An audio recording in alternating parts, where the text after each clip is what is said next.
प्यारे दर्शकों, please video को 500 लाइक और कमेंट जरूर करें। देखते हैं इस बार हमें कितने लाइक्स मिलते हैं।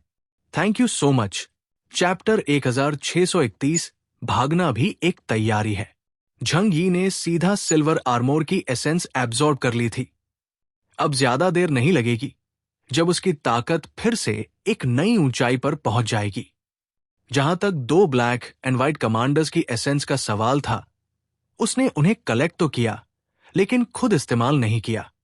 व्हाइट चैरियट लेवल के एलियंस की एसेंस से उसे थोड़ी बहुत ग्रोथ जरूर मिलती, लेकिन कोई बड़ा फायदा नहीं था। इसलिए उसने वो एसेंसेस सीधे तहुआ हुआ और लियांग्यू को दे दी। आदमी और बिल्ली दोनों खुशी से झूम उठे। इप्सिलॉन लेवल की एसेंस ऐसे आसानी से नहीं मिलती। झंग यी ने उन्हें चेताया, ढीले मत पड़ना। हो सकता है बहुत जल्दी हमें एक नई लहर का सामना करना पड़े। उसकी बात सुनकर सब फिर से सीरियस हो गए और बोले कि वो टियाने सिटी की निगरानी और सख्त कर देंगे। तभी झू झेंग का कॉल आया। झंग यी हल्के से मुस्कुराया। उसे पता था ये कॉल सिर्फ कुछ औपचारिक बातों के लिए होगा। कॉल उठाते ही झू झेंग की चमकती मुस्कान स्क्रीन पर दिखी। झंग यी, हाँ, इस बार तुमने सच में हमारी जियांगनन डिस्ट्रिक्ट की इज्जत बढ़ा दी। बहुत बढ़िया काम किया। अब पूरी दुनिया हमें अलग नजर से देखेगी। लेकिन अगले ही पल उसके चेहरे से मुस्कान उतर गई। बाकी डिस्ट्रिक्ट्स की हालत इतनी अच्छी नहीं है, उसने धीमे स्वर में कहा। झू झेंग जियांगनन की जीत से तो खुश था, लेकिन हुआशु की बाकी 5 रीजन्स को भारी नुकसान हुआ था। झंग यी कुछ पल शांत रहा और फिर ठंडे लहजे में बोला, मैंने उन्हें पहले ही चेतावनी दी थी कि खतरा कभी भी आ सकता है। अगर उन्होंने मेरी बात नहीं मानी तो अब वो किसी और को दोष नहीं दे सकते। झू झेंग ने गहरी सांस ली और कहा, दुनिया का क्या भरोसा। ये पहली बार है जब अंडरग्राउंड सिविलाइजेशन ने ग्राउंड वर्ल्ड पर हमला किया है। कोई कैसे पहले से जान सकता है। फिर उसने एकदम से मूड बदलते हुए कहा, तुम्हें जो सप्लाईज चाहिए बता दो। ब्लिजर्ड सिटी का वेयरहाउस तुम्हारे लिए पूरा खुला है। झंग यी ने कहा, मैं खुद नहीं आ रहा। ब्लिजर्ड सिटी को लिस्ट भेज दो, जो जरूरी है वो भेज दो। झू झेंग ने पूछा, लोग भी भेज दूं? ब्लिजर्ड सिटी में अब 5 लाख येनयान गार्ड्स हैं। झंग यी ने साफ मना कर दिया। इस लेवल की लड़ाई में आम लोग या लो लेवल एलियंस किसी काम नहीं आते। अगर भेजे भी गए तो सिर्फ मजदूरी करेंगे, और मैं आउटसाइडर्स पर भरोसा नहीं करता। झू झेंग ने सहमति में सिर हिलाया और कहा, जैसा तुम कहो। झंग यी ने फिर यांग जिंगसन को बुलाया और कहा, ब्लिजर्ड सिटी को जो सप्लाईज चाहिए उनकी लिस्ट बनाओ और भेजने को कहो। यांग जिंगसन बोली, ठीक है भाई, मैं अभी भेजने का इंतजाम करती हूं। फिर वो बोली, सारा सामान भेज देना। उसकी काम आवाज सुनकर बाकी लोग चौंक गए। बेली चौंकिंग बोला, मिस यांग, सारा सामान? ये थोड़ी ज्यादा डिमांड नहीं है। यांग जिंगसन ने जवाब दिया, टियाने सिटी रहेगी तभी ब्लिजर्ड सिटी रहेगा। ये सब उनका कर्तव्य है कि हमें सपोर्ट करें। झंग यी ने फिर ल्यू कैरन को बुलाया। कैरन, अब तियनहाई फोर्ट्रेस हमारी सबसे बड़ी ताकत है। तुम्हें शेल्टर को अलग करने का काम करना है। कैरन खड़ी हुई। अब वो 21 साल की थी और पिछले 3 सालों में तेजी से मैच्योरिटी की ओर बढ़ी थी। उसने जवाब दिया, यस बिग ब्रदर। झंग यी ने कहा, शेल्टर को ऐसे डिवाइड करो कि जरूरत पड़ने पर उसे उठाकर कहीं भी ले जाया जा सके। कैरन की आंखें चमक उठीं। मतलब उसे स्पेशल स्पेस में कलेक्ट कर सकते हैं? झंग यी ने सिर हिलाया, बिल्कुल। झंग यी ने गहरी सांस ली। भले ही इस बार हमने जीत हासिल की है, लेकिन फॉग वैली ट्राइब की जो ऑफेंसिव पोस्चर है उससे साफ है कि वो फिर लौटेंगे। अगर अंडरवर्ल्ड का गेट कीपर भी आया तो हम उसे नहीं रोक पाएंगे। फिर उसने हल्के से मुस्कुराते हुए अपना अंगूठा खुद की ओर किया और कहा, लेकिन अगर भागना पड़ा तो उसमें मेरी महारत है। अब झंग यी की ताकत बिशप लेवल के एलियन के करीब थी। अगर वो पूरी स्पीड से भागे तो अब तक जितने भी एलियंस मिले हैं, लोंगजी को छोड़कर कोई भी उसका पीछा नहीं कर सकता। कैरन ने जवाब दिया, ये आसान है, हमें बस मेटल बेस को ग्राउंड से अलग करना होगा। फैटी सू भी उत्साहित होकर पास आया। बॉस, क्या हम सच में भागने की तैयारी कर रहे हैं? झंग यी ने लंबी सांस ली और बाहर खिड़की की ओर देखा। भागना भी एक तरीका है और हमें हार की पॉसिबिलिटी को कंसिडर करना ही होगा। लेकिन उससे पहले मैं एक बार पूरी ताकत से आजमाना चाहता हूं। अब झंग यी खुद ब्लैक चैरियट लेवल एलियन बन चुका था, और अगर उसके जैसे लोग भी भागने लगे तो इसका मतलब होगा कि हुआशु कंट्री सच में खतरे में है। चैप्टर 1632 बेवजह की बहस। उसी शाम डब्ल्यूयू इन्वेजन खत्म होने से आधे घंटे पहले शेंजिंग डिस्ट्रिक्ट की ओर से एक स्पेशल इमरजेंसी मीटिंग बुलाई गई, जिसमें हुआशु कंट्री के सभी 6 रीजन्स के प्रमुख और उनके सबसे बड़े लड़ाके शामिल हुए। हर रीजन की लाइव प्रोजेक्शन कॉन्फ्रेंस रूम में चल रही थी, और झंग यी के घर के हॉल में भी ये विजुअल्स दिखाई दे रहे थे। यांग जिंगसिन और बाकी लोग पास बैठकर अटेंटिवली सुन रहे थे। शेंजिंग रीजन की तरफ से सिर्फ मेंग युअनजून उपस्थित थे। उन्होंने सभी की तरफ देखा और पूछा, सब लोग बताओ, इस बैटल के बाद डैमेज कितना हुआ? पहली बार शंझुया के चेहरे पर यूजुअल मस्ती वाला एक्सप्रेशन नहीं था। उसने सीरियस होकर कहा, नॉर्थ ईस्ट रीजन को बहुत बड़ा नुकसान हुआ है। फेंगशन सिटी लगभग पूरी तरह तबाह हो गया है। बहुत सारे सिविलियंस और टाइगर गार्ड सोल्जर्स मारे गए। ईस्ट चाइना सी रीजन के सुप्रीम कमांडर ली ग्वेंजियाओ ने गहरी आवाज में कहा, हमारी हालत और भी खराब है। हमारा पूरा नवल फ्लीट और पोर्ट डिस्ट्रॉय हो गया है। साउथ ईस्ट वाटर्स में पेट्रोल मेंटेन करना फिलहाल नामुमकिन है। हजारों सैनिक मारे गए और हमारा एक इप्सिलॉन क्लास एलियन किंगलोंग भी मारा गया। ये सुनते ही कॉन्फ्रेंस रूम में सन्नाटा छा गया। इप्सिलॉन लेवल एलियंस पूरे देश के लिए स्ट्रैटेजिक एसेट होते हैं, और हर रीजन के पास एक से ज्यादा नहीं होते। नॉर्थ ईस्ट रीजन में तो बस शंझुया ही थे। सोचा जा सकता है कि ईस्ट चाइना सी को कितना भारी नुकसान हुआ। ली चोंगोंग ने यह सब सुनकर थोड़ी राहत महसूस की। उसने काम एक्सप्रेशन के साथ कहा, नॉर्थ वेस्ट रीजन में सिविलियन कैजुअल्टीज तो नहीं हुई, बस कुछ वुल्फैंग गार्ड्स मारे गए और हमने इन्वेडिंग आर्मी को पीछे हटने पर मजबूर कर दिया। बाकियों ने मन ही मन आंखें घुमाई। पीछे हटने पर मजबूर? सबने देखा था कि डब्ल्यूयू की आर्मी खुद अपनी मर्जी से रिट्रीट हुई थी। कोई हेरोइक डिफीट नहीं हुई थी। सबको मालूम था। फिर भी ली चोंगोंग इतना हाई हॉर्स पर क्यों बैठा है? साउथ वेस्ट रीजन के सुप्रीम कमांडर और पॉलिटिकल रिलीजियस लीडर लुओ झुओ ने कहा, हमारे साउथ वेस्ट रीजन पर कोई अटैक नहीं हुआ तो सब सेफ है। मेंग युअनजून ने सिर हिलाया। शेंजिंग रीजन का भी यही हाल है। हमारे कैलकुलेशंस के हिसाब से अंडरग्राउंड सिविलाइजेशंस का एक दूसरे के रीजन्स में ना घुसने का कोई साइलेंट पैक्ट है। शंझुया ने खींचते हुए पूछा, मतलब हम अनलकी हैं? मेंग युअनजून ने समझाया, ऐसा नहीं कह सकते। अंडरग्राउंड सिविलाइजेशंस खुद में ही एक खतरा है। अगर डब्ल्यूयू जैसी किसी और अंडरग्राउंड सिविलाइजेशन ने भी अटैक कर दिया तो शेंजिंग और साउथ वेस्ट रीजन सबसे पहले मार खाएंगे। ये सुनकर शंझुया को किनलिंग माउंटेन्स के नीचे की टेरिफाइंग सिविलाइजेशन याद आ गई और उसकी भावनाएं कुछ संतुलित हो गई। झंग यी अब भी सोफा पर रिलैक्स्ड पोस्चर में बैठा था, लेकिन उसकी निगाहें लुओ झुओ से टकराईं। दोनों ने एक चुपचाप एक्नॉलेजमेंट दिया, क्योंकि वो दोनों ही जानते थे कि साउथ वेस्ट रीजन के नीचे का नैश किंगडम पूरी तरह से वाइप आउट हो चुका है। मेंग युअनजून ने अब जोर से कहा, अब हमें जियांगनन रीजन की तारीफ करनी होगी।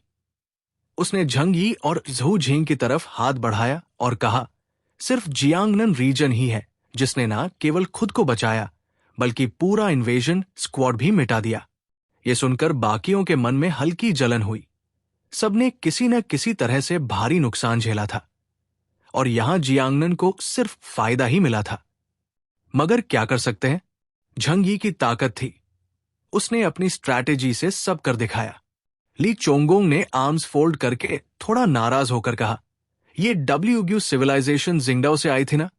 दोघाई और जियांगनन रीजन्स ने ही उन पर वॉर लॉन्च किया था।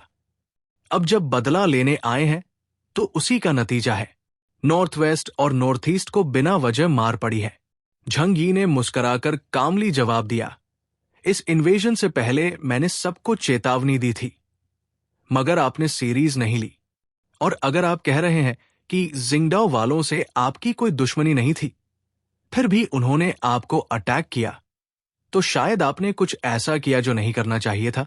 ली चोंगोंग की शक्ल लाल हो गई और वो जोर से टेबल पर हाथ मारकर बोला, हमारा नॉर्थ वेस्ट रीजन तो समुंदर के पास भी नहीं है। हमारी उनसे क्या दुश्मनी? तुम लोगों की वजह से हमें भुगतना पड़ा। झंग यी कुछ कहता उससे पहले ही ली ग्वेंजियाओ ने बीच में दखल दिया। चोंगोंग, काम डाउन। ऐसी सिचुएशंस में गुस्से से नहीं, दिमाग से काम लेना चाहिए।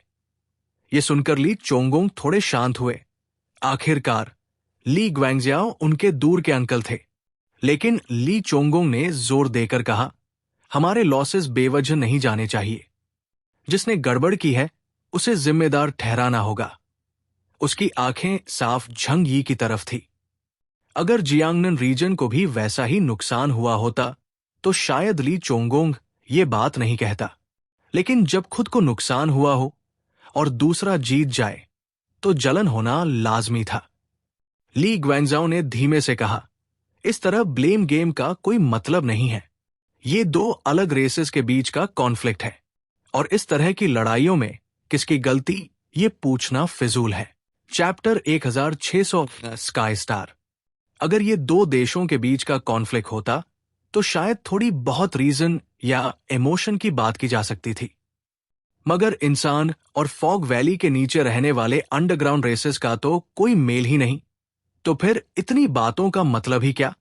जैसे इंसान मुर्गे या बत्तख को मारते हैं बिना गिल्ट के, वैसे ही अंडरग्राउंड रेसेस भी इंसानों को वैसे ही ट्रीट करते हैं। ली ग्वेंजियाओ का साफ मानना था कि इन दोनों रेसेस के बीच का टकराव कभी ना कभी होना ही था। इस बार फॉग वैली ने हुआशू कंट्री के ज्यादातर हिस्सों पर हमला किया, वो भी पूरी डिस्ट्रक्शन की मंशा से। अगर इतनी ज्यादा स्ट्रेंथ नहीं होती तो शायद बाकी सारे देश तबाह हो चुके होते। ऐसे में राइट या रॉन्ग की बहस करना थोड़ा फिजूल लगता है। झंग यी काफी कंपोज था। उसने हाथों को चिन के नीचे रखा और बोला, हां, मैं मानता हूं कि हमने किंगडाओ में ट्रेजर की तलाश के लिए एंट्री की थी, लेकिन अगर हम नहीं जाते तो कोई और देश जरूर जाता। अंडरग्राउंड सिविलाइजेशंस के साथ कांटेक्ट बढ़ रहा है, सिर्फ हमारे देश में नहीं, बाकी जगहों पर भी कॉन्फ्लिक्ट होना तय है। और तुम ये सोचते हो कि इनलैंड होने की वजह से तुम सेफ हो? झंग यी हल्के से मुस्कुराया, तो ये डिल्यूजन जल्दी छोड़ दो, वरना फ्यूचर में और ज्यादा सफर करोगे। ली चोंगोंग ने ठंडे लहजे में कहा, मैं इस बात को याद रखूंगा, कभी ना कभी इसका हिसाब लूंगा। जैसा तुम्हें सही लगे, झंग यी ने कैजुअली जवाब दिया। वो ली चोंगोंग की आदतें अच्छी तरह जानता था। ऊपरी तौर पर बहुत तीखे बोल, लेकिन जब बात एक्शन की हो तो झंग यी उसे कम नहीं समझता। मैंग युअनजू ने डिस्कशन को आगे बढ़ाते हुए कहा, अब सबसे बड़ा सवाल यह है कि अगला हमला कब होगा, और होगा भी या नहीं। हम ये अस्यूम नहीं कर सकते कि उन्होंने बस एक बार अटैक किया और अब कभी नहीं आएंगे।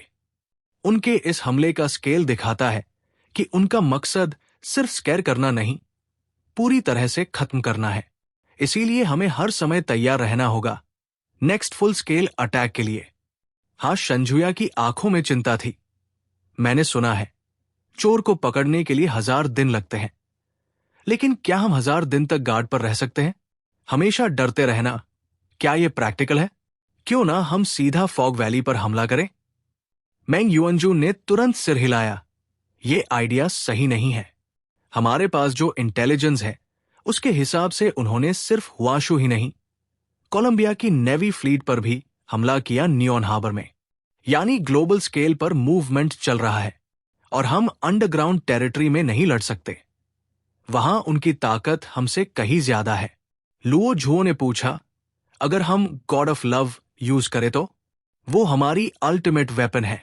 झंग यी ने उसे कामली देखा और जवाब दिया, गॉड ऑफ लव पावरफुल है, अग्रीड, लेकिन उसकी इफेक्टिव पावर सिर्फ ओपन एरियाज में काम करती है, और फॉग वैली के नीचे की अंडरग्राउंड सिविलाइजेशन 10,000 मीटर नीचे है। वहां रीइंफोर्स्ड कंक्रीट बंकर्स में बैठकर उन्हें मारना गॉड ऑफ लव से आसान नहीं।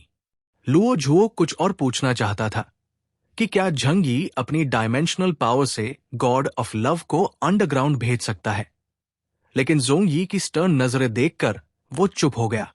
उसे याद था जब झंग यी ने प्रिंस ऑफ नैश को डील करने के लिए ऐसा रिस्क लिया था, और वो कितना डेंजरस साबित हुआ। बिना झंग यी के बोले XUNW ने खुद ही एक बात छेड़ दी। फॉग वैली में ऐसे एलियंस मौजूद हैं जो अब तक सामने नहीं आए हैं। Gatekeeper of the underworld अब तक नहीं दिखा है।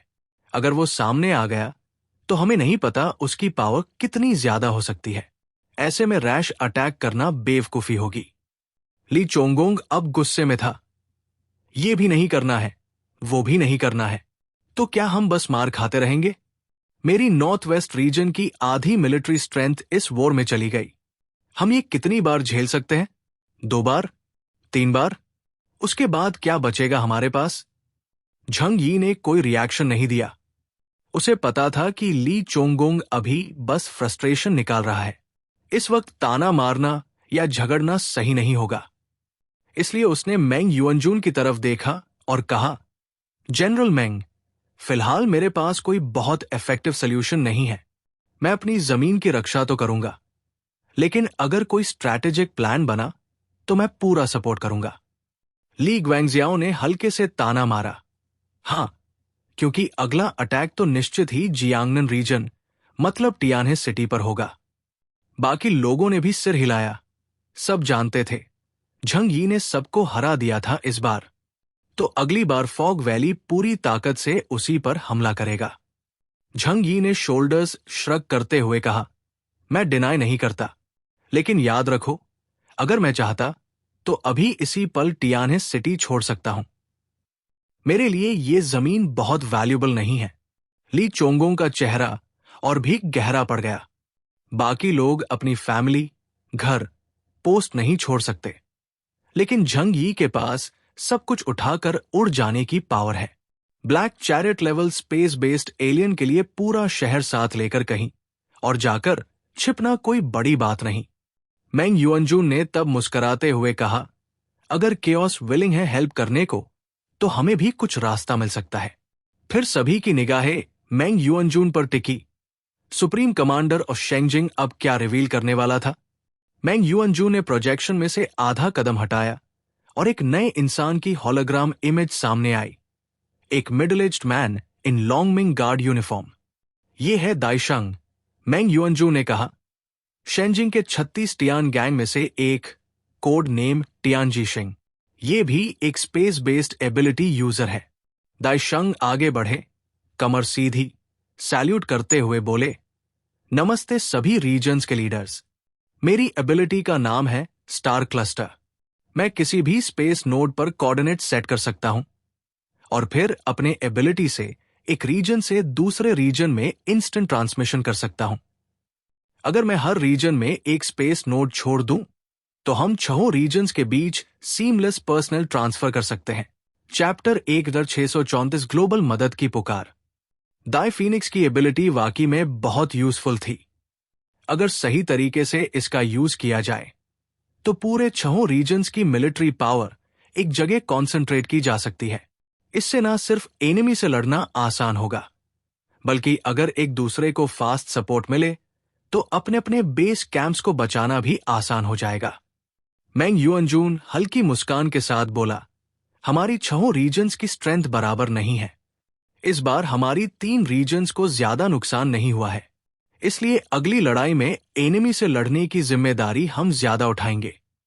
बाकी 3 रीजन्स को अगर फिर से हमला झेलना पड़े तो हम तुरंत सपोर्ट देंगे। फिर वो झंग यी की तरफ देखकर बोला, खासकर तुम केओस, अभी तुम्हारी कॉम्बैट एबिलिटी हुआशु कंट्री में टॉप पर है और तुमने अकेले ही WUGU के 3 इप्सिलॉन को खत्म कर दिया। इसलिए मैं चाहता हूं कि अगली ऑपरेशन में तुम लीड करो। ली चोंगोंग फिर टपक पड़ा, ये सब तो तुम्हारी वजह से हुआ है, तो नेचुरली जिम्मेदारी भी तुम्हारी बनती है। झंग यी ने उसे इग्नोर करते हुए सिर्फ हल्के से कहा, कॉम्बैट इफेक्टिवनेस की बात करें तो शेंजिंग डिस्ट्रिक्ट अभी हुआशू की सबसे पावरफुल रीजन है। होतू और जिटागारबा ने अब तक कभी पूरे फोर्स से एक्शन नहीं लिया है, लेकिन अब जब नेशनल क्राइसिस है तो क्या अब भी वो छुपे रहेंगे? और रही बात रिस्पॉन्सिबिलिटी की, तो मैं सिर्फ एक बार जिंगडाओ गया था। उसके बाद ईस्ट चाइना सी डिस्ट्रिक्ट ही कोलंबिया ओशन फ्लीट से भिड़ता रहा। सो जिम्मेदारी तो मेरी उतनी नहीं बनती, बल्कि तुम्हारी नॉर्थ वेस्ट रीजन तो खुद ही गड़बड़ कर बैठी और अब ब्लेम मुझे दे रहे हो। झंग यी ने ली चोंगों की तरफ एक तेज नजर डाली। मैंने तुम्हें छोड़ा है क्योंकि तुम्हारा रीजन ऑलरेडी नुकसान में है, लेकिन अगर तुमने बार बार प्रोवोक किया तो याद रखो, मैं डब्ल्यूग्यू का सिल्वर आर्मोर्ड एलियन मार चुका हूं। सोच लो, तुम्हें मार सकता हूं या नहीं। इतना सुनते ही मीटिंग का माहौल टेंस हो गया। झंग यी की बातों से सब हैरान थे। वो ली चोंगोंग से पंगे नहीं लेना चाहता था, लेकिन बार बार टोकने पर अब वो भी सहन करने को तैयार नहीं था। ली चोंगोंग गुस्से में बोला, तुम इतने बड़े नेशनल लेवल के मीटिंग में ऐसी बातें कैसे कह सकते हो? ये तो पूरी तरह से बदतमीजी है। लेकिन फिर खुद ही चुप हो गया, क्योंकि उसे भी समझ आ गया कि अगर झंग यी से सच में दुश्मनी हो गई तो उसका सिर चंगेन सिटी में किसी भी वक्त उड़ सकता है। मैंग युअनजू ने बीच में हस्तक्षेप करते हुए कहा, अब जब हमारे सामने इतना बड़ा एनिमी है तो हमें आपस में नहीं लड़ना चाहिए। हम सबको मिलकर इस क्राइसिस का सामना करना है। फिर उसने चोंगोंग को देखा और कहा, गोकिन, फ्यूचर में अगर कोई क्राइसिस आता है तो तुम्हें शायद केओस की मदद लेनी पड़े। थोड़ा शांत रहो। ली चोंगोंग को बात समझ आ गई और उसने अपने गुस्से को दबा लिया। मैंग युअनजून ने फिर झंग यी की तरफ देखा और मुस्कुराते हुए कहा, who done, north west region का हाल बहुत बुरा है। गोकिन थोड़ा अपसेट है। उम्मीद है तुम समझोगे और इग्नोर करोगे। झंग यी ने हल्के से कहा, मैं समझता हूं। मैं कोई अनरीजनेबल आदमी नहीं हूं। फिर उसने धीरे से हाथ के पीछे को रगड़ा और बोला, लेकिन अभी एक सबसे क्रिटिकल इशू है। इसका फैसला शेंजिंग रीजन को करना होगा। मैंग युअनजून की आंखों में हल्की क्यूरियोसिटी झलकी। ओ, बताओ जरा। झंग यी ने धीरे से वो नाम लिया, gatekeeper of the underworld. XUANW का चेहरा एकदम बदल गया। बाकी लोग शायद सिर्फ सुने थे, लेकिन जोंग यी और XUANW इस डरावने एग्जिस्टेंस से पहले ही आमना सामना कर चुके थे। 2 साल पहले एक हल्के से वार से ही वो तीनों, झंग यी, XUANW और कार्टियस, मुश्किल से बच पाए थे। झंग यी की आवाज गंभीर हो गई, अगर गेटकीपर फिर से आया तो मैं उसे नहीं रोक पाऊंगा। तब हमें होतू और जिटागारबा को सामने लाना ही पड़ेगा। होतू, जो हुआशू कंट्री की पहली इप्सिलॉन लेवल नेचुरल एलियन थी, उसकी शक्ति अब भी एक मिस्ट्री है। अब जब पूरा देश खतरे में है तो अब वो और छुप नहीं सकती। सभी की नजरें मैंग युअनजून पर टिक गई। हर कोई चाहता था कि अब होतू आगे आए और एनिमी से डायरेक्ट टकराए। मैंग युअनजून ने हल्की मुस्कान के साथ कहा, बिल्कुल, अब कोई भी पीछे नहीं हट सकता। और मैंने ऑलरेडी हुआशू कंट्री के नाम से दुनिया भर की बड़ी ताकतों से मदद मांग ली है। अगली लड़ाई में हमें एक डिसाइसिव विक्ट्री चाहिए।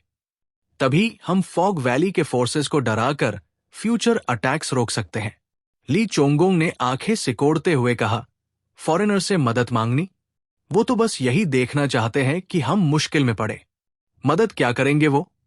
मैंग युअनजू ने कामली कहा, अगर पहले होता तो शायद नहीं करते, लेकिन अब हालात बदल चुके हैं। हम जो फेस कर रहे हैं वो पूरी ह्यूमैनिटी का एनिमी है। अगर हुआशू गिरा तो वो भी नहीं बचेंगे। झंग यी ने कोल्ड टोन में कहा, खैर, ये सब अरेंजमेंट तुम्हारे जिम्मे। जब वॉर शुरू होगा तब मैं अपनी पूरी स्ट्रेंथ से लड़ूंगा। लेकिन याद रखना, अगर डेथ सामने आई तो मैं तुरंत निकल जाऊंगा और जरूरत पड़ी तो God of death of love को एक्टिवेट कर दूंगा, ताकि दुश्मन भी साथ में मरे। झंग यी को पूरा यकीन था कि God of death of love इस पूरे सिनारियों का पार्ट है। मैंग युअनजून ने सिर हिलाया, पूरा वॉर प्लान हम अगले कुछ हफ्तों में डिजाइन करेंगे। Using all available resources. Jhang यी ने पीछे खड़े यांग जिंगसिन से धीरे से कहा, इस ऑपरेशन का फॉलोअप तुम करोगी। ऐसा नहीं कि मुझे मेंग युअनजून पर ट्रस्ट नहीं है, लेकिन इस तरह के प्लान्स में अगर तुम पीछे छूट गए तो तुम ही बलि का बकरा बनोगे। यांग जिंगसिन ने सिर हिलाया, पूरे प्लान की रिव्यू हमारी तरफ से होगी। जब तक सब अप्रूव ना हो, एक्शन नहीं लिया जाएगा।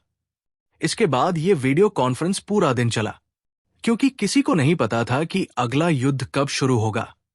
इसीलिए सारी तैयारियां तुरंत करनी थी। और शेंगजिंग डिस्ट्रिक्ट की तरफ से जो ग्लोबल हेल्प मांगी गई थी, वो सारे इंटरनेशनल फोर्सेस को भेज दी गई। चैप्टर 1622 देवताओं का मंदिर। एक्सिंग की डिस्ट्रेस सिग्नल पूरी दुनिया में भेजी गई थी और इसने पूरी सिचुएशन की सीरियसनेस को साफ दिखा दिया। आखिर हुआशु अब इस पूरे प्लैनेट की सबसे पावरफुल कंट्रीज में से एक है। अगर हुआशु भी डब्ल्यूग्यू के हमले को नहीं रोक सका, तो बाकी देशों का क्या होगा? भले ही ये एक मदद की अपील थी, लेकिन हुआशु ने बहुत ही बैलेंस्ड और रिस्पेक्टफुल एटीट्यूड रखा। लेकिन उनका हिडन मैसेज भी क्लियर था।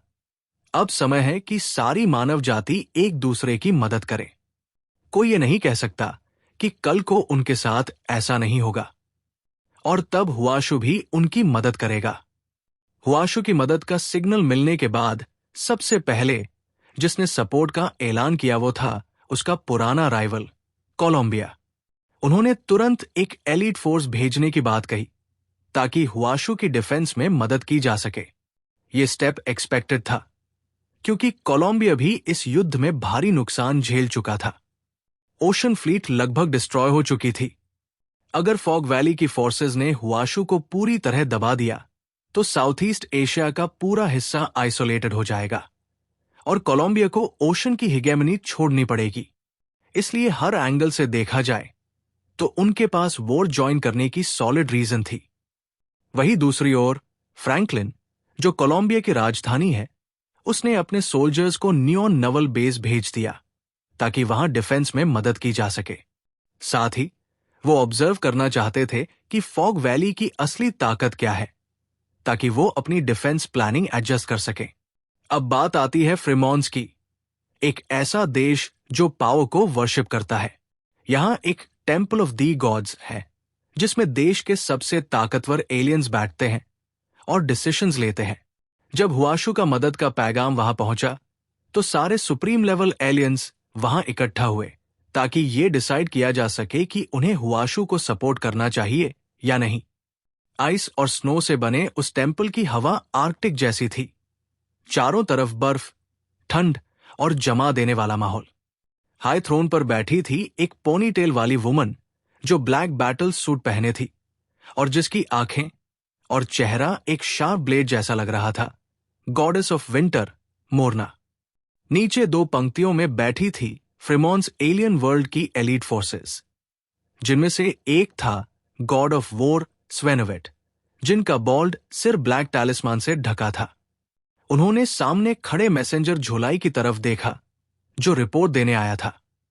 झोलाई ने रिपोर्ट दी, हुआशु कंट्री ने हमसे मदद मांगी है ताकि जिंगडाओ डब्ल्यूग्यू की अंडरग्राउंड सिविलाइजेशन के खिलाफ उनकी मदद की जा सके।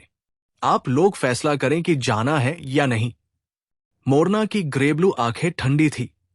उसने कुछ नहीं कहा, लेकिन स्वेनोविट ने बोला, अंडरग्राउंड सिविलाइजेशन का इतना बड़ा इन्वेजन ये पहली बार है। हुआशु जैसी पावर भी अब बाहर से मदद मांग रही है। यकीनन मामला गंभीर है। फिर गॉड ऑफ फायर स्वरग बोला, इंटेलिजेंस के हिसाब से हुआशु ने पहले राउंड के हमले को रिपेल कर दिया है, लेकिन बहुत भारी कीमत चुकानी पड़ी। कई इप्सिलॉन लेवल एलियंस मारे गए हैं और फ्रैंकली कहूं तो मैं रेकमेंड नहीं करता कि हम अपने लोगों को भेजें। वो आगे बोला, हमारी अपनी कंट्री भी स्टेबल नहीं है। फार ईस्ट में कुछ अनएक्सप्लेन्ड फिनोमेना हुए हैं और हमारे पास टाइम और रिसोर्स दोनों कम है। फिर बोला एक यंग एलियन जिसने ब्लैक लेदर जैकेट पहन रखी थी और जिसके सिर पर एग्जैजरेटेड व्हाइट हेयर था, गॉड ऑफ डार्कनेस जेनोबोर्ग।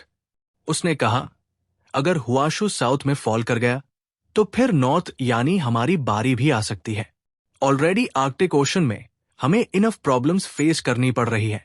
अगर साउथ भी कोलैप्स हो गया तो हम अकेले कुछ नहीं कर पाएंगे। स्वरक ने एक और तगड़ी बात बोली, हुआशु पावरफुल है, उन्हें हमारी जरूरत नहीं, और अगर उनकी ताकत थोड़ी वीक हो गई तो हमारे लिए शायद फायदा ही हो। मोरना अब भी चुप थी, लेकिन उसकी आंखें सब कुछ ऑब्जर्व कर रही थी। फिर उसने टेंपल के दूसरे हाई थ्रोन की तरफ देखा, जहां एक मैन बैठा था जिसने अब तक एक शब्द भी नहीं कहा था। उसका नाम था Alexei Ivanov, code name thunder god Perun. Alexei ने धीरे से सिर उठाया। ये एलियन हमेशा काम रहता है, लेकिन स्ट्रेंथ और कैरेक्टर दोनों में अनमैच्ड है। उसने शांत आवाज में कहा, इंसानों से ज्यादा खतरनाक है वो सिविलाइजेशंस जो अपोकलिप्स के बाद सामने आई है। शायद एक दिन हमें भी हुआशु की मदद की जरूरत पड़े। फिर उसने धीरे से जोड़ा, और शायद वो दिन दूर नहीं। मोरना की आंखों में हल्का डेप्थ आ गया। उसने ठंडी आवाज में कहा, अलेक्सी, तुम हुआशु कंट्री जाओगे और यही हमारे देश का फैसला होगा। यह सुनकर पूरे पैंथियन में एकदम साइलेंस छा गया। मोरना का फैसला फाइनल था, और जो कोई उसे चैलेंज करता वो बहुत बुरी सजा पाता। Chapter 1636 जुनजिंग church. फ्रीमॉन्स ने केवल थोर को भेजा, और उसके साथ भी सिर्फ कुछ करीबी कॉन्फिडेंस थे। कोई बड़ी एलियन आर्मी नहीं दी गई, लेकिन इतना भी उनके एटीट्यूड को दिखाने के लिए काफी था। आखिरकार थोर खुद फ्रीमॉन्स का टॉप लेवल एलियन है। अपोकलिप्स के बाद हर देश को अपनी बेस टेरिटरी को संभालना है, इसलिए वो ज्यादा एनर्जी बाहर नहीं भेज सकते। वेस्टर्न यूरोप में स्थित है बीटा गैंग, जो कि जंजिंग चर्च का हेडक्वार्टर्स है। भले ही ये सिर्फ एक छोटे से शहर जितना बड़ा इलाका हो, लेकिन ये दुनिया का सबसे बड़ा रिलीजियस सेंटर बन चुका है। अपोकलिप्स के बाद फेथ की ताकत एक्सपोनेंशियली बढ़ी है। जो लोग पहले भगवान में विश्वास नहीं करते थे, वो भी अब किसी न किसी तरह का मेंटल कंफर्ट पाने के लिए पूजा पाठ करने लगे हैं। इसी वजह से जंजिंग चर्च बहुत तेजी से राइज हुआ और आज एक टेरिफाइंग पावर बन चुका है, जिसकी अपनी एलियन आर्मी है। सेंट पीटर्स बेसिलिका में सनलाइट सीधे छत से नीचे गिर रही थी। वहां के सेंट्रल ऑल्टर पर एक मैसिव क्रॉस के सामने पोप रिचर्ड अलेक्जेंडर एक्स हाथ जोड़कर प्रार्थना कर रहे थे। चर्च की दीवार पर मैसाया के उपदेश का एक फेमस पेंटिंग था, जिसे 6ठी सदी के मशहूर कलाकार किनोबुची ने बनाया था। रंगीन कांच से छनकर आती रोशनी अलेक्जेंडर एक्स को डिवाइन ऑरा देती थी, मानो वो खुद भगवान का संदेशवाहक हो। तभी चर्च का दरवाजा धीरे धीरे खुला और एक लाल पोशाक में टॉल कार्डिनल अंदर आया। उसने पोप के पीछे रिस्पेक्टफुली खड़े होकर इंतजार किया, जब तक पोप ने अपनी प्रार्थना पूरी नहीं की। पोप ने आंखें खोली और बिना पीछे देखे पहचान लिया। ओलिब, क्या बात है? कार्डिनल आर्नल्ड ओलिब, जिसने गले में सिल्वर क्रॉस पहना हुआ था और हाथ में होली स्क्रिप्चर की किताब थी, झुककर बोला, योर होलिनेस, हमें पूरब की एक दूर कंट्री से मदद की गुहार मिली है। अलेक्जेंडर एक्स ने गहरी नजर से देखा। हुआशु country? Yes, your majesty, olive ने जवाब दिया। अलेक्जेंडर एक्स की मुस्कान थोड़ी गहरी हुई। उन्होंने पहले ही अंडरग्राउंड सिविलाइजेशन के हुआशु पर हमले की खबर पाली थी। एक तरह से देखा जाए तो बिलियंस की ग्लोबल फॉलोइंग रखने वाला पोप दुनिया का सबसे पावरफुल इन्फ्लुएंसर था। इस छोटे से बीटा गैंग से बाहर कितने ही वर्ल्ड लीडर्स उसकी सर्विस में झुके रहते हैं। दुनिया में शायद ही कोई ऐसा सीक्रेट हो जो वो जानना चाहे और उसे ना मिले। अलेक्जेंडर एक्स बोले, ये तो वो देश है जहां भगवान का कोई महत्व नहीं। जब जरूरत पड़े तभी भगवान को पुकारते हैं, ठीक जैसे अब कर रहे हैं। ओलिब ने सिर झुकाते हुए कहा, सही कहा आपने, लेकिन इस बार वो एक बहुत ही खतरनाक अंडरग्राउंड सिविलाइजेशन से टकरा रहे हैं, और हुआशु ग्लोबल स्टेबिलिटी के लिए भी एक मेजर फोर्स है। अलेक्जेंडर एक्स की नजरों में हल्की ठंडक थी। तुम कहना चाह रहे हो कि हम अपने सेक्रेड नाइट्स टेम्पलर को भेजें? ओलिब ने विनम्रता से कहा, आपने ही कहा था कि वो देश भगवान को नहीं मानता, लेकिन ये एक अच्छा मौका है कि हम जंजिंग चर्च की महिमा उस बैरन धरती तक पहुंचाएं और वहां जड़ें जमाएं। अलेक्जेंडर एक्स मुस्कराया और मैसाया की मूर्ति की ओर देखते हुए कहा, हमने ऐसी कोशिश पहले भी की है, लेकिन इंसान तभी भगवान को समझता है जब वो पीड़ा झेलता है। उसने अपने हाथ फैलाए और उसकी व्हाइट पैपल रोब ऐसे फैली जैसे एक विशाल हॉक के पंख हो। उन्हें और दर्द झेलने दो, फिर हम भगवान के नाम पर उन्हें बचाएंगे। ओलिव ने सिर झुकाया, your majesties will shall be done. Bharat, जो कि हुआशु का पड़ोसी है और दुनिया की टॉप 10 पावर्स में से एक है, उसे भी हुआशु की रिक्वेस्ट मिली। इसके जवाब में भरत के टॉप लीडर्स ने गॉड वर्शिप कॉन्फ्रेंस बुलाई, जहां राजनीति और धर्म का मेल होता है। अपर कलिप्स के बाद भारत में जो लोग एक्स्ट्रॉर्डिनरी पावर्स पा गए, उन्हें 3 गॉड्स के अपोस्टल्स कहा गया। उनमें से 8 सबसे शक्तिशाली लोग 8 अमर कहलाते हैं, जिन्होंने 3 देवताओं की ट्रायल से होकर निकलकर नाम कमाया है। मीटिंग बजला टेम्पल में हुई।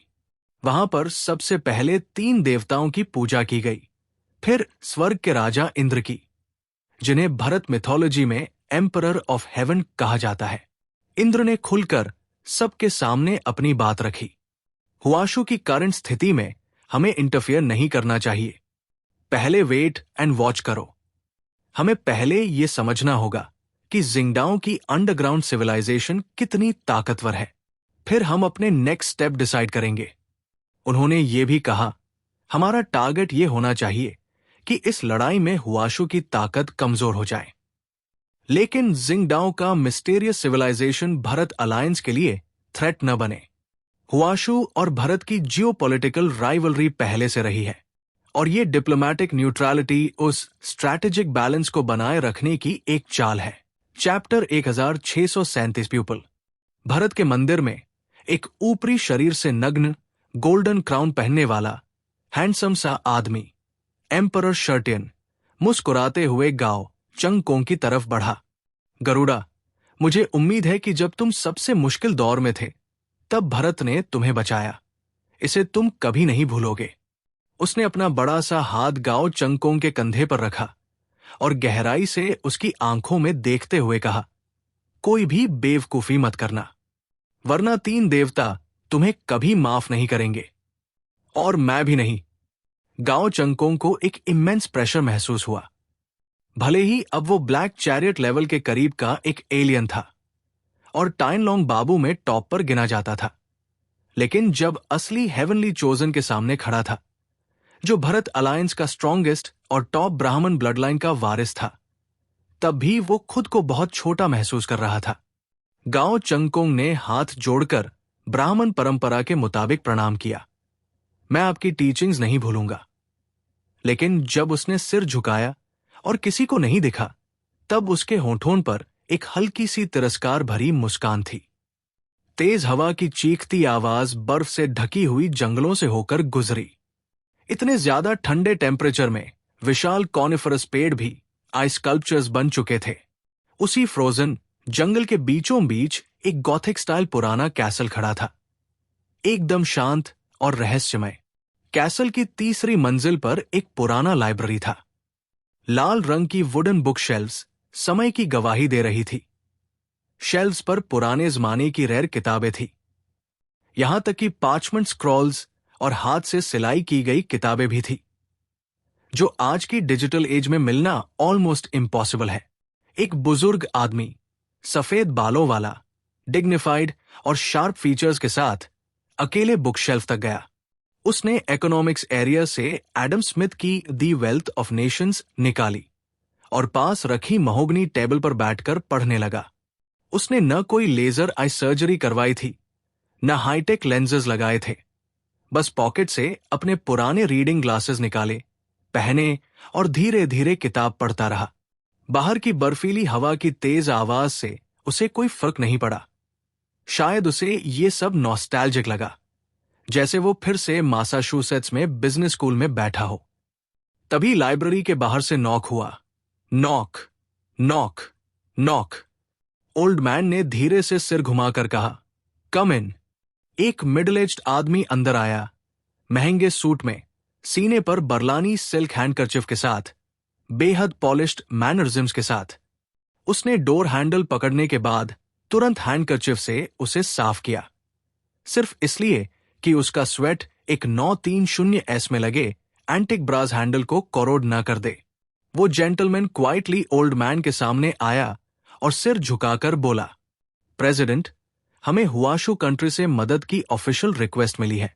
ओल्ड मैन, जो दिखने में किसी भी यूनिवर्सिटी लाइब्रेरी में मिलने वाले रिटायर्ड प्रोफेसर जैसा लगता था, ने धीरे से अपने रीडिंग ग्लासेस उतारे, किताब बंद की और कहा, वशु country? Yes sir, middle aged man ने सिर झुकाकर जवाब दिया। जिस चीज का हमें डर था वो टाइम से पहले ही हो गया। जिंगडाओ की अंडरग्राउंड सिविलाइजेशन ने फाइनली अटैक कर दिया है। हुआशू के 4 मेजर रीजन्स और कोलंबिया की ओशन फ्लीट को भी निशाना बनाया गया है। ओल्ड मैन, जिसका नाम था चार्ल्स लुइस मॉन्टेस्क्यू, ने कुर्सी पर लीन करते हुए धीमे से सिर हिलाया। हमें पता था ये दिन जल्दी ही आने वाला है। मिडिल एज्ड मैन, म्योद ब्रैट, जो प्यूपल ऑर्गेनाइजेशन का लेवल 32 मेंबर था और सिर्फ प्रेसिडेंट से ही जूनियर था, बोला, प्रेसिडेंट, क्या हमें अपनी स्ट्रेंथ इस्तेमाल करके उनकी मदद करनी चाहिए? मॉन्टेस्क्यू ने हाथ घुटनों पर रखे और थोड़ी देर सोचकर कहा, टोंग का अस्तित्व ही डेस्टिनी से लड़ने के लिए हुआ था। इसी वजह से हमने सेंचुरीज पहले ये ऑर्गेनाइजेशन बनाई, दुनिया भर के लाइक माइंडेड लोगों को एक करने के लिए, और मुझे ये ऑनर मिला कि मैं इसका प्रेसिडेंट बनूं। लेकिन हमेशा डर लगा रहता है कि मैं इस जिम्मेदारी को निभा भी पाऊंगा या नहीं। आज पहली बार इंसानों का अंडरग्राउंड सिविलाइजेशन के साथ लार्ज स्केल युद्ध हुआ है। ये एक नए युग की शुरुआत है। आगे और भी ऐसे युद्ध होंगे। कोई नहीं जानता कि ये कितना डेंजरस हो सकता है। कुछ देर की चुप्पी के बाद ब्रैड बोला, प्रेसिडेंट, आपने सही कहा, और हम अभी अभी जिस केओस नाम के म्यूटेंट को ऑब्जर्व कर रहे थे, वो 4 हॉर्समैन में से एक से कॉन्फ्लिक्ट में जा रहा है। मॉन्टेस्क्यू ने लंबी सोच के बाद कहा, हमारे प्लान में हुआशू कंट्री एक जरूरी भाग है। चाहे वो छोटी लड़की होतू हो या वो नया केओस, दोनों में पोटेंशियल है कि वो 4 हॉर्समैन ऑफ डॉन में से कोई एक बने। ब्रैट ने पूछा, तो क्या हम टोंग के मेंबर्स को भेजे सपोर्ट में? मॉन्टेस्क्यू ने सिर हिलाया, नहीं, हमें वहां की करंट सिचुएशन का पूरा अंदाजा नहीं है, और हमारा सबसे बड़ा दुश्मन न तो ह्यूमन कंट्री है, न वो अंडरग्राउंड क्रीचर्स। असली खतरा तो वो लोग हैं जो ब्लाइंड फेथ के पीछे भागते हैं। थोड़ी देर पॉज के बाद मॉन्टेस्क्यू ने फाइनली कहा, हम मैन पावर नहीं भेजेंगे, लेकिन अपना सम्मान जरूर जताएंगे। ब्रैट ने रिस्पेक्टफुली पूछा, आपका मतलब? मॉन्टेस्क्यू ने हल्का सा हाथ उठाकर कहा, वैसे भी हमने अभी तक हुआशू के उस नए लड़के केओस से डायरेक्ट कांटेक्ट नहीं किया है।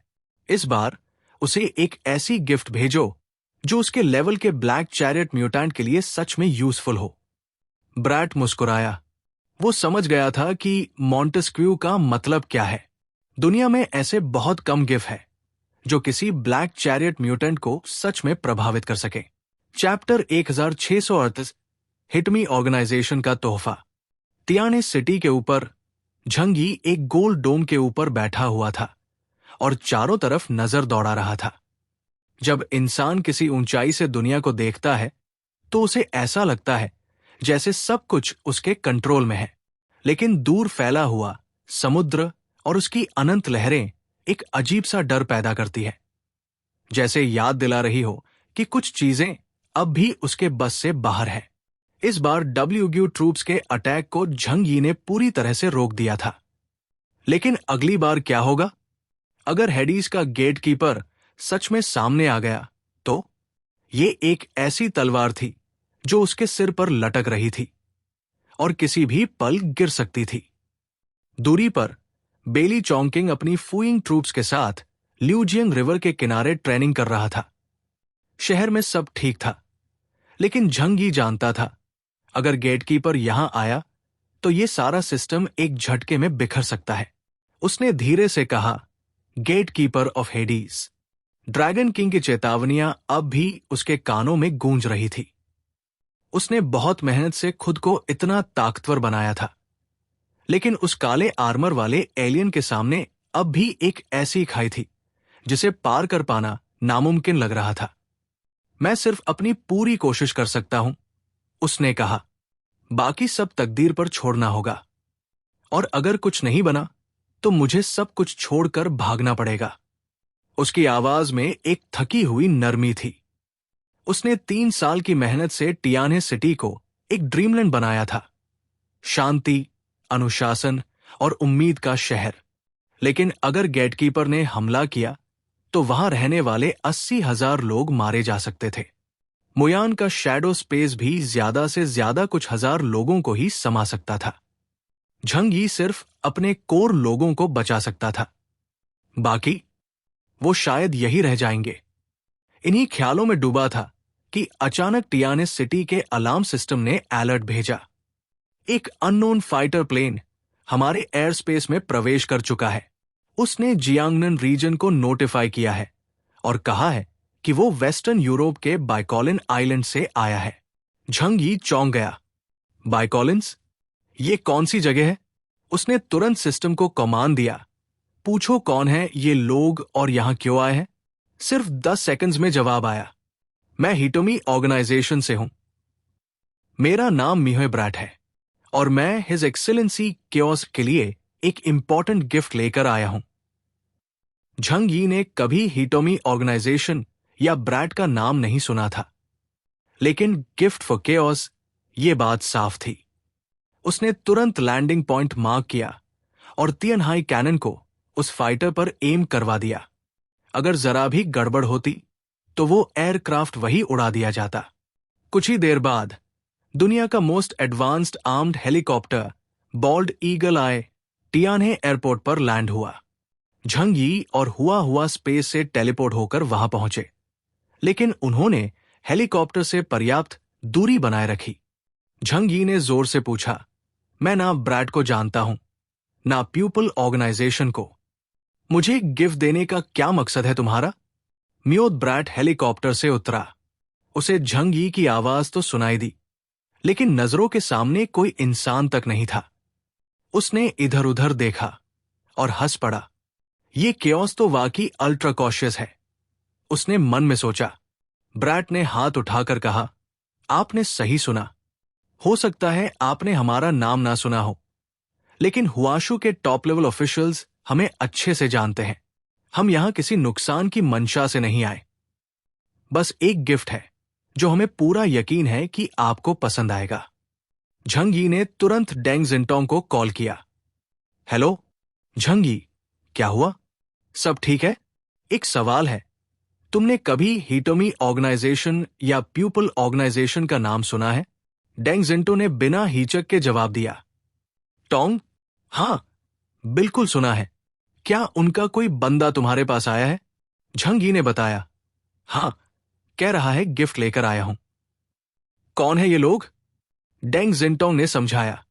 ये एक बहुत पुराना और मिस्टीरियस ऑर्गेनाइजेशन है। पहले इनका नाम फ्रीमेसन्स था। अब ये दुनिया के सबसे पावरफुल मेंबरशिप ग्रुप्स में से एक है।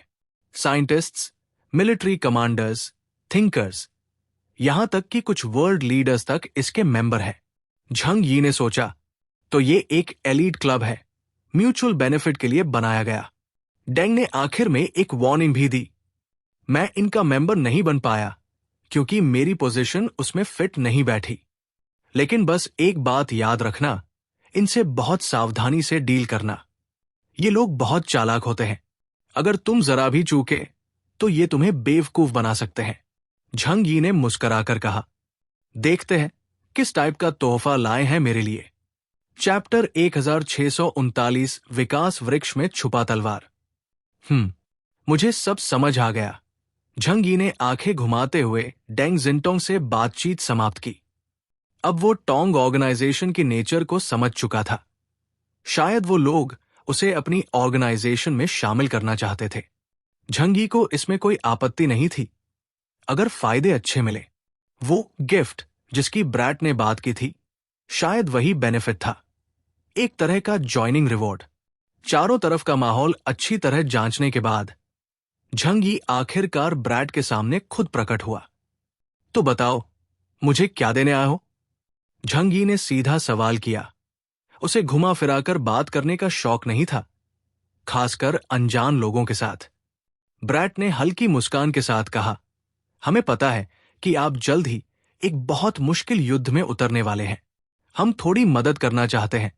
उसने पीछे इशारा किया और एक फुली आर्म सैनिक एक भारी ब्लैक मेटल बॉक्स लेकर आगे आया। झंग यी ने हाथ उठाकर रोका। बस यही रुक जाओ। उसने चुपचाप एक डायमेंशनल गेट खोल दिया। अगर कुछ भी संदिग्ध लगा तो वो तुरंत वहां से गायब हो सकता था।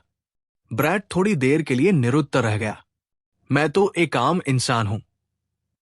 अगर तुम जैसे ब्लैक चैरियट लेवल एलियन भी मुझसे डर रहे हो तो दुनिया का क्या होगा? उसने मन ही मन सोचा। इसके बाद भी ब्रैट ने वो भारी बॉक्स खोला। जैसे ही बॉक्स खुला, उसमें रखा एक ट्रांसपेरेंट स्क्वेयर कंटेनर दिखाई दिया। उसके अंदर एक मुट्ठी के आकार का सिल्वर क्रिस्टल था, जिसमें एक दिव्य प्रकाश लहरा रहा था। झंग यी के शरीर में एक कंपी सी दौड़ गई। ये तो सोर्स ऑफ गॉड की ऊर्जा है। उसका दिल जोर से धड़कने लगा। ये वही चीज थी जिसके लिए पोस्ट एपोकैलिप्टिक दुनिया में देश एक दूसरे से युद्ध करने को तैयार रहते थे। सोर्स ऑफ गॉड का एक टुकड़ा एक इप्सिलॉन लेवल एलियन को जन्म दे सकता था, और अब टोंग ऑर्गेनाइजेशन उसे ये तोहफा दे रही थी। झंग यी के आसपास कई ऐसे लोग थे जिन्हें ताकत की जरूरत थी, लेकिन फिर भी उसने अपनी नजरों में शंका बनाए रखी। तुम ये मुझे दोगे? सच में? ब्रैट ने मुस्कुराते हुए कहा, हां, लॉर्ड केओस, ये हमारे संगठन की ओर से आपके लिए है। झंग यी ने पूछा, अगर मैं इसे ले लूं तो क्या इसका मतलब है कि मैं तुम्हारी ऑर्गेनाइजेशन में शामिल हो गया? ब्रैट ने तुरंत हाथ हिलाकर कहा, नहीं, नहीं, हम इतने सीधे तरीके से लोगों को रिक्रूट नहीं करते। हमारी ऑर्गेनाइजेशन में आप जैसे और भी लोग हैं। अगर आप शामिल होना चाहें तो भी आपको हमारी कमिटी से पास होना पड़ेगा। अभी हम सिर्फ आपकी मदद करना चाहते हैं। अगर आप भविष्य में शानदार प्रदर्शन करते हैं तो शायद हम आपको इनवाइट करें। झंग यी थोड़ा चौंका। अरे, ये लोग तो काफी घमंडी है, उसने सोचा। लेकिन उसने समझ लिया कि ये लोग सिर्फ ताकत के आधार पर लोगों को रिक्रूट नहीं करते। उनका सिलेक्शन सिस्टम काफी सख्त और लेयर्ड है। अब उसका ध्यान क्रिस्टल पर टिक गया था। सोर्स ऑफ गॉड जो मुफ्त में मिल रहा है, उसे क्यों छोड़ूं? झंग यी ने मुस्कुराते हुए कहा, तो फिर तुम्हारा धन्यवाद। उसने हाथ उठाया और वो क्रिस्टल वाला बॉक्स हवा में तैरता हुआ सोल्जर के हाथ से निकला और झंग यी की स्पेस में समा गया। ब्रैट ने सीने पर हाथ रखकर सिर झुकाया। हमारे प्रेसिडेंट मिस्टर मॉन्टेस्क्यू की तरफ से आपको सलाम। हमें आशा है कि आप इस युद्ध में विजयी होंगे। इसके बाद ब्रैट वापस अपने आर्म्ड हेलीकॉप्टर में चढ़ा और बिना किसी और औपचारिकता के चला गया। झंग यी कुछ क्षण वही खड़ा रहा, थोड़ा चकित। ये तो मेरी उम्मीद से कहीं ज्यादा था। फिर उसने कंधे उचकाते हुए कहा, तुमने देना चाहा, मैंने ले लिया। बाद में अगर इसमें कोई राजनीतिक चाल निकली तो देख लेंगे। लेकिन अब असली समस्या थी, सोर्स ऑफ गॉड किसे दूं? अंकल वायु और फैटी सू की प्रतिभा की सीमा कम थी। उन्हें इप्सिलॉन लेवल एलियन बनाने पर भी ज्यादा लाभ नहीं होगा। लियू कैरन इंजीनियरिंग में निपुण थी, लेकिन डायरेक्ट कॉम्बैट के लिए उपयुक्त नहीं थी। यांग एक्साइन के पास नियमाधारित शक्तियां थी, लेकिन वो अपनी शक्ति को बढ़ाने में ज्यादा रुचि नहीं रखती थी।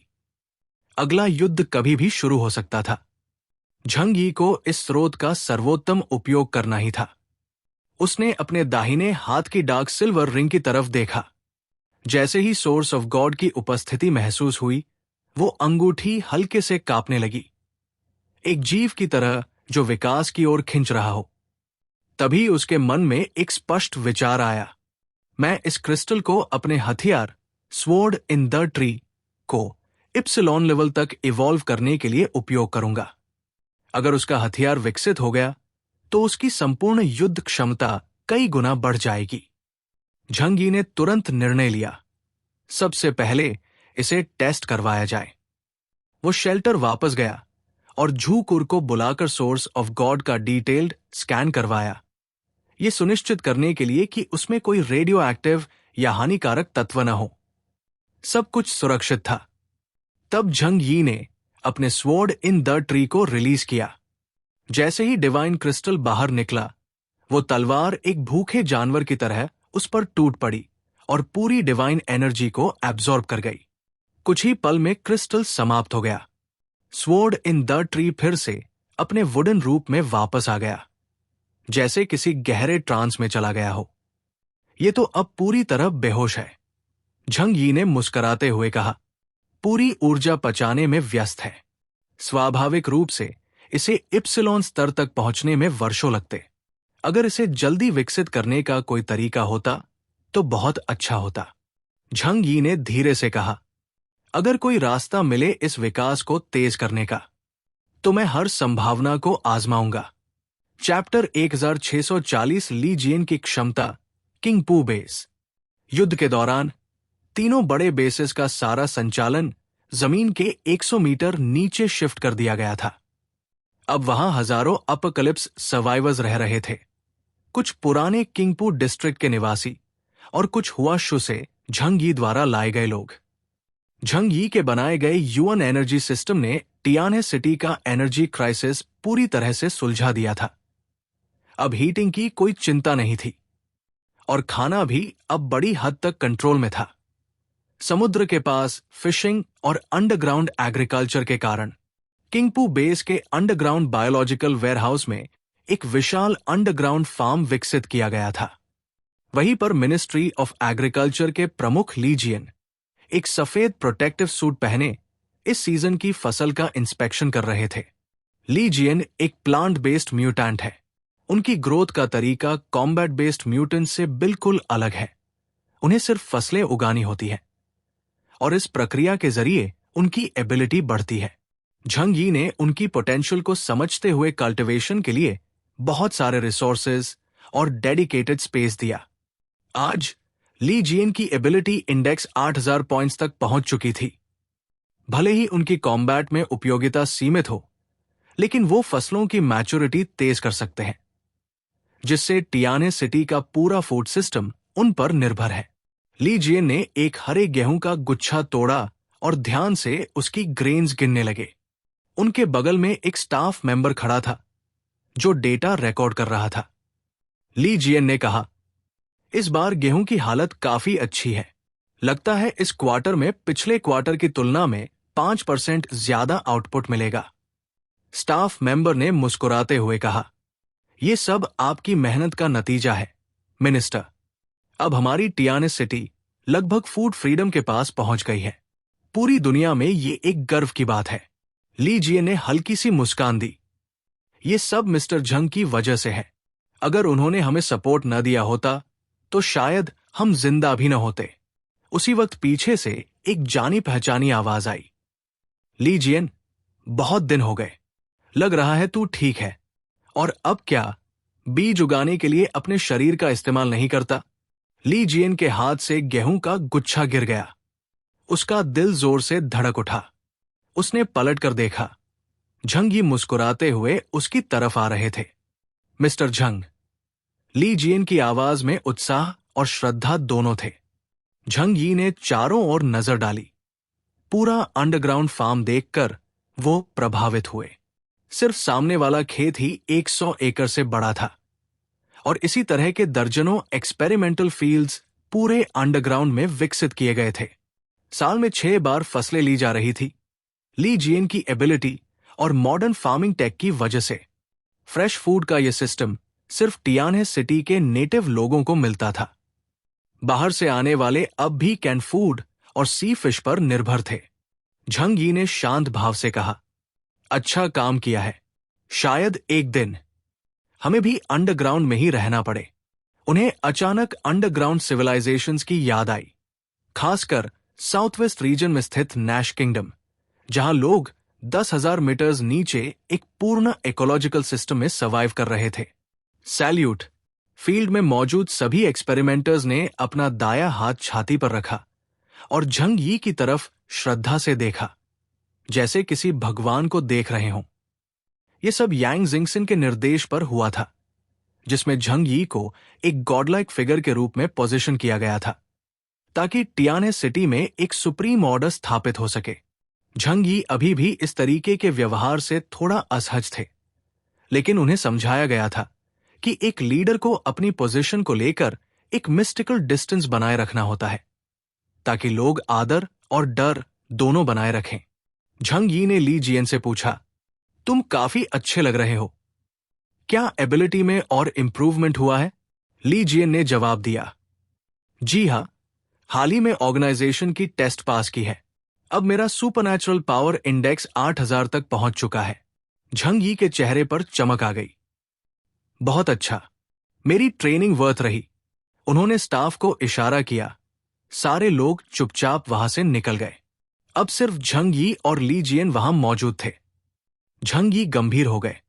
मुझे तुमसे एक बहुत महत्वपूर्ण काम करवाना है, ली जियन। हो सकता है ये काम टियाने सिटी के सर्वाइवल से जुड़ा हो।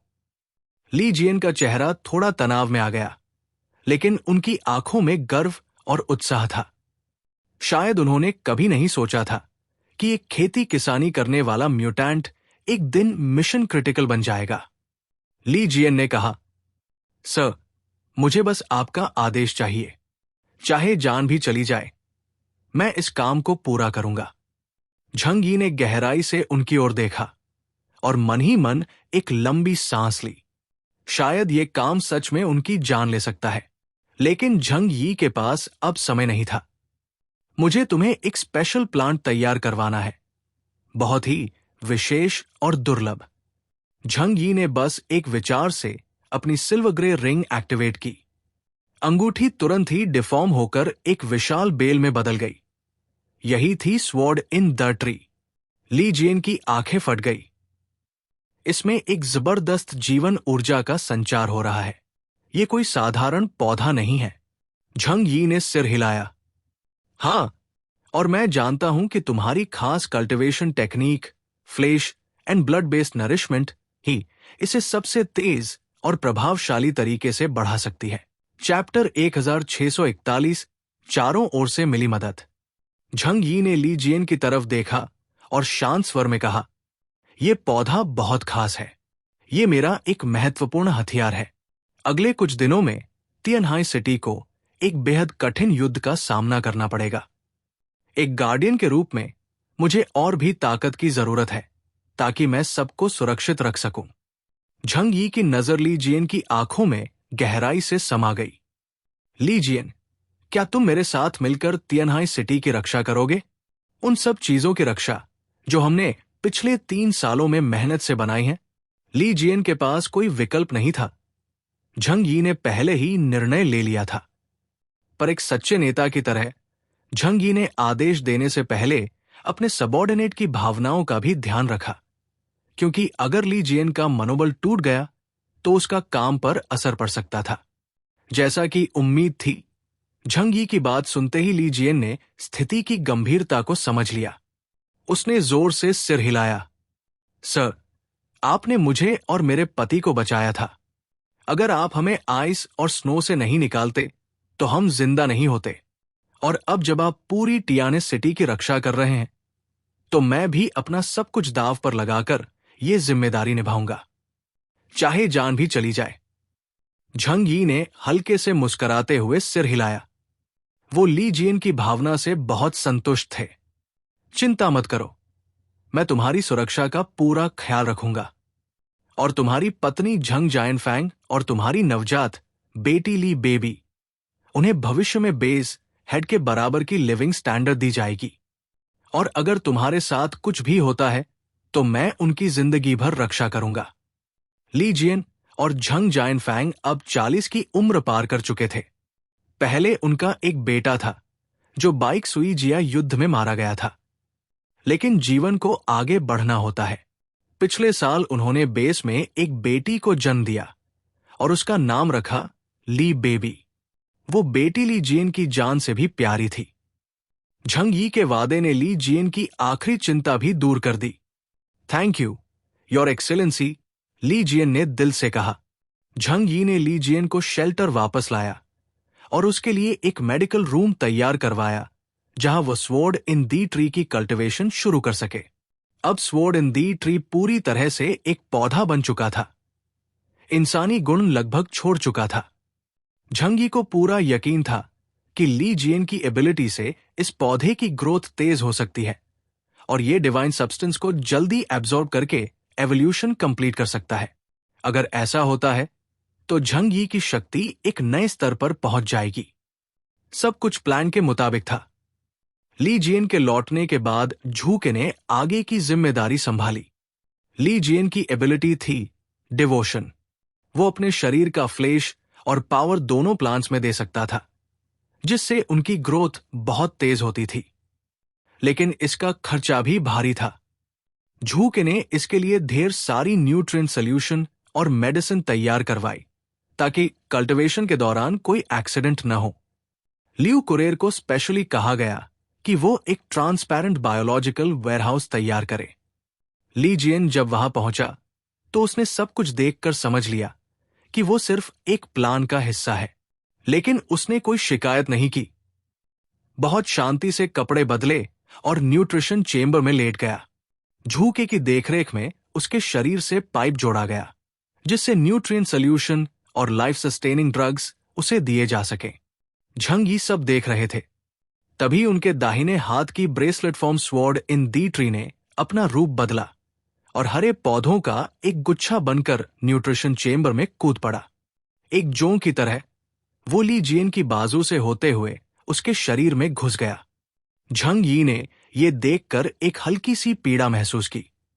अगर हालात इतने क्रिटिकल न होते तो मैं ये कभी नहीं करता, उन्होंने मन में सोचा। पर ली जियन इस सब का आदी हो चुका था। उसने शांति से आंखें बंद कर ली। झंग यी ने हुआ को जमीन से उठाया और न्यूट्रिशन चेंबर की तरफ इशारा करते हुए कहा, हुआ अगली कुछ रातों तक तुम्हें यही रहना होगा। तुम्हें इस पूरी प्रक्रिया पर नजर रखनी है। कोई भी एक्सीडेंट नहीं होना चाहिए। यह हमारे लिए बहुत इंपॉर्टेंट है, समझी? फिर उन्होंने एक अलग स्पेस खोलकर सूखी मछलियों का पहाड़ हुआ के लिए बना दिया। वावा ने मुंह खोलते हुए उबासी ली और बोली, मियाओ, समझ गई, छोटा सा काम है। झंगी संतुष्ट होकर वहां से निकल गए। उम्मीद है अगले युद्ध से पहले स्वॉर्ड इन दी ट्री का एवोल्यूशन पूरा हो जाए, लेकिन किसी को नहीं पता वो दिन कब आएगा। झंगी बेसमेंट से निकलकर लिविंग रूम पहुंचे। वहां यांगसिया धीरे से उनके पास आई और उन्हें एक कप गरम कॉफी पकड़ा दिया। झंगी, तुम काफी थकेत के लग रहे हो, आराम करोगे क्या? मैंने हाल ही में ईयर क्लीनिंग सीखी है, बहुत स्ट्रेस रिलीफ करती है। झंगी की आंखों में एक हल्की चमक आई। शाम को देखते हैं, उन्होंने मुस्कुराकर कहा। यांगसिया ने शर्माते हुए कहा, ठीक है, फिर मेरी रूम में आना मत भूलना। झंगी कॉफी लेकर यांग जिंगसिन को ढूंढने निकल गए। उन्हें टोंग ऑर्गेनाइजेशन के बारे में बात करनी थी।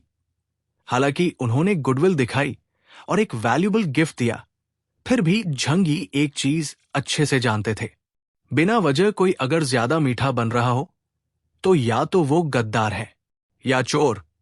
कहना अच्छा नहीं लगता, पर सतर्क रहना हमेशा जरूरी होता है। झंगी कंट्रोल सेंटर पहुंचे। वहां यांग जिंगसिन बैटलफील्ड के अपडेट्स ले रही थी। वो 6 रीजन्स के रिप्रेजेंटेटिव से बात कर रही थी। अपकमिंग बैटल की स्ट्रैटेजी पर चर्चा चल रही थी। मुलाकातें लंबी और जटिल थी। काफी फोर्सेस इन्वॉल्व थी। साथ ही इंटरनेशनल कम्युनिटी का रिस्पॉन्स भी देखना था और पॉसिबल रीइंफोर्समेंट्स को भी जज करना था। अभी के लिए सबसे जरूरी बात थी ट्रूप गैदरिंग। टियानहे सिटी अपनी जमीन पर लड़ रही थी, ये एडवांटेज था। लेकिन डब्ल्यूयू ट्रूप्स के सामने सबसे बड़ा अंतर था हाई लेवल एलियंस का। सिर्फ इस बार ही डब्ल्यूयू ने 11 इप्सिलॉन क्लास एलियंस भेजे थे, जो कोलंबियन नवल फ्लीट पर हमला करने वाले ट्रूप्स में शामिल थे। कैप्टन लेवल एलियंस, जो आमतौर पर एलीट माने जाते थे, वहां 700-800 की तादाद में थे। ये एक क्लियर स्ट्रेंथ क्रशिंग था। अगर जियोग्राफिकल एडवांटेज न हो तो हुआशु कंट्री जीत की बात सोच भी नहीं सकती थी। इस बार सच में बाहरी मदद की जरूरत थी। झंग यी को कंट्रोल सेंटर में एक अच्छी खबर मिली। मेंग युअनजून ने बताया, हमने 20 से ज्यादा कंट्रीज, रीजन्स और स्पेशल ऑर्गेनाइजेशंस को हेल्प के लिए रिक्वेस्ट भेजी थी। उनमें से 11 ने जवाब दिया है। कुछ छोटे देशों ने सिंबॉलिक सपोर्ट के लिए छोटे एलियन ट्रूप्स भेजने का वादा किया है, लेकिन जो असली मदद कर सकते हैं वो है कोलंबिया और फ्रीमॉन्स। चैप्टर 1642 वेपन टेक्नोलॉजी का बांटना।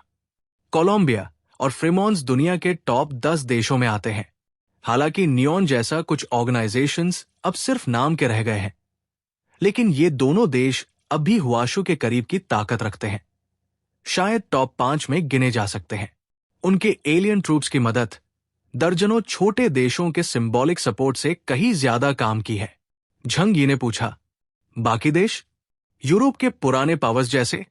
भारत का नाम उसने जानबूझकर नहीं लिया, क्योंकि वो पहले से ही हुआशू के खिलाफ चाले चलता रहा है, जैसे साउथ वेस्ट रीजन में गुप्त मिशन भेजना। झंग यी को उन पर बिल्कुल भरोसा नहीं था, लेकिन वेस्टर्न यूरोप के कुछ देशों की ताकत अब भी जबरदस्त है, जैसे ब्रिटानिया, जो कभी दुनिया की नंबर 1 शक्ति था। झंग यी को याद आया कि वो पहले नाइट्स ऑफ दी सर्कल से लड़ चुका है और उनकी ताकत कम नहीं थी। अगर किंग आर्थर जैसा कोई फिर से आ गया तो कहीं मेरी स्वॉर्ड इन दी ट्री उसके खिलाफ न हो जाए। उसने मन ही मन सोचा। मेंग युअनजून ने जवाब दिया, आजकल हर रीजन अपनी सर्वाइवल प्रॉब्लम से जूझ रहा है। वेस्टर्न यूरोप हमारे यहां तक ट्रूप्स नहीं भेज पाएगा। भेजे भी तो वो कैप्टन लेवल से नीचे होंगे, कोई बड़ा फायदा नहीं होगा। हाँ, शंजुआ ने चिंता से पूछा, तो फिर सिर्फ कोलंबिया और फ्रीमॉन्स? उन्होंने कितने लोग भेजने का वादा किया है? मेंग युअनजून ने फाइल देखी और कहा, फ्रीमॉन्स ने अपना टॉप एलियन भेजा है, thunder god Perun, palace of the gods से, और कोलंबिया ने नेचुरल साइंस एसोसिएशन से न्यूटन को भेजा है। न्यूटन? नाम सुनते ही थोड़ी हंसी छूट गई। झंग यी ने सोचा, अरे अब तो मिथोलॉजी वाले नाम चलते थे, ये हिस्टोरिकल फिगर कहां से आ गया? यांग जिंगसन ने सॉफ्टली समझाया, कोलंबिया का अपना मिथोलॉजी सिस्टम नहीं है और वो इंडियन या दूसरे मिथोलॉजिकल कैरेक्टर्स को यूज नहीं कर सकते, तो उन्होंने साइंस के पायोनियर्स के नामों को कोड नेम बनाया। झंग यी ने कंधे उचकाए। वैसे न्यूटन भी कोलंबिया नहीं था। यांग जिंगसन मुस्कुराई, अगर इमिग्रेंट कंट्रीज के रूट्स खोजोगे तो उनके पास नाम ही नहीं बचेंगे। थोड़ी देर ये सब मजाक चला, लेकिन सभी मानते थे कि कोलंबिया और फ्रीमॉन्स वाकई एलीट लेवल की ताकत रखते हैं, जो हुआशू का मुकाबला कर सकते हैं। झंग यी ने पूछा, मेंग शुआई, पेरन और न्यूटन की स्ट्रेंथ क्या है? मेंग युअनजून ने कहा, ऑफिशियल इंटेलिजेंस के मुताबिक दोनों ही ब्लैक चैरियट लेवल एलियंस हैं। सुनते ही 6 रीजन रिप्रेजेंटेटिव्स की एक्सप्रेशंस थोड़ी रिलैक्स्ड हो गई। इस समय लो लेवल फाइटर्स से कुछ नहीं होगा, बस हाई लेवल ताकत ही जीत दिला सकती है। ली चोंगोंग ने गहरी आवाज में कहा, अगर ये दोनों black chariot level fighters battle में लीड करें तो हमारी जीत की उम्मीद बढ़ जाएगी, लेकिन अगर अंडरवर्ल्ड का गेटकीपर भी आ गया तो? वो सीधे झंग यी, मेंग युअनजून और ली ग्वेंजियाओ की तरफ देखने लगा। शेंजिंग और दोघाई रीजन्स के पास सबसे एडवांस्ड स्पेस बेस्ड वेपन्स है। तियनहाई सिटी के पास भी powerful land based ion wave weapons है। लेकिन अब जब युद्ध किसी भी डिस्ट्रिक्ट पर आ सकता है, तो मेरा सुझाव है आप सब अपनी वेपन टेक शेयर करें। झंग यी अलर्ट हो गया। उसे याद था दोघाई ने एक बैटल में मिलिट्री सैटेलाइट से स्पेस बेस्ड वेपन्स लॉन्च किए थे, जो सीधे ऑर्बिट से गिरते थे और ब्लैक चैरियट लेवल डब्ल्यूग्यू जनरल तक को हेवी डैमेज पहुंचा सकते थे। उनकी अटैक स्पीड और सरप्राइज लेवल तियनहाई कैनन से कहीं ज्यादा है। झंग यी ने सोचा, अब तक दोघाई और शेंगजिंग अपनी टेक्नोलॉजी को अकेले ही रखते आए थे। मेंग युअनजून ने थोड़ा हंसते हुए कहा, मैं स्पेस बेस्ड वेपन्स के डिजाइन ड्राइंग्स शेयर कर सकता हूं, लेकिन सैटेलाइट बनाना बहुत एक्सपेंसिव और टाइम कंज्यूमिंग होता है। शॉर्ट टर्म में इससे कोई इमीडिएट फायदा नहीं मिलेगा। ली चोंगोंग ने सीधे कहा, ये हम खुद मैनेज कर लेंगे। लेकिन एक्सटर्नल एनिमीज को देखते हुए इस समय सीक्रेसी की जरूरत नहीं है। मैंग युअनजू ने सिर हिलाया। ठीक है, मैं अभी डिजाइन ड्राइंग्स भिजवाता हूं। झंग यी ने भी ऑफर दिया। मैं भी तियनहाई वेपन्स के डिजाइन्स शेयर कर सकता हूं। सब दंग रह गए। झंग यी जैसा आदमी जो बिना फायदे के कुछ नहीं करता, ऐसा जेनरस स्टेप ले रहा था। ली चोंगोंग ने कहा, लगता है इस बार तुमने सही मायने में स्थिति को समझा है। झंग यी हल्के से मुस्कुराया। मैं हमेशा से ओवरऑल सिचुएशन को समझता हूं। अगर तुम यूज कर सकते हो तो ले लो। वो जेनरस तो था, लेकिन इसमें उसका कैलकुलेशन भी था। तियनहाई कैनन भले ही कॉम्प्लेक्स हो, लेकिन स्पेस वेपन से पीछे था। और सबसे जरूरी बात, कैनन के लिए जो युअनशु चाहिए, उसका सबसे बड़ा भंडार झंग यी के पास ही था। इसके अलावा लियू कैरन द्वारा बनाए गए सारे मैकेनिकल सिस्टम्स और फोर्ट्रेसेस उसके एबिलिटी के साथ कॉन्स्टेंटली इवॉल्व होते रहते हैं। जो ड्राइंग्स झंग यी दे रहा था, वो कुछ महीनों में आउटडेटेड हो जाएंगे। Chapter 1643 initiation ceremony. हथियारों की समस्या तो आसानी से सुलझ गई, लेकिन झंग यी ने इस वक्त एक नया सवाल उठाया। खुले हमले से बचना आसान होता है, लेकिन अंधेरे से आई तीर का क्या? जब टियाने सिटी में पहले एक अंडरकवर सामने आया था, तब मैंने तुम सबको इस बात के लिए सचेत किया था। इस बार मेजर डिस्ट्रिक्ट्स पर हमला हुआ है। दुश्मन साफ तौर पर अंडरग्राउंड सिविलाइजेशन से हैं, लेकिन उन्होंने सीधे सीधे सभी प्रमुख जिलों की कैपिटल्स पर हमला किया। उनके हमले की चाल से भी साफ है कि वो हमारी इंटेलिजेंस को बहुत अच्छे से जानते हैं। क्या तुमने कभी सोचा है कि फॉग वैली के अंडरकवर्स तुम सबके इलाकों में पहले से ही मौजूद हो सकते हैं? जैसे ही ये बात कही गई, वहां मौजूद सभी लोगों के चेहरे गंभीर हो गए। उन्होंने सच में इस बारे में पहले कभी नहीं सोचा था, क्योंकि उनकी स्वाभाविक धारणा रही थी कि वो खुद को ऊंची जाति का प्राणी मानते हैं। अंडरग्राउंड वर्ल्ड के जीवों को वो हमेशा हीन दृष्टि से देखते आए थे। उन्हें ये कल्पना करना भी मुश्किल था कि कोई ऐसा जीव जो आकार में इंसान से 2-3 गुना बड़ा हो, खुद को इंसान के रूप में छिपा सकता है, वो भी इतनी कुशलता से। झंग यी ने कहा, बिल्कुल, ये तो बस एक अनुमान है, लेकिन जैसा तुमने पहले कहा था, फॉग वैली से सीधा संपर्क तो जियांगनन डिस्ट्रिक्ट और दोघाई डिस्ट्रिक्ट का है। पर अगर, मैंग युअनजू ने तुरंत कहा, मैं अभी लोगों को भेजकर पूरे जिनजिंग डिस्ट्रिक्ट की जांच शुरू कराता हूं। वो इंसान है या हुआशु लोग, ये तो एक सिंपल ब्लड टेस्ट से पता चल जाएगा। जेनेटिक टेक्नोलॉजी अब बहुत एडवांस्ड है। हाँ, शैनजुओ ने भौहें सिकोड़ते हुए कहा। लेकिन अगर इंसान ही उनके लिए काम कर रहे हो तो तब क्या करेंगे? मैंग युअनजू ने एक लंबी सांस ली। अगर ऐसा है तो मामला और भी जटिल हो जाएगा। हर जगह पूरी तरह से छानबीन करना नामुमकिन है। हम बस यही कर सकते हैं कि फॉग वैली से आए फॉरेनर्स को हुआशु कंट्री में घुसने से ज्यादा रोका जाए। बाहर फैले रेफ्यूजीज तक को ट्रैक नहीं किया जा सकता। झंग यी ने कहा, मैं गारंटी दे सकता हूं कि तियनहाई सिटी में कोई सस्पिशियस व्यक्ति नहीं है। बाकी जगहों के लिए तुम लोग अपनी तरह से काम करो। तियनहाई सिटी के हर व्यक्ति की बेहद सख्त बैकग्राउंड चेकिंग होती है और की पोजीशंस में मौजूद लोगों की पर्सनल जांच यांग जिंगसिन खुद करती है, ताकि अगले युद्ध में कोई भी खतरा ना बने। फिर उसने झुझेंग की ओर मुड़ते हुए कहा, ज़हू शुआई, हम थोड़ी देर के लिए निकल रहे हैं। बाकी मामलों पर चर्चा की जिम्मेदारी तुम्हारी। ज़हू झेंग ने सिर हिलाया। चिंता मत करो, मैं देख लूंगा। झंग यी ने यांग जिंगसिन की ओर देखा और वो इशारा समझ गई। उसने वीडियो कॉन्फ्रेंस बंद कर दिया। झंग यी ने उसे टैंग ऑर्गेनाइजेशन के बारे में बताया।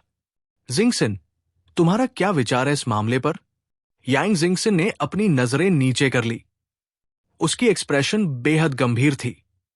मैं इस ऑर्गेनाइजेशन के बारे में थोड़ा जानती हूं। इसका इतिहास बहुत पुराना है, यहां तक कि क्रिश्चियन एरा से भी पहले का। कहा जाता है कि इसका इतिहास जंजिंग चर्च के ओरिजिन सेक्ट जितना ही पुराना है। भाई, तुम्हें इस ऑर्गेनाइजेशन से सावधान रहना होगा। ये बहुत ही खतरनाक और शक्तिशाली है। झंग यी ने सिर हिलाया। समझ गया। जो ऑर्गेनाइजेशन यूं ही सोर्स ऑफ गॉड दे सकता है, उसकी ताकत कम से कम एक देश जितनी तो होगी ही। यांग जिंगसन ने कहा, उन्होंने तुम्हें सोर्स ऑफ गॉड इसलिए दिया है क्योंकि हुआशु कंट्री ही अगला मुख्य बैटलफील्ड बनने वाला है अंडरग्राउंड सिविलाइजेशन के खिलाफ। ये इंसानों और अंडरग्राउंड सिविलाइजेशंस के बीच पहली बड़ी एंटी इन्वेजन वॉर होगी। उन्होंने तुम्हें सोर्स ऑफ गॉड सिर्फ इसलिए दिया है ताकि तुम्हें एक चेस पीस की तरह इस्तेमाल किया जा सके। ये कहकर वो थोड़ा मुस्कराई। लेकिन इसका ये भी मतलब है कि वो तुम्हें ऑब्जर्व कर रहे हैं और शायद तुम्हें अपने ऑर्गेनाइजेशन में शामिल करना चाहते हैं। इसके बाद यांग जिंगसन ने झंग यी को एक बात बताई। डूम्सडे से पहले टॉम ऑर्गेनाइजेशन ने मुझे भी अप्रोच किया था, लेकिन मैंने उन्हें मना कर दिया।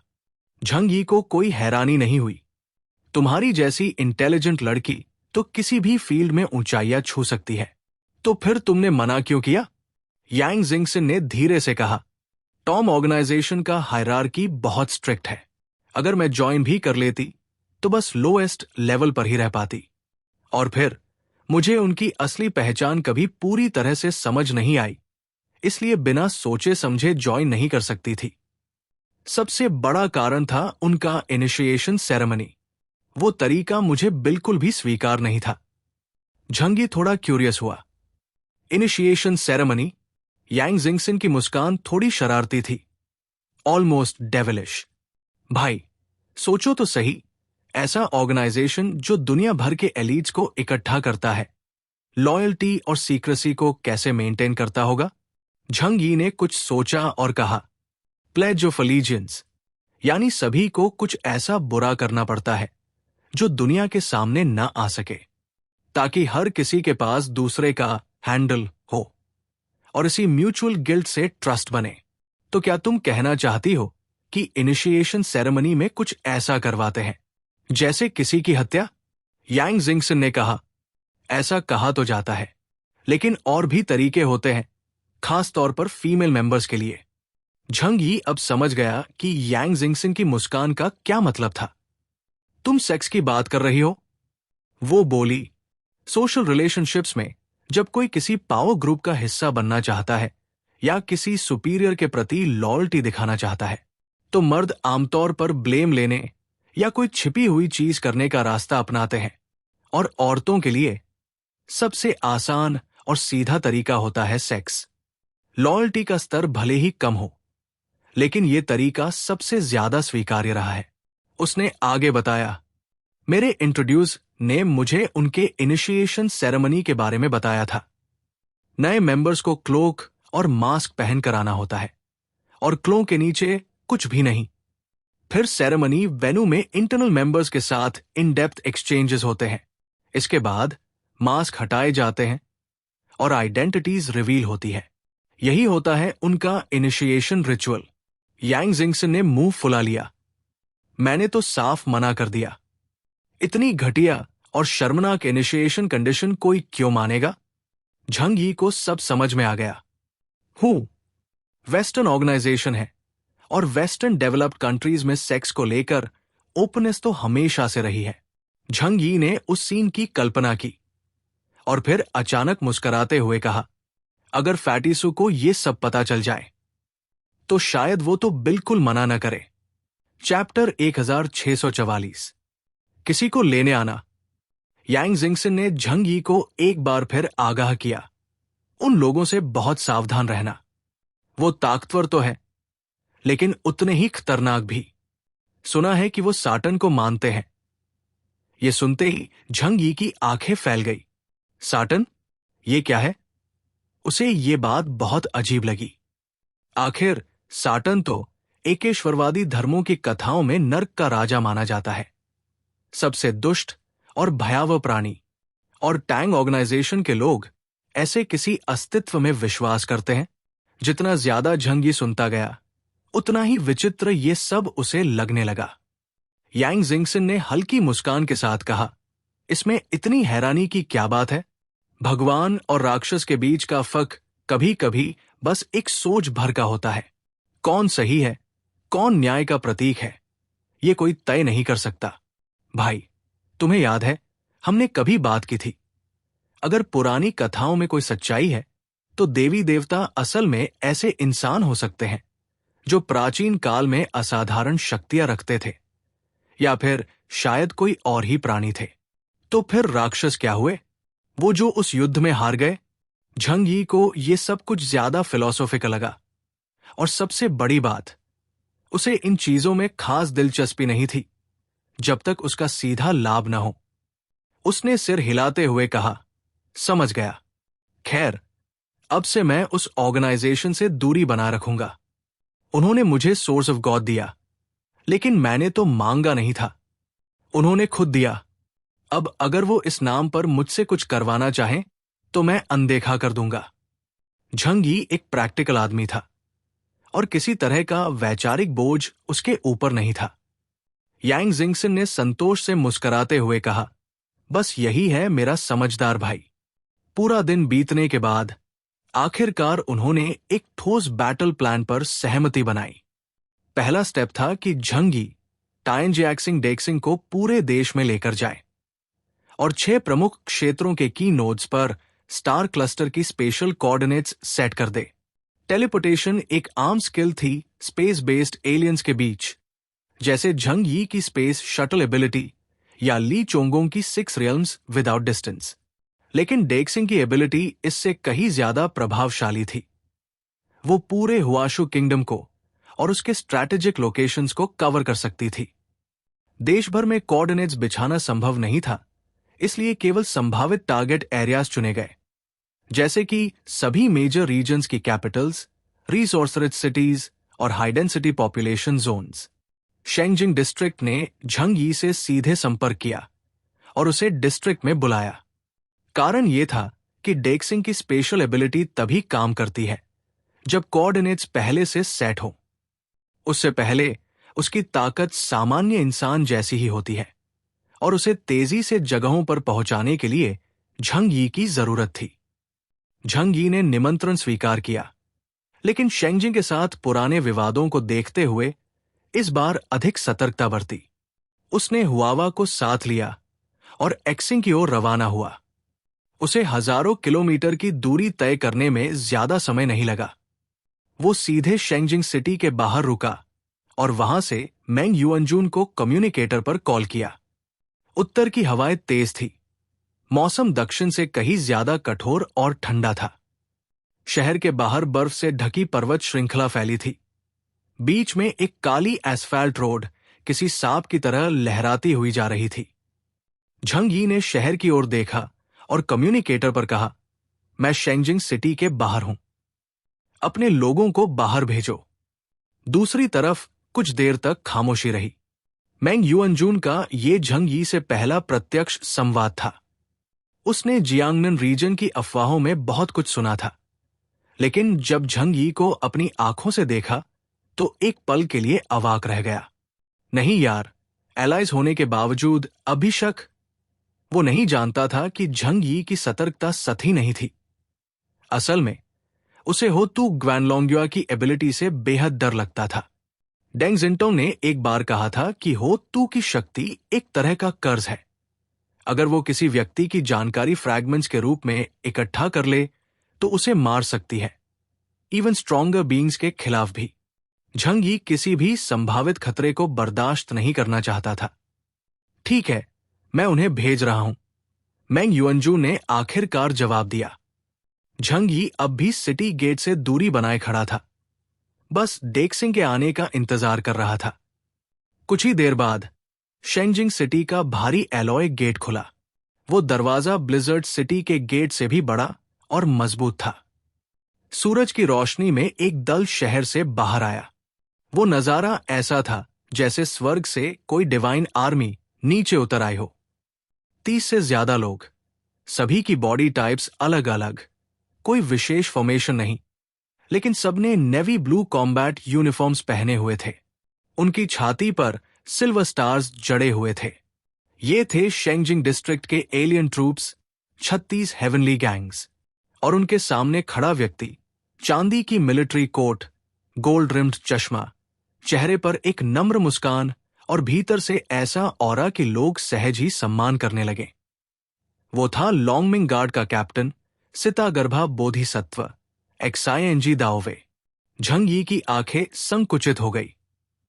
उसका शरीर इंस्टिंक्टिवली कॉम्बैट स्टांस में आ गया। ये समूह शायद जिंजिंग रीजन की सबसे एलीट फोर्स थी, सिवाय हो तू और ज़ेन युआनजी के।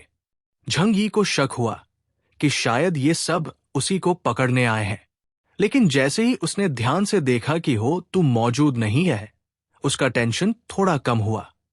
अगर हो तू वहां नहीं है तो 10 एक्साइएनजी दाओवे भी उसे नहीं रोक सकता। मिस्टर हुंदून, बहुत दिन हो गए, कैसे हो आजकल? एक्साइएनजी दाओवे ने मुस्कुराकर कहा।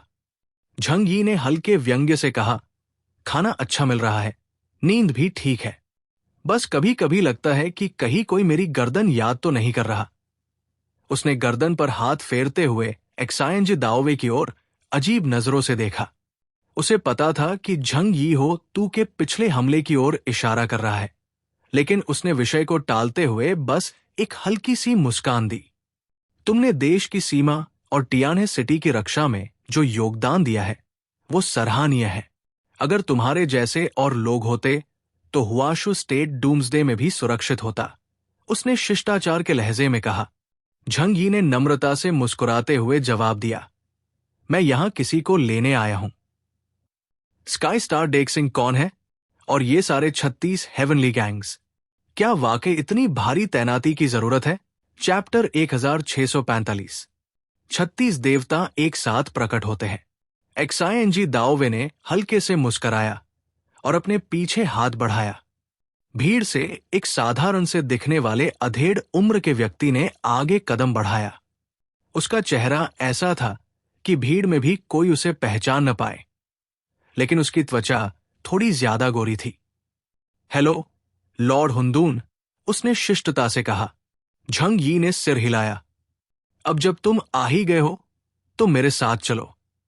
रुको जरा, लॉर्ड हुंदून, एक्साइएनजी दाओवे ने हाथ बढ़ाकर झंग यी को रोका, जो तुरंत रवाना होना चाहता था। मैं इतने लोगों को साथ लाया हूं और इस बार मैं भी तुम्हारे साथ चलना चाहता हूं। झंग यी की भौहें सिकुड़ गई। द 36 हेवनली गैंग्स मेरे साथ चलेंगे? क्या ये कोई मजाक है? बैठक के दौरान ये तो कहा ही नहीं गया था कि ये सभी स्पेस रिलेटेड एबिलिटीज वाले होंगे। एक्साइएनजी दाओवे ने गंभीर होते हुए कहा, आने वाले युद्ध में इनका बहुत अहम रोल होगा। अगर वो एक पल रुका, फिर उसकी आंखों में गंभीरता उतर आई। अगर गेटकीपर ऑफ द अंडरवर्ल्ड वाकई सामने आता है तो ये लोग अप्रत्याशित भूमिका निभा सकते हैं, इसलिए इन्हें हर संभावित बैटलफील्ड से परिचित कराना जरूरी है। झंग यी को बहुत हैरानी हुई। उसके सामने खड़े ये 36 लोग भले ही कैप्टन लेवल के हों और अपनी स्पीशीज में अच्छे फाइटर्स माने जाते हों, लेकिन झंग यी अब एक black chariot level epsilon alien था। उसे डेल्टा लेवल एलियंस अब गंभीर खतरा नहीं लगते थे। यांग जिंगसन जैसी रेयर एबिलिटीज को छोड़कर ज्यादातर कॉम्बैट टाइप डेल्टास उसका कुछ नहीं बिगाड़ सकते थे। बहुत ज्यादा लोग नहीं हो जाएंगे, उसने सोचा। ऐसे ही अंत भी तय है। एक्साइएनजी दाओवे बस मुस्कराया। वक्त आने पर तुम्हें समझ में आ जाएगा। फिलहाल मेरी ये विनती मान लो। झंग यी ने ज्यादा विरोध नहीं किया। आखिरकार वो तो बस ट्रांसपोर्ट का जिम्मेदार था। कुछ लोगों को और साथ ले जाना कोई बड़ा बोझ नहीं था। भीड़ में खड़ी एक लंबे काले बालों वाली, नरम आंखों वाली स्त्री ने जब झंग यी को देखा तो उसकी आंखों में चमक आ गई। उसने चुपचाप सिर झुकाया, लेकिन उसके दिल की धड़कन तेज हो गई, ये सोचकर कि अब वो झंग यी के साथ टियाने सिटी जा सकेगी और उससे मिल सकेगी। झंग यी ने हाथ उठाकर हवा में एक विशाल डायमेंशनल गेट खोला, फिर सबकी ओर मुड़कर कहा, फॉलो माय फुटस्टेप्स। इतना कहकर वो सबसे पहले दरवाजे में प्रवेश कर गया। 36 हेवनली गैंग्स तुरंत उसके पीछे पीछे चले। अगले ही पल जब वे बाहर आए तो 4 किलोमीटर दूर पहुंच चुके थे। झंग यी लगातार डायमेंशनल गेट्स खोलता गया और स्पेस की शक्ति से उन्हें हवा में तैरने में मदद करता गया। कुछ ही पलों में वे शेंगजिंग सिटी को पीछे छोड़ चुके थे। उसकी इस अद्भुत शक्ति को देखकर 36 हेवनली गैंग्स की आंखें खुली की खुली रह गई। इसके बाद झंगी उन्हें क्यानलिंग माउंटेन्स में स्थित एक्सयू एलोंग सिटी ले गया, जो एक बेहद स्ट्रैटेजिक लोकेशन थी। वहां पहुंचते ही दाइजिंग ने अपना दाया हाथ उठाया। उसकी उंगलियों के सिरे से सिल्वर स्टारलाइट निकली और हवा में बहने लगी। जैसे ही उसकी उंगलियां हिलती, स्पेस में लहरें उठने लगी, मानो किसी ने वॉइड में रहस्यमय मंत्र उकेर दिए हों। पूरा प्रोसेस 2 सेकंड से भी कम चला। फिर दाइजिंग ने कहा, मिस्टर केओस, इट्स ओवर। झंगी पूरे प्रोसेस को ध्यान से देख रहा था। एक स्पेस बेस्ड एलियन होने के नाते वो स्पेस नोड के सटल बदलावों को महसूस कर सकता था। कोई और होता तो शायद ये सब समझ भी नहीं पाता, लेकिन झंगी साफ महसूस कर पा रहा था कि वहां कोऑर्डिनेट्स सेट हो चुके हैं। उसने हल्के से कहा, वेल, चलो अगले लोकेशन पर चलते हैं। आखिरकार उन्हें देश भर में 100 से ज्यादा स्पेस कोऑर्डिनेट सेट करने थे। झंगी ने फिर से एक डायमेंशनल डोर खोला। अगला नोड डब्ल्यूओ वैली में था। पूरी जर्नी में झंगी हर बार 36 हेवनली गैंग्स को साथ ले गया। हर बार दाइजिंग कोऑर्डिनेट्स सेट करता और बाकी एलियंस सिर्फ आसपास की जगहों को ऑब्जर्व करते, कोई अतिरिक्त हरकत नहीं करते। झंगी सभी को ऑब्जर्व कर रहा था और उसके मन में एक ही बात घूम रही थी। क्या सच में ये 36 captain level aliens gatekeeper of the underworld जैसे पावर हाउस को रोक सकते हैं? अगर सामने कोई ऑर्डिनरी व्हाइट चैरियट होता तो शायद ये मुकाबला कर सकते थे, लेकिन हेडीज के टेरिफाइंग गेट कीपर के बारे में सोचते ही झंगी ने सिर हिला दिया। ना, ये संभव नहीं। शायद बैटलफील्ड में कुछ सपोर्ट देंगे, बस। पूरी टुकड़ी जोरदार गति से आगे बढ़ती रही। झंगी के साथ होने से उनकी एफिशिएंसी बहुत ज्यादा बढ़ गई थी। अगर वो ट्रेडिशनल एयरक्राफ्ट से ऐसा करते तो देश भर में 100 से ज्यादा जगह कवर करने में कई दिन लगते, लेकिन झंगी की मदद से ये सब एक दिन में हो गया। हालांकि नॉर्थ वेस्ट रीजन के एक कोलरिज शहर में एक छोटा सा हादसा हुआ। दाइजिंग ने जैसे ही स्पेस कोऑर्डिनेट सेट किया और डिपार्चर की तैयारी कर रहे थे, तभी उसका चेहरा बदल गया। माई स्पेस कोऑर्डिनेट्स डिसअपियर्ड, उसने घबराए स्वर में कहा। झंगी तुरंत मुड़ा और उसकी ओर देखा। दाइजिंग ने आगे आकर कहा, सहुंदून, आई एम सॉरी, अभी अभी सेट किए गए कोऑर्डिनेट्स किसी वजह से गायब हो गए। झंगी की भौहें सिकुड़ गई। ये मामला फ्यूचर वॉर से जुड़ा था और इसमें कोई ढील नहीं दी जा सकती थी। दाइजिंग का चेहरा सफेद पड़ गया। झंगी की टोन भले ही बहुत कठोर नहीं थी, लेकिन एक हाई लेवल एग्जिस्टेंस के सामने सिर्फ उसकी नजरों में हल्की असंतुष्टि भी भारी लगती थी। It's my fault, can you give me another chance? Daijing ने प्लीडिंग एक्सप्रेशन के साथ पूछा। झंगी ने ठंडे स्वर में कहा, तो वापस जाओ, इस बार कोई गलती मत करना। दाइजिंग ने राहत की सांस ली। Yes, I will do my job well this time. Zhangyi ने दाइजिंग को फिर से वही भेजा, लेकिन मन ही मन उसने सोचा, मुझे बस थोड़ा सा ज्यादा पावरफुल स्पेशल फोर्स इस्तेमाल करना होता है और कोऑर्डिनेट्स आसानी से मिटाए जा सकते हैं। इस तरह जियांगनन रीजन में कोई भी पीछे से छेड़छाड़ नहीं कर पाएगा। मैं इतना मूर्ख नहीं कि अपने ही घर में दूसरों के लिए कोई बैकडोर छोड़ दूं। इस घटना के बाद झंगी ने तय किया कि जैसे ही मिशन पूरा होगा, वो टियानहे सिटी के सारे कोऑर्डिनेट्स डिस्ट्रॉय कर देगा। कोऑर्डिनेट्स को डिस्ट्रॉय करने वाला व्यक्ति स्वाभाविक रूप से झंगी ही था। उसने सिर्फ टेस्ट किया था कि क्या वो ऐसा कर सकता है, और पाया कि ये बेहद आसान है। इसके बाद दाइजिंग ने बाकी सभी टास्क्स आसानी से पूरे कर लिए।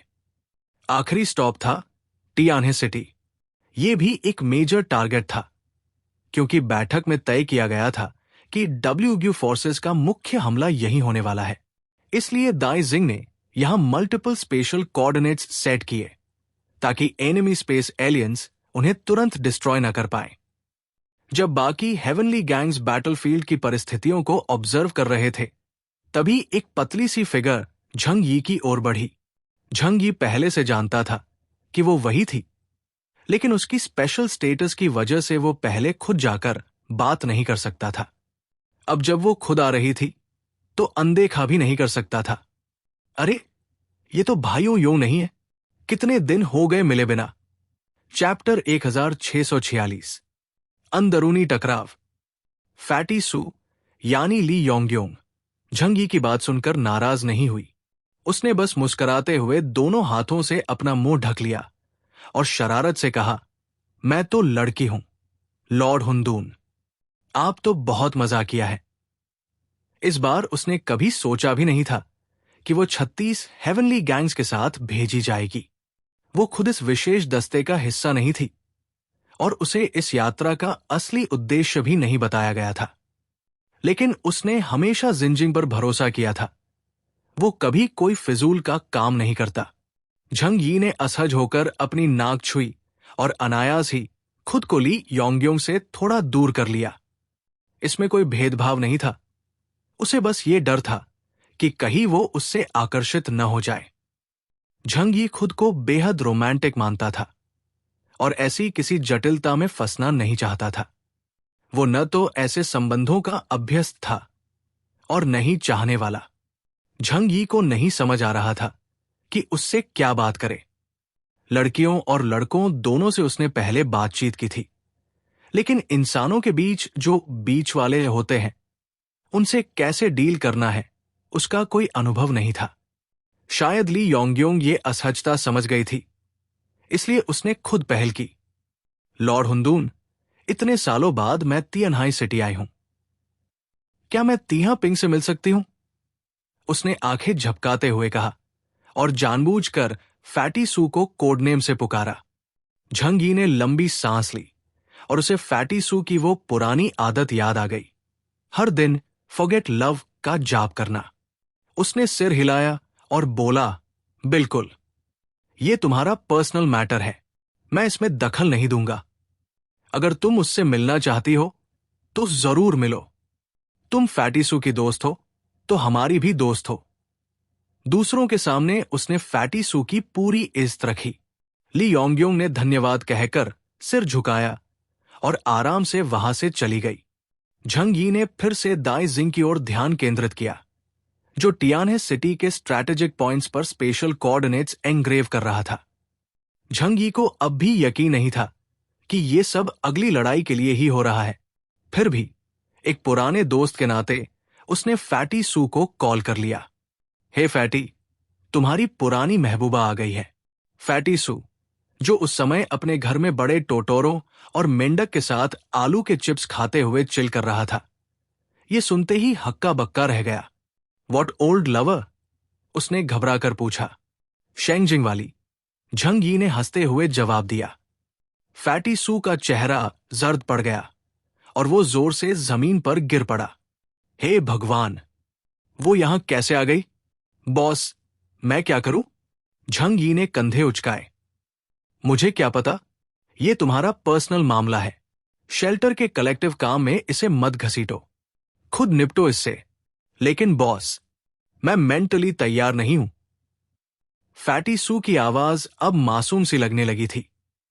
झंग यी झुंझलाया, इतने बेकार क्यों हो? या तो उसके साथ रहो या साफ साफ बात खत्म करो। बीच में क्यों लटक रहे हो? फैटी सू ने लगभग रोते हुए कहा। लेकिन वो सुंदर है और मेरा बहुत ख्याल रखती है। ऐसी लड़की मैंने पहले कभी नहीं देखी। मुझे छोड़ना मुश्किल लग रहा है। झंग यी ने दांत भींचते हुए कहा, तो फिर उसके साथ रहो। फैटी सू लगभग फूट पड़ा, लेकिन वो एक जरूरी चीज के बिना है। झंग यी ने झल्लाकर कहा, तो फिर मैं क्या कर सकता हूं? तुम्हें खुद तय करना होगा। वो जानता था कि फैटी सू बस दोनों तरफ रहना चाहता है, बिना कोई जिम्मेदारी लिए। लेकिन असली जिंदगी में ऐसा नहीं होता। झंग यी कॉल काटने ही वाला था कि दूसरी तरफ से फिर एक धीमी आवाज आई। बॉस, अगर वो मुझसे मिलने के बाद मुझे नीचे गिरा दे तो ऊपर कौन रहेगा? बैंग! झंग यी ने सीधा कॉल काट दिया। गुस्से में उसका कम्युनिकेटर हाथ से फिसलते फिसलते बचा। इस मोटे से कुछ उम्मीद नहीं की जा सकती। उसे इमोशनल मैटर्स की जरा भी समझ नहीं। एक आदमी को अपने चार्म से औरतों का दिल जीतना चाहिए, ऐसे कंफ्यूज नहीं होना चाहिए। सिग्मा मर्द कभी किसी ट्रैप में नहीं फंसते, ना औरत के, ना औरत जैसे दिखने वाले किसी मर्द के। Neon harbour, Columbia ocean fleet base. Fog valley forces के हमले के बाद पूरा पोर्ट लगभग तबाह हो चुका था। ज्यादातर वॉरशिप्स नष्ट हो चुके थे, एलीट सोल्जर्स मारे गए थे और कोस्ट की बिल्डिंग्स भी बर्बाद हो चुकी थी। एक विशाल समुद्री राक्षस के कारण तूफानी लहरों ने बंदरगाह को तहस नहस कर दिया था। फ्लीट कमांडर जनरल डगलस अब एक सुरक्षित लोकेशन से रिमोट कंट्रोल द्वारा सब कुछ संभाल रहे थे और इंजीनियर्स को आदेश दिया गया था कि जल्द से जल्द रिपेयर्स शुरू किए जाए। लेकिन एक अलग कोने में एक परित्यक्त वॉरशिप की मेन गन पर बैठा Lord of the sea Cartier अपने हाथों में एक काली लेस ब्रा पकड़े हुए गहरे सोच में डूबा हुआ था। ये ब्रा उसकी आर्मी लवर मरिलेना की आखिरी निशानी थी। लेकिन अब मरिलेना और उसका पति दोनों ही युद्ध में मारे जा चुके थे। कार्टियर को मरिलेना से गहरा लगाव था। उसने एक बार वादा किया था कि जब तक वो जीवित है, कोलंबिया का ओशन फ्लीट बेस दुनिया की सबसे सुरक्षित जगह बनी रहेगी। कोई तुम्हें छू भी नहीं सकेगा। लेकिन अब मरिलेना एक ठंडी लाश में तब्दील हो चुकी थी। कार्टियर की आंखों में दुख था, लेकिन उससे भी ज्यादा गुस्सा। उन अंडरग्राउंड कमीने, उसने दांत पीसते हुए फुसफुसाया। तभी एक काले आर्मों में सजे, हेलमेट उतारे हुए सोल्जर कनारो एक ब्लैक स्नाइपर राइफल के साथ उसकी ओर आया। कार्टियर, तुम अभी यही हो? जनरल डगलस ने हमें टेम्पररी कमांड पोस्ट पर जाने को कहा है ताकि नेवी लीडरशिप को सुरक्षा दी जा सके।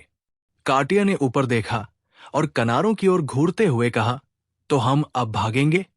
जो कुछ हमने सालों में बनाया है उसे यूं ही छोड़ देंगे? उसने समुद्र की ओर इशारा करते हुए कहा, यह नवल बेस 100 साल से भी ज्यादा पुराना है। अब बस इन अंडरग्राउंड जानवरों की वजह से हम इसे त्याग दें? कोलंबिया के इतिहास का सबसे मजबूत नवल बेस को यूं ही छोड़ दें?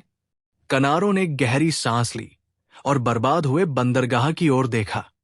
इस जगह को फिर से खड़ा करना अब आसान नहीं होगा, लेकिन हमारे पास ऑल्टरनेट बेसेस है। एक दिन हम उन कमीनों से बदला जरूर लेंगे।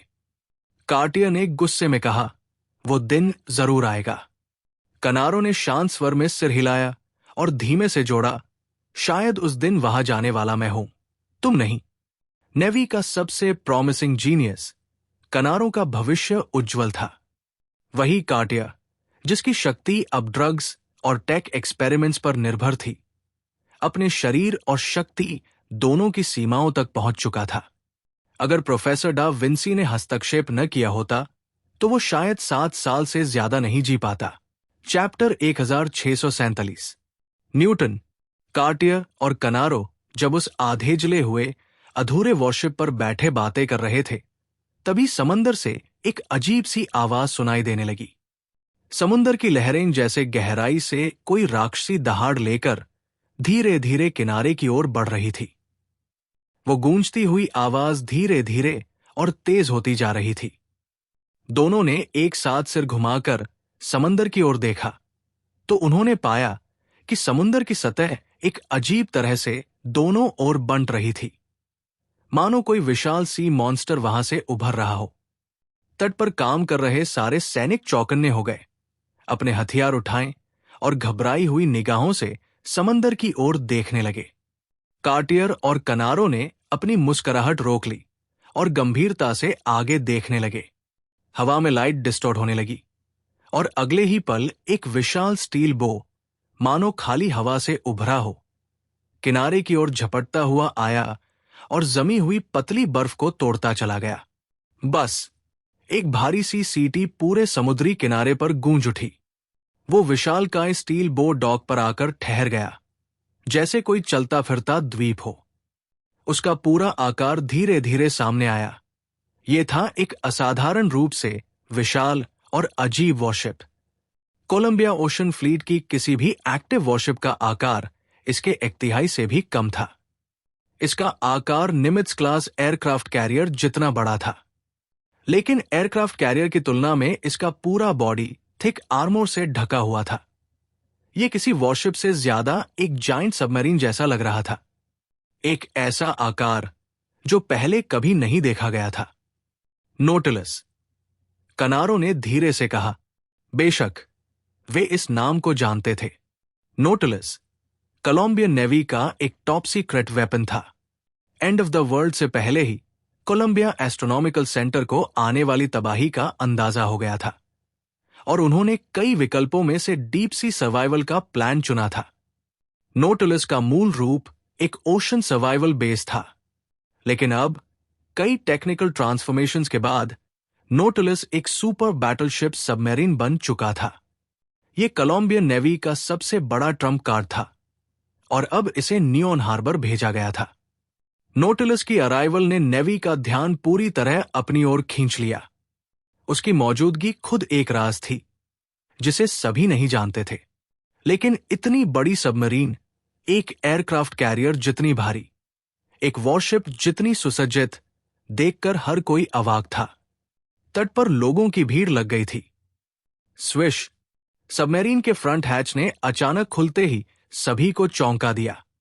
एक यूनिट पूरी तरह से आर्मर्ड सोल्जर्स वहां से बाहर निकली। ओशन फ्लीट के एलीट फाइटर्स भी उनके सामने एक दबाव महसूस कर रहे थे। सिर्फ 100 के आसपास सोल्जर्स थे, लेकिन सबने गहरे रंग की कॉम्बैट यूनिफॉर्म्स पहन रखी थी। एक इंच भी स्किन दिखाई नहीं दे रही थी। हर सोल्जर ने ब्लैक टैक्टिकल हेलमेट पहना हुआ था। उनके हाथों में standard anti inhuman fire arms, कमर में ब्लैक पिस्टॉल्स, छाती पर ग्रेनेड्स और थाइस पर शार्प सेलर नाइव्स। उनके शरीर का कोई हिस्सा खाली नहीं था। हर जगह कॉम्बैट सप्लाई से भरा हुआ। ये थे कोलंबिया के सबसे खतरनाक स्पेशल फोर्सेस, सी वुल्फ कमांडो। ओशन फ्लीट के सैनिकों ने अनायास ही उनकी ओर देखकर एक डरभरी विड्रॉल रिफ्लेक्स दिखाई। सी वुल्फ कमांडो असल में सोल्जर्स अमंग सोल्जर्स थे। एंड ऑफ द वर्ल्ड के बाद एलियंस के बीच भी यही सबसे घातक माने जाते थे। एक सी वुल्फ सोल्जर अकेले में एक बटालियन पर भारी पड़ सकता था। बिना किसी स्पेशल वेपन्स के ये 100 लोग किसी मिलिट्री बेस को पूरी तरह तबाह कर सकते थे। कार्टियर और कनारो ने उन पर एक नजर डाली और फिर उनकी लाइन के पीछे देखा। न्यूटन, वो आदमी हमेशा किसी न किसी नाटकीय तरीके से एंट्री करता है। कार्टियर ने कनारों के कान में झुककर कहा, मुझे उसकी पोकर फेस से नफरत है, ऐसी कि किसी का भी उसे मुक्का मारने का मन करे। कार्टियर की बात पूरी भी नहीं हुई थी कि सी वुल्फ कमांडो बीच से 2 हिस्सों में बंट गए। उन्होंने अपनी फॉर्मेशन को एडजस्ट करते हुए एक सीधा रास्ता बनाया। नोटिलस के अंदर से एक जोड़ी black combat boots alloy floor पर उतरी और सीधे कार्टियर की ओर बढ़ने लगी। काले स्पेशल कॉम्बैट यूनिफॉर्म में एक दुबला-पतला लंबा आदमी सामने आया। उसकी आंखों पर ग्रीन टिंटेड टैक्टिकल ग्लासेस थे। चेहरा थोड़ा पीला और बीमार सा दिखता था, लेकिन करीब 2 मीटर की हाइट ने उसे एक नेचुरल इंटिमिडेशन ऑरा दे रखा था। उसके दाहिने हाथ में एक अजीब सी हैंड कैनन उल्टी पकड़ रखी थी, जो उसकी बॉडी के आधे हिस्से से भी ज्यादा लंबी थी। उसमें ट्विस्टेड पाइप जैसी पैटर्न्स थी और बीच का हिस्सा ट्रांसलूसेंट था। चलते समय वो कैनन हल्की हल्की आवाज कर रही थी, मानो उसमें कोई जान हो। यह था कोलंबिया की तरफ से भेजा गया रीइंफोर्समेंट, नेचुरल साइंस एसोसिएशन का सदस्य, कोड नेम न्यूटन।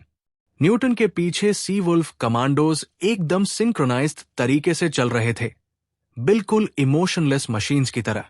नोटिलस से उतरते ही न्यूटन ने चारों ओर देखा, फिर डिलैपिडेटेड नवल बेस की ओर आंखें उठाई। उसकी नजरों में कोई भाव नहीं था। उसने अपने टैक्टिकल ग्लासेस ठीक किए और ठंडे स्वर में कहा, स्थिति अनुमान से कहीं ज्यादा खराब है। कार्टियर ने उसे घूरते हुए कहा, जो दुश्मन हमने झेले वो वाकई बहुत शक्तिशाली थे। मैं उनके लीडर को तो रोक सकता हूं, लेकिन ये बेस बचा नहीं सका। न्यूटन ने ठंडे स्वर में कहा, हमने जिंगडाओ अंडरग्राउंड सिविलाइजेशन की ताकत का अनुमान इस बैटल में लगाया है। अंडरग्राउंड क्रीचर्स की सरफेस वर्ल्ड से इनकॉम्पैटिबिलिटी को ध्यान में रखते हुए वो ज्यादा देर तक बाहर नहीं रह सकते। लेकिन फिर भी उन्होंने जो ताकत दिखाई है वो किसी भी प्लैनेट लेवल नेशन को टक्कर देने के लिए काफी है। और उनकी मेन टारगेट हुआशु कंट्री है, तुम नहीं। अगर तुम होते तो ओशन फ्लीट अब तक वाइप्ड आउट हो चुका होता। कार्टियर ने उसकी बात पर गहरी नजर डालते हुए पूछा, तो तुम कहना क्या चाहते हो? फ्रैंकलिन ओशन फ्लीट को छोड़ रहा है? छोड़ नहीं रहा, न्यूटन ने ठंडी आंखों से जवाब दिया। लेकिन जब तक हम जिंगडाओ सिविलाइजेशन की पूरी ताकत नहीं समझ लेते, तब तक सराउंडिंग वाटर्स में नवल बेस का रिकंस्ट्रक्शन कोई मायने नहीं रखता। फ्रैंकलिन का आदेश है कि ओशन फ्लीट अंडरग्राउंड सिविलाइजेशन के खिलाफ होने वाले अगले युद्ध में शामिल नहीं होगा। तुम्हें नियॉन फर्स्ट के अंदरूनी क्षेत्रों में रीलोकेट करके दोबारा रीऑर्गेनाइज करना होगा और कुछ वक्त के लिए डोमेंसी में जाना होगा। कार्टियर की भौहें तन गई। उसने गुस्से से कहा, तुम्हारा मतलब है हम डरपोक बन जाएं? ये अपमान मैं बर्दाश्त नहीं कर सकता। जो कुछ उन कमीनों ने हमसे छीना है उसका बदला मैं कई गुना लौटाऊंगा। चैप्टर 1648। परफ्यूम।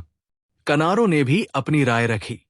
अगर हम अब चुपचाप छुप जाते हैं तो ओशन रीजन में हमारी आवाज पूरी तरह खत्म हो जाएगी और साउथ ईस्ट एशिया पर हमारा प्रभाव भी। क्या फ्रैंकलिन वाकई ऐसा फैसला करेगा? न्यूटन ने शांत स्वर में उत्तर दिया, इसकी चिंता मत करो, क्योंकि इस समय मेन बैटलफील्ड अब भी हुआशु ही है। जब तक तुम डोमेंसी में रहोगे अगला युद्ध वही लड़ा जाएगा। कनारो अचानक समझ गया, मतलब तुम चाहते हो कि हम कुछ न करें, है ना? नहीं, न्यूटन ने सिर हिलाया। वो सबसे अच्छा विकल्प नहीं है। हमारे लिए तो बेस्ट केस यही होगा कि हुआशु खुद जिंगडाओ की अंडरग्राउंड सिविलाइजेशन को हरा दे। इससे न सिर्फ जिंगडाओ की थ्रेट खत्म होगी बल्कि हुआशु की ताकत भी कमजोर होगी और कोलंबिया इस ग्रह की अकेली महाशक्ति बन सकेगा। लेकिन इसमें एक बहुत बड़ा जोखिम है। अगर हुआशु हार गया तो हम, जो इंसानियत के कैंप में खड़े हैं, अंडरग्राउंड सिविलाइजेशन के अगले टारगेट बनेंगे। और अगर उन्होंने जीत हासिल कर ली तो उनकी ताकत इतनी बढ़ जाएगी कि कोलंबिया को भी पीछे छोड़ सकते हैं। कार्टियर की भौहें तन गई। ये भी नहीं चलेगा, वो भी नहीं। तो फिर करना क्या है? न्यूटन ने बहुत हल्के से जवाब दिया, हुआशु हार नहीं सकता, लेकिन वो बहुत ताकतवर भी नहीं बन सकता। बैलेंस बनाए रखना हमारे लिए सबसे अच्छा नतीजा है। इसलिए इस युद्ध में मैं सी वुल्फ कमांडो के साथ भाग लूंगा और तुम्हें भी इसमें शामिल होना होगा ताकि हम इंसानों की जीत की संभावना बढ़ा सकें और साथ ही हुआशु अकेले ही जीत का सारा फायदा न उठा सके। कनारो अब पूरी बात समझ चुका था। मतलब हम सबको भी हुआशु के युद्ध में भाग लेना होगा, जिंगडाओ के अंडरग्राउंड सिविलाइजेशन के खिलाफ। न्यूटन ने सिर हिलाया। बिल्कुल। पहले ओशंस में कोलंबिया का सबसे बड़ा विरोधी हुआशु का ईस्ट चाइना सी रीजन था, लेकिन अब हमारे पास एक कॉमन दुश्मन है। कोलंबिया के एक पूर्व राष्ट्रपति ने एक बार कहा था, पूरे मानव समाज को एक साथ लाने के लिए एक साझा बाहरी खतरा जरूरी है, और जब वो सामने आता है तो सारी आपसी डिफरेंसेस गायब हो जाती है। कोलंबिया और हुआशु के बीच की लड़ाई रिसोर्सेज और पावर के लिए थी, लेकिन एलियंस के सामने ये युद्ध जीवन और मृत्यु का बन जाता है। दूसरी ओर झंग यी ने 36 हेवनली गैंग्स के साथ पूरे हुआशु में स्पेशल कोऑर्डिनेट सेट कर लिए थे। एक ही दिन में उन्होंने सभी स्ट्रैटेजिक पॉइंट्स कवर कर लिए। अंतिम स्टॉप था तिएनहाई सिटी। अब जब वो अपने इलाके में था तो बतौर होस्ट उसे अपना फर्ज निभाना था। हालांकि झंग यी ने उन्हें अपने शेल्टर में इनवाइट नहीं किया, क्योंकि शेंगजिंग डिस्ट्रिक्ट पर अब भी उसका पूरा भरोसा नहीं था। इसलिए उसने उन्हें चाओयू बेस भेज दिया और लियू देहे को उनके हॉस्पिटैलिटी की जिम्मेदारी सौंप दी। लेकिन ली योंगयोंग अलग थी। झंग यी की सहमति के बाद वो बिना किसी झिझक के शेल्टर के बाहर तक चली आई। इस समय शेल्टर के अंदर का माहौल अब भी शांत, गर्म और सुरक्षित था। बाहर चाहे जितनी भी हलचल हो, झंग यी का घर हमेशा एक ऐसी जगह रहा जो दुनिया की हवाओं से अछूता लगता। जब फैटी सू को पता चला कि ली योंगयोंग आ रही है तो वो घर में बेचैनी से चक्कर लगाने लगा। खुश भी था, लेकिन घबराया भी हुआ। फ्रॉग छी बकाइक ने दोस्ताना अंदाज में फैटी सू के कंधे पर हाथ रखा और कहा, चुन ले, अगर किसी से सच में प्यार है तो समय रहते अपनी बात का दो, वरना एक दिन पछताना पड़ेगा। इतना कहकर उसने एक बड़ा घूंट शराब का पिया। फैटी सू ने उसे हैरानी से देखा। फ्रॉग, तुम्हारी भी कोई कहानी है क्या? फ्रॉग ने 3 उंगलियों से सिर खुजलाया, मुस्कराया और बोला, सब बीते वक्त की बातें हैं। उसकी आंखों में एक पल के लिए पुराने दिनों की यादें झलक पड़ी। फिर वो बड़े टोटरों के पास दौड़ गया और फैटी सू को बस एक थम्स अप देकर छोड़ दिया। फैटी सू ने बहुत देर तक सोचा, फिर आखिरकार अपने कमरे में गया और अपनी अलमारी में रखे सारे कपड़े बाहर निकाल लिए।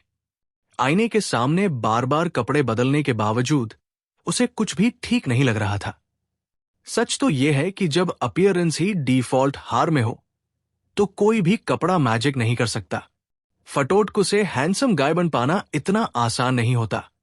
थोड़ी मायूसी के साथ फैटी सू ने अपने सबसे अच्छे कपड़े पहने और कमरे से बाहर निकला। फिर वो चला गया यांगसिया के पास परफ्यूम मांगने। यांगसिया ने उसके लाल हुए चेहरे को देखकर हंसते हुए कहा, मैं तो वुमेन्स परफ्यूम यूज करती हूं, तुम्हें तो झंग यी से लेना चाहिए, है ना? Is there any difference? फैटी सू ने उलझन में पूछा। यांगसिया ने सीरियस एक्सप्रेशन के साथ दोनों हाथ कमर पर रख लिए। डिफरेंस तो है ही। वुमेन्स परफ्यूम मर्दों के लिए होती है, मतलब लड़के उसे लड़कियों को अट्रैक्ट करने के लिए लगाते हैं। मेंस परफ्यूम औरतों के लिए होती है, उन्हें लड़कों में इंटरेस्ट दिलाने के लिए। गलत परफ्यूम लगाओगे तो असर भी गलत होगा। फैटी सू ने फौरन जवाब दिया, परफेक्ट, मुझे वही चाहिए जो तुम यूज करती हो। यांगसिया ने मुंह पर हाथ रखकर हैरानी से हंसी। फिर अचानक उसे कुछ याद आया और पूछा, यू एक्सिंग, तुम्हारी वो पुरानी वाली यहां है क्या? फैटी सू का चेहरा और भी लाल हो गया। नो नो नो, बस एक दोस्त के लिए चाहिए था। यांगसिया ने अब और छेड़ा नहीं। वो जानती थी कि अगर ज्यादा छेड़ा तो फैटी सू जमीन में गड्ढा ढूंढकर उसमें घुस जाएगा। उसने अपनी खुद की परफ्यूम की बोतल उसे दे दी। फैटी सू ने उसे बहुत सावधानी से पूरे शरीर पर छिड़का, फिर हिम्मत जुटाकर शेल्टर से बाहर निकल पड़ा, ली योंगयोंग से मिलने। फ्रॉग ने चुपचाप उसकी यूथफुल रेडनेस देखी और पीछे से थम्स अप दिया। Come on boys. वो सोच में डूब गया। आंखों में हल्की उदासी उतर आई।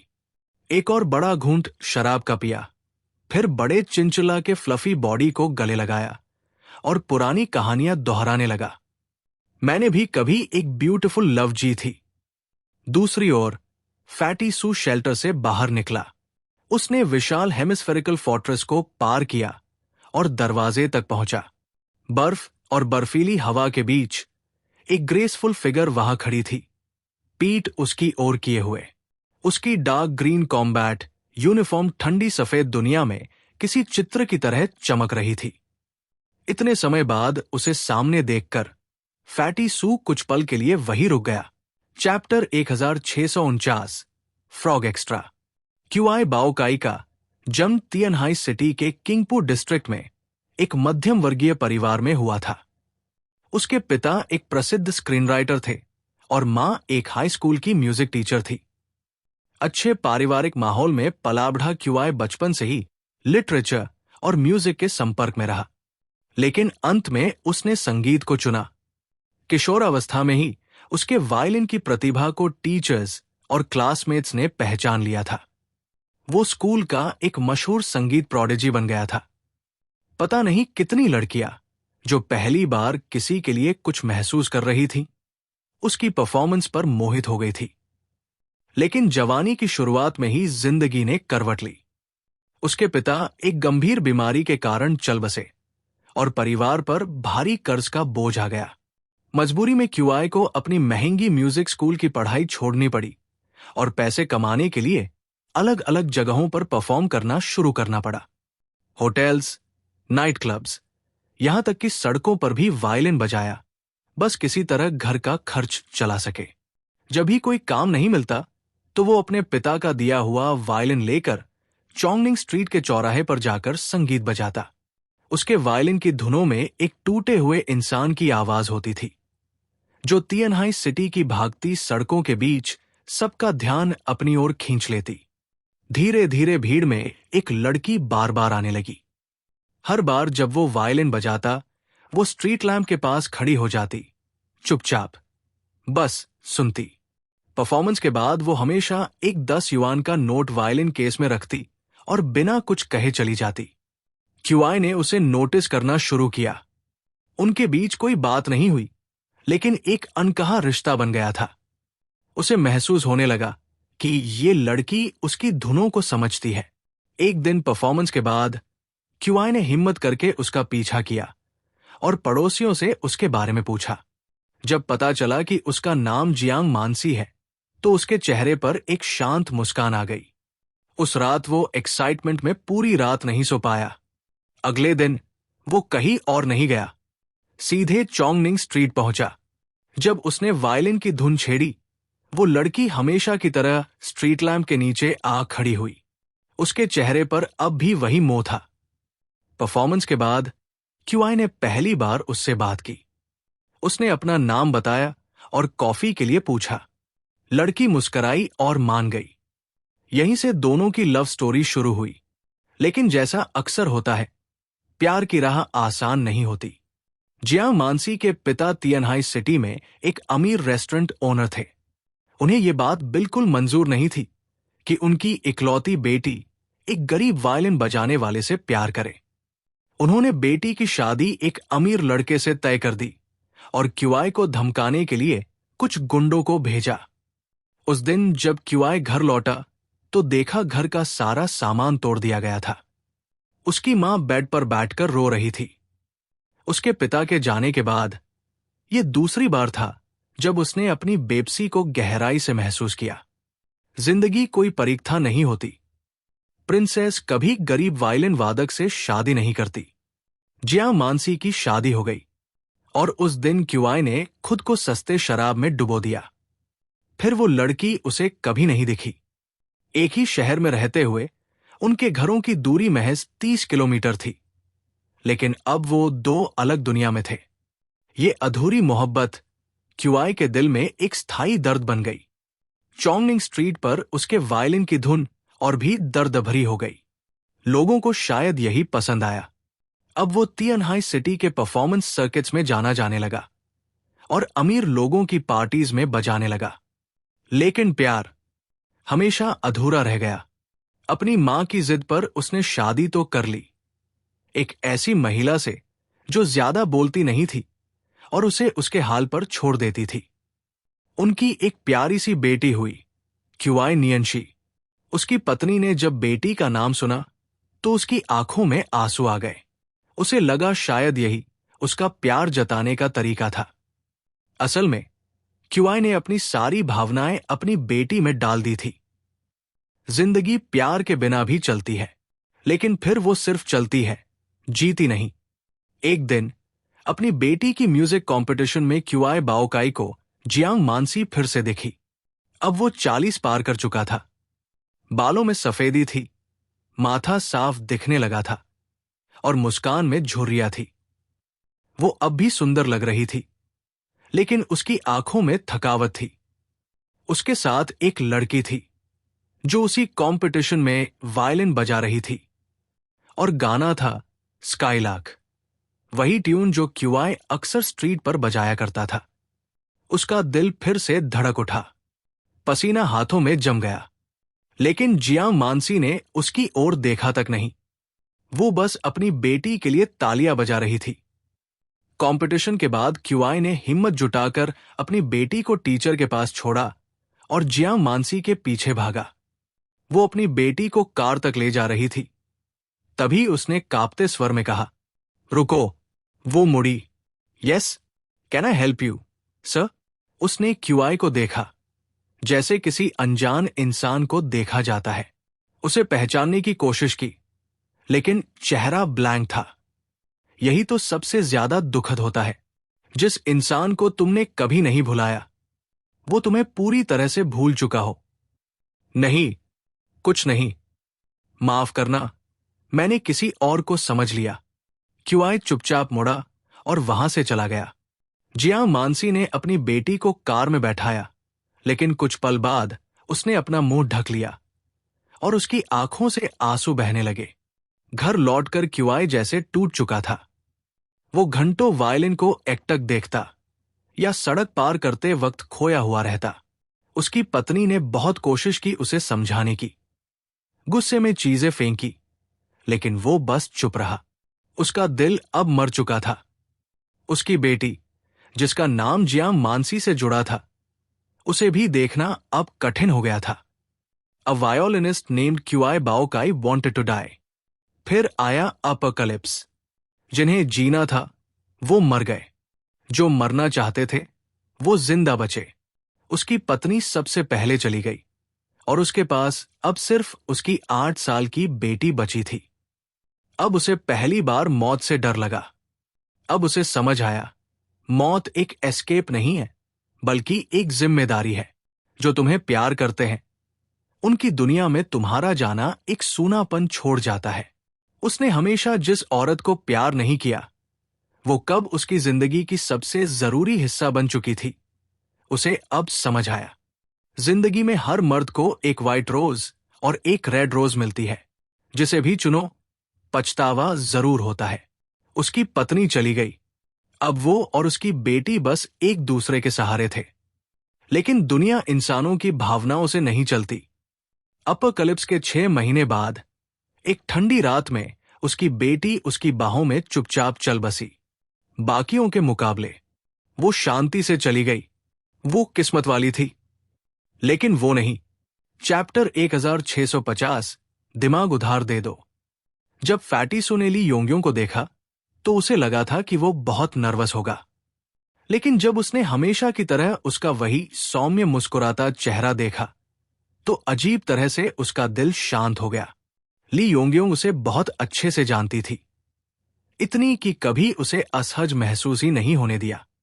वो फैटीसू के सामने आई, उसकी आंखों में गहराई से देखा, फिर हल्के से मुस्कुराकर बोली, पिछली बार से बहुत वजन घटा लिया है तुमने, अब तो ज्यादा हैंडसम लग रहे हो। फैटीसू ने सिर खुजाते हुए शर्माते हुए जवाब दिया, काफी मेहनत की है, अब और सबका बोझ नहीं बन सकता। चलो मैं तुम्हें चारों तरफ घुमा लाता हूं। उसने दूर बर्फीले मैदान की ओर इशारा करते हुए थोड़ा शर्मिंदा होकर कहा, झोंग यी का शेल्टर बाहर वालों को अंदर आने नहीं देता। वहां बहुत से कोर्स सीक्रेट्स है। इतनी दूर चलकर कोई उससे मिलने आया था और फिर भी उसने घर के अंदर बैठने तक को नहीं कहा। यह बात फैटीसू को अंदर ही अंदर खल रही थी। ली योंग्योंग बस मुस्कुराई। ठीक है। उसी समय तियनहाई फोर्ट्रेस का भारी दरवाजा खुला।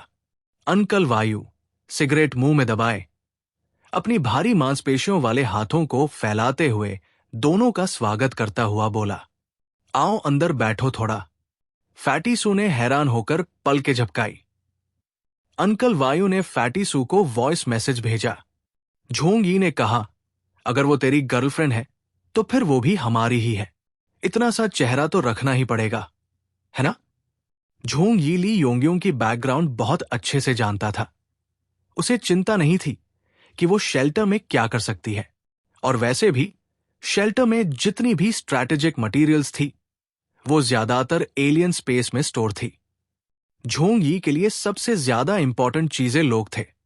फैटीसू की आंखों में आंसू आ गए। बॉस, आप मेरे लिए इतने अच्छे हैं। वो मुस्कुराते हुए पीछे तियनहाई फोर्ट्रेस की ओर इशारा करता है। चलो, बाहर बहुत ठंड है, अंदर चलते हैं। ली योंग्योंग ने मुंह ढकते हुए हैरानी से कहा, अरे ये तो बड़ी बात है। लॉर्ड हु डन तो लोगों को अपने पास आने नहीं देते। अरे अब हमारा और उनका क्या रिश्ता है? मेरी दोस्त इतनी दूर से आई है तो थोड़ी एज तो बनती है। हुआशु देश के सभी 6 क्षेत्र अब पूरी तरह से मोबिलाइजेशन की स्थिति में आ चुके थे। 36 टियान गैंग को तैनात करने के बाद शेंगजिंग सिटी में भी मार्शल लॉ लागू कर दिया गया था। लॉन्गमिंग गार्ड के कैप्टन लेफ्टिनेंट जनरल शंगडॉयन ने आदेश दिया था कि पूरे शेंजिंग सिटी की एकाएक जांच होगी। सिर्फ कुछ गिने चुने हाई स्टेटस लोगों को छोड़कर बाकी सभी को ब्लड टेस्ट देना जरूरी था, ताकि यह सुनिश्चित किया जा सके कि कोई फॉरेन रेस छिपकर अंदर न घुस आए। एक्सयू एलोंग सिटी जेन युआनजी जोंग्यू को जब टॉप रीजनल लीडर से इंटेल मिला तो उसने भी तुरंत टेस्टिंग शुरू करने के आदेश दिए। लॉन्गमिंग गार्ड से शुरू करो, पहले उन्हीं की जांच होगी, फिर स्नो ड्रैगन सिटी और डब्ल्यू वैली के सभी कर्मचारियों की, उसके बाद माइनर्स की। एक भी व्यक्ति छूटना नहीं चाहिए। कैप्टन ने सैल्यूट किया। Yes Lord guardian. वो मुड़ा और दरवाजा बंद करते हुए बाहर निकल गया। जोंगियो ने मेज पर बैठते हुए गहरी चिंता में माथा सिकोड़ लिया। डब्ल्यू वैली की युआंशु वेन्स का ज्यादातर हिस्सा तो केओस द्वारा निकाल लिया गया था, लेकिन फिर भी इस जगह पर किसी को निगरानी के लिए होना चाहिए। किनलिंग माउंटेन्स के नीचे अगर अंडरग्राउंड सिविलाइजेशन फिर से उभरा तो परिणाम अकल्पनीय होंगे। लेकिन जब उसने अपने सूखे हाथों की ओर देखा तो मन में सवाल उठा, क्या मेरी शक्ति अब समय के साथ कदम नहीं मिला पा रही? हाल ही में उसने झोंग यी से एक मुकाबला किया था, नाम के लिए ही। असल में झोंग यी ने उसे सिर्फ एक स्टार पियर्सिंग कैनन से एक ही वार में भेद दिया था।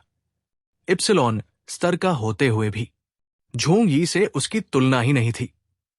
अब जबकि डब्ल्यूग्यू के इन्वेजन से पूरे देश में केओस था, हर क्षेत्र में ब्लैक चैरियट लेवल एलियंस सक्रिय थे। अगर उसे ऐसा कोई मिला तो उसके लिए लड़ पाना मुश्किल होगा। सितागर्भा बोधिसत्व और हुतु शेंजिंग से बाहर नहीं जा सकते, और अगर कोई बड़ा युद्ध हुआ तो मुझे ही सबसे आगे जाना होगा। जोंग्यू, तुम्हें और मेहनत करनी होगी। उसने खुद से कहा ही था कि छपाक। अचानक बाहर की खिड़की पर किसी ने जैसे खून की बाल्टी उड़ेल दी हो। गाढ़ा लाल रंग इस सर्द रात में एक भयानक सन्नाटा लाकर छा गया। जोंग्यू की पुतलियां सिकुड़ गई। एक पल में उसके चारों ओर हल्की पीली खाकी आभा फैल गई। उसने जोर से मेज पर हाथ मारा। कौन है? धड़ाम। दरवाजा खुला। तेज हवा कमरे में घुस आई। एक मोटा और एक दुबला दोनों दरवाजे पर खड़े थे। दोनों ने माइनर्स के कपड़े पहन रखे थे। शरीर से खून की गंध इतनी तेज थी कि कमरे में भर गई। जोंग्यू ने बाहर झांका। हॉलवे खून से लथपथ था। लॉन्गमिंग गार्ड और कई स्टाफ मेंबर्स के शरीर वहां गिरे हुए थे। दुबले आदमी ने एक काली ऊनी टोपी पहन रखी थी। आंखों के नीचे गहरे डार्क सर्कल्स और होठों पर एक कुटिल मुस्कान। हे, शेन युआनजी जोंग्यू, है ना? उसने धीरे से मुस्कुराया। उसके पैरों के नीचे की परछाई जैसे लिक्विड की तरह खड़ी हो गई, और देखते ही देखते उसके पीछे एक भयानक विशाल काला पक्षी उभरा। उसके काले पंख फड़फड़ाए, आंखें चमकी। क्या मैं तुम्हारा दिमाग उधार ले सकता हूं? उस दुबले आदमी ने हंसते हुए कहा। शेंजिंग सिटी शंगडॉयन। लॉन्गमिंग गार्ड के कैप्टन शंगडॉयन रात में एक बार फिर डॉक्यूमेंट रिव्यू कर रहे थे। इस समय हुआशु किंगडम के इतिहास का सबसे बड़ा संकट उनके सिर पर था, और वो अब गहरी नींद भी नहीं ले सकते थे। डब्ल्यूग्यू एलियन आर्मी कभी भी हमला कर सकता था, बिना किसी चेतावनी के। अचानक कम्युनिकेशन डिवाइस ने एक इनकमिंग रिक्वेस्ट दिखाया। भेजने वाला जोंग्यू।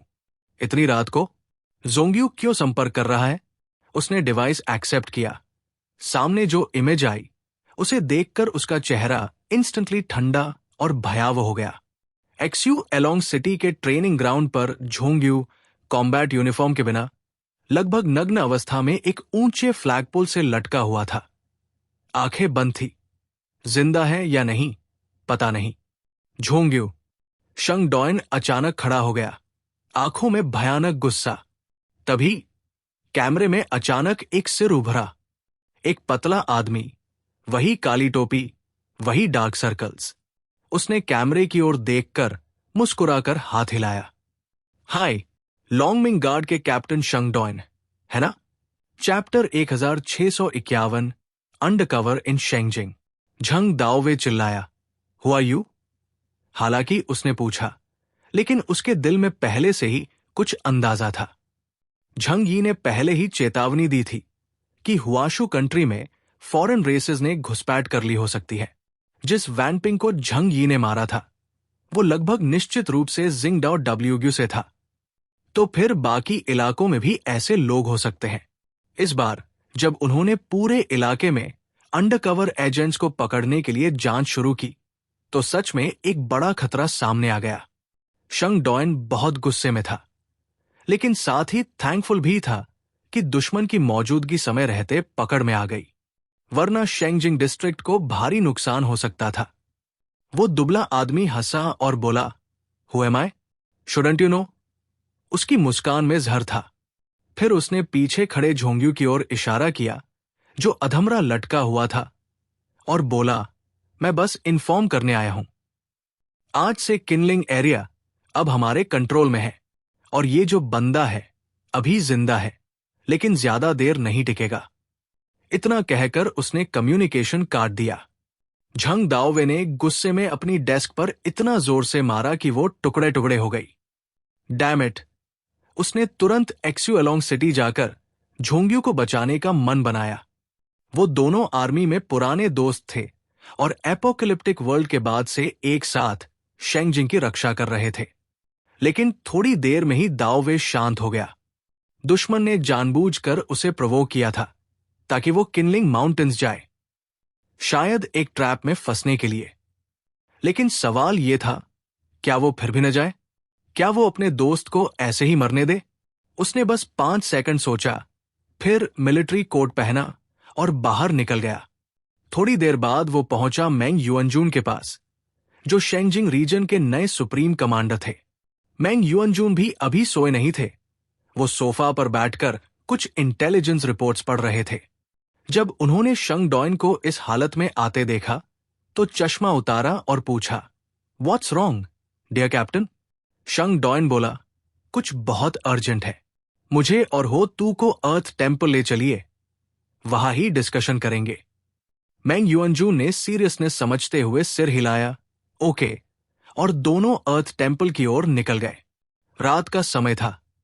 हो तू सो रही थी, लेकिन मेड ने उन्हें जगा दिया। जब शंग डॉयन और मेंग युअनजून अर्थ टेम्पल पहुंचे तो हो तू आंखें मलती हुई आई और बोली, इतनी रात को क्या बात है? शंग डॉयन ने तुरंत कहा, किनलिंग माउंटेन्स अब फॉरेन रेसेस के कब्जे में है। यह सुनकर मेंग युअनजून और हो तू दोनों की एक्सप्रेशंस बदल गई। मेंग युअनजून ने पूछा, do you mean the beings under the Qinling mountains? नहीं। डॉयन ने सिर हिलाया, वो नहीं। मुझे लगता है ये जिंगडाओ मिस्ट वैली से हैं, ठीक वैसे ही जैसे उन्होंने तियनहाई सिटी पर हमला किया था।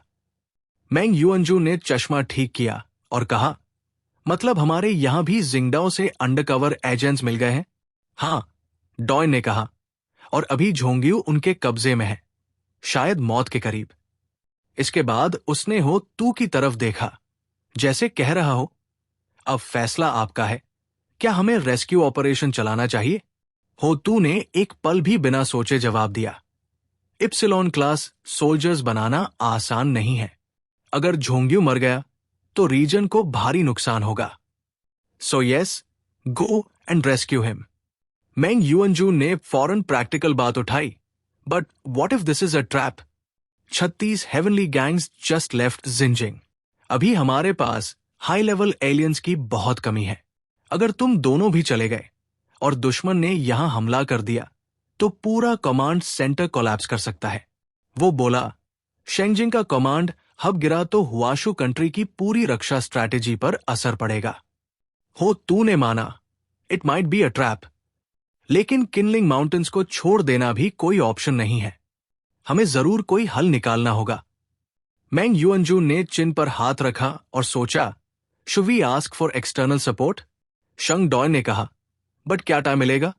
मेंग युअनजून मुस्कराया, there is one person who can definitely reach on time, Zhongyi. Shang Doyan थोड़े समय के लिए टेम्प्टेड हुआ, लेकिन फिर सिर हिलाया। उसे बुलाना सबसे मुश्किल काम होगा। क्यों? मेंग युअनजून ने पूछा। पहली बात, शेंगजिंग डिस्ट्रिक्ट के साथ उसकी पुरानी टेंशन्स अभी खत्म नहीं हुई है। वो अब भी हम पर भरोसा नहीं करता।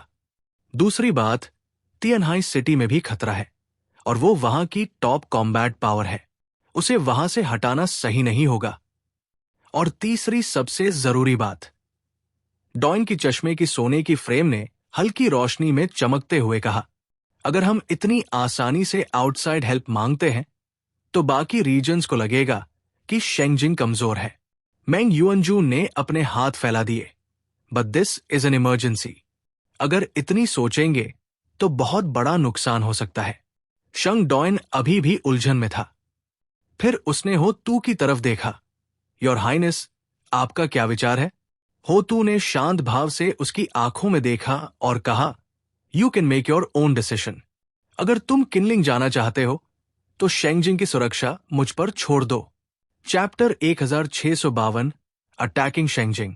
मेंग युअनजून और हो तू की अप्रूवल मिलते ही एक्सायनजी दाओवे ने बिना किसी झिझक के अर्थ टेम्पल छोड़ा, एक एलीट सोल्जर्स की टुकड़ी साथ ली और तुरंत शेंगजिंग सिटी से निकलकर व्यूयू वैली की ओर रवाना हो गया। रात के अंधेरे में कुछ फाइटर प्लेन्स शेंगजिंग सिटी के आकाश से उड़ते हुए निकल गए। उसी समय बर्फ से ढकी एक छोटी पहाड़ी पर दो परछाइयां खड़ी थी, एक मोटी और एक दुबली। वो बहुत ही कैजुअल कपड़े पहने हुए थे। दुबले आदमी ने सिर पर एक काली ऊनी टोपी पहन रखी थी। उसकी आंखों के नीचे गहरे डार्क सर्कल्स थे, जैसे स्मोकी मेकअप लगाया हो, और उसका चेहरा इतना सफेद था कि वो किसी मुर्दाघर से निकले हुए डेड मैन जैसा लग रहा था। मोटा आदमी लंबा, गंजा और चेहरे पर फैले मोटे मांस के पीछे भावहीन दिख रहा था, लेकिन उसकी आंखों में जो निष्ठुरता थी वो किसी भी सामान्य इंसान को कांपने पर मजबूर कर देती। थिन मैन ने ऊपर आसमान की ओर देखा और फाइटर प्लेन्स को जाते देख उसके होठों पर एक ठंडी मुस्कान फैल गई। बहुत बढ़िया, शेंजिंग सिटी वाले वाकई हमारे प्लान में फंस गए। अब उनका बेस कैंप पूरा खाली है। उनका असली मकसद था lure the tiger away from the mountain. ये एक खुला षड्यंत्र था, लेकिन उन्होंने जानबूझकर किया, क्योंकि उन्हें पता था कि जिन युआनजी जैसे इप्सिलॉन सोल्जर की वैल्यू मानव सेना के लिए कितनी ज्यादा है। फैट मैन ने बिना हिले कहा, शैडो, ये ट्रैप भी हो सकता है। क्या पता वो अपने साथी को छोड़कर हमें फंसाने की प्लानिंग कर रहे हों। थिन मैन की मुस्कान और भी विकृत हो गई। उसकी आंखों में पागलपन झलक रहा था। माना ये एक तरह की जुआबाजी है, लेकिन हमारी करंट असेसमेंट के अनुसार अगर हो तू और क्षिति गर्भा भी यही हो, तब भी हमारे लिए निकलना मुश्किल नहीं होगा। और अगर इस मौके पर हम हो तू को ही मार डालें तो जैकपॉट लग जाएगा। फैट मैन ने सिर हिलाया, दैट मेक सेंस। शैडो की हंसी बर्फीली हवा के साथ गूंजती हुई दूर दूर तक फैल गई। उधर जैसे ही शंग दाओवे अपनी टीम के साथ डब्ल्यूओ वैली पहुंचा, शेंगजिंग सिटी के सदर्न गेट पर एक अजीब फेनोमेनन शुरू हो गया। रात के अंधेरे से भी काली कोई चीज सिटी वॉल की ओर बढ़ रही थी। गश्त कर रहे सोल्जर्स को दूर आसमान में कुछ काली टेंटिकल्स उगती दिखाई दी, जैसे कोई विशालकाय ब्लैक ऑक्टोपस जमीन से निकल रहा हो। यह दृश्य इतना डरावना था कि सोल्जर्स को ऐसा महसूस हुआ जैसे उनकी आत्मा तक खिंच रही हो। Beep beep beep. सिटी की अलार्म सायरन तुरंत बज उठी। पूरे सिटी डिफेंस सिस्टम ने खतरे को डिटेक्ट कर लिया था। Mobilise the troops, assemble at नो तेरे डिफेंस वॉल। लॉन्गमिंग गार्ड्स एकदम अलर्ट हो गए। मेंग युअनजून के पास भी खबर पहुंची। उसने तुरंत अपने डेस्क से खड़े होकर गुस्से में कहा, केओस की वार्निंग सही साबित हो गई। उसका चेहरा सख्त था। अगर जिंगडाओ डब्ल्यूग्यू ने तियानहाई सिटी में ब्लैक चैरियट लेवल एलियन छिपा रखा था, तो शेंगजिंग जैसे कोर एरिया में उनके पास जरूर कोई और प्लान रहा होगा। अब झंग दाओवे जा चुका था। 36 तियानगंग भी झंग यी के साथ जियांगनन गए हुए थे। शेंगजिंग सिटी पूरी तरह खाली पड़ा था। मेंग युअनजून ने टेबल पर जोर से हाथ मारा। Stop the invading enemy at all costs. एक ऑफिसर घबराया हुआ बोला, कमांडर इन चीफ, आपको इवैक्यूएट करना चाहिए। शायद वो लोग आपको ही निशाना बना रहे हैं। मैंग युअनजू हंसा। अगर वो मुझे मारना चाहते हैं तो ठीक है। मैंग युअनजून को मार देने से शेंगजिंग सिटी खत्म नहीं हो जाएगी। कोई और सुप्रीम कमांडर बन जाएगा। लेकिन उनकी असली टारगेट मैं नहीं हूं। उसकी आंखों में चमक थी। उनकी असली टारगेट है हो तू। उसने हाथ उठाकर जोर से कहा, don't worry about me. Concentrate all forces on protecting the earth temple. हो तू को कुछ नहीं होना चाहिए, चाहे कुछ भी हो जाए। इवन इफ आई डाई, उसने कहा, Qin Shigong can return and lead again. Officers उसकी बात समझ चुके थे। वो तुरंत अपने अपने पोस्ट पर लौटे और सिटी वाइड कमांड संभाल लिया।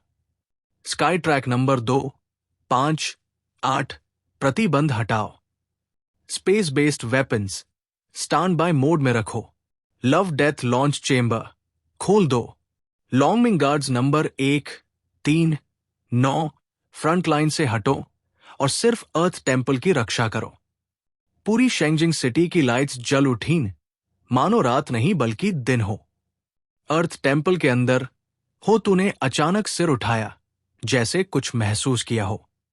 उसकी आंखें पर्दों और दीवारों को चीरती हुई दूर तक देख रही थी। शेंगजिंग सिटी के बाहर अंधकार और गहराता जा रहा था। उस अनंत डार्कनेस से 100 मीटर ऊंची ह्यूमैनॉइड क्रीचर बाहर निकली। उसके कदम बर्फ पर भारी चोट कर रहे थे। और फिर एक नहीं, सैकड़ों dark giants human city wall से भी ऊंचे धीरे धीरे सिटी वॉल की ओर बढ़ने लगे। Chapter 1653 shadow of destruction. City wall के रैम्पार्ट्स के पीछे ट्रांसपेरेंट बुलेट प्रूफ ग्लास की ओट में पूरी तरह से हथियारबंद सैनिक एलियन स्पेसिफिक हथियारों के साथ फायरिंग पोर्ट्स की रक्षा कर रहे थे। आजकल ओरिजिन बुलेट जैसे एम्यूनिशन आम हो चुके हैं, जिससे अब ऑर्डिनरी सोल्जर्स भी एलियंस के लिए खतरा बन सकते हैं। खासकर ड्रैगन मिंगार्ड, जो हुआशु देश की एलीट फोर्स है, उनके पास ऐसे एडवांस्ड एम्यूनिशन की भरमार थी। लेकिन जब इन सोल्जर्स ने पहली बार इन अजीब और भीषण एनिमीज का सामना किया, उनके चेहरे पर डर साफ नजर आया। शेंगजिंग डिस्ट्रिक्ट बहुत समय से शांत था। एंड ऑफ द वर्ल्ड के बाद भी ऐसा खतरा उन्होंने कभी महसूस नहीं किया था।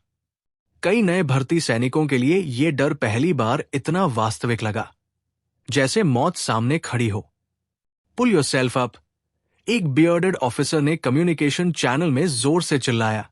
मत भूलो कि दीवार के पीछे तुम्हारे अपने परिवार हैं। एक कदम भी पीछे नहीं हट सकते। अगर मरना है तो अपने देश की रक्षा करते हुए मरना होगा। एक सच्चा आदमी कायर नहीं बनता। उसकी गरजती आवाज ने डर से जमे हुए सैनिकों को जगा दिया। डरना गलत नहीं है, लेकिन उनके पीछे उनके माता पिता, बीवी बच्चे हैं। पीछे हटना ऑप्शन नहीं था। सोल्जर चिल्लाया, किल, और उस गुस्से में डर कहीं खो गया। किल की गूंज ने आसमान हिला दिया। बूम! सिटी वॉल पर आर्टिलरी सिस्टम्स गरजने लगे। येलो ट्रेसर राउंड्स ने आकाश को रोशन कर दिया। पावरफुल फायर पावर ने कुछ ब्लैक जायंट्स के शरीर को छलनी कर दिया, लेकिन वो पेन से बेखबर थे और आगे बढ़ते गए। तभी ब्लैक जायंट्स ने अपने मुंह खोलने शुरू किए। उनमें रेड ग्लोइंग एनर्जी बॉल बनना शुरू हो गई। सोल्जर्स को जैसे ही ये समझ में आया कि क्या होने वाला है, वो तुरंत चिल्लाए, प्रोटेक्शन ऑन करो। प्रोटेक्टिव शील्ड एक्टिवेट किए गए। सुपरपर्स की चमक रंग बिरंगी वेव्स बनकर सोल्जर्स को कवर करने लगी। बूम! हंड्रेड्स ऑफ जायंट्स ने अपनी माउथ से एनर्जी कैनन्स फेंकी एक साथ। सिटी वॉल की प्रोटेक्टिव शील्ड्स चकनाचूर हो गई। कई हिस्सों में 10 मीटर मोटी दीवारें भी टुकड़े टुकड़े हो गई। कई सोल्जर्स तो सीधे ब्लास्ट में उड़ गए। शरीर भी नहीं बचा। युद्ध का असली रूप यही होता है, क्रूर और निष्ठुर। लेकिन ये मौत सोल्जर्स को रुकने नहीं दे सकी। जायंट्स लगातार बढ़ते जा रहे थे। कैनन्स लगातार आग उगल रहे थे। कुछ जायंट्स को गिरा भी दिया, लेकिन गिरने वाले जायंट्स काले साए में बदलकर पीछे की ब्लैक टाइड में मिल जाते थे। बाकी जायंट्स सिटी वॉल पर धावा बोल रहे थे। ब्लैक टाइड के ऊपर फैट मैन और थिन मैन हवा में काले साए पर खड़े थे। थिन मैन बैटलफील्ड का दृश्य देखकर पागल हो गया। इंसानों के कटते शरीर, बहता खून, उड़ते अंग, और उसके चेहरे पर एक हिंसक, पागल हंसी फैल गई। हाँ, इन चींटियों को मारकर कितना मजा आता है। ये इंसान भी तो जानवरों को क्रूरता से मारकर खाना बनाते हैं। ये दुनिया क्रूरता से भरी है। फैट मैन ने नाराज होकर कहा, शैडो, तुम्हारी स्पीड बहुत धीमी है। हम यहां खेलने नहीं आए हैं। मिशन पूरा करो, वरना उनके रीइंफोर्समेंट्स आ जाएंगे। फैट मैन अचानक हवा में उड़ा और दोनों हाथों के बीच सिल्वर वाइट एनर्जी इकट्ठा करने लगा। एनर्जी रैपिडली गैदर होकर एक सैकड़ों मीटर चौड़ी विशाल एनर्जी बॉल बन गई। डिस्ट्रक्शन। फैट मैन ने एनर्जी बॉल सीधे शेंगजिंग की दीवार की तरफ फेंक दी। अटैक का नाम नहीं था, क्योंकि नाम की जरूरत ही नहीं थी। ये एनर्जी किसी भी चीज को मिटाने के लिए काफी थी। सिल्वर श्रीयर चांद की तरह गिरा और सिटी वॉल, जो पूरे हुआशु देश की सबसे मजबूत रक्षा पंक्ति थी, चंद सेकंड्स में खत्म हो गई। कोलैप्स।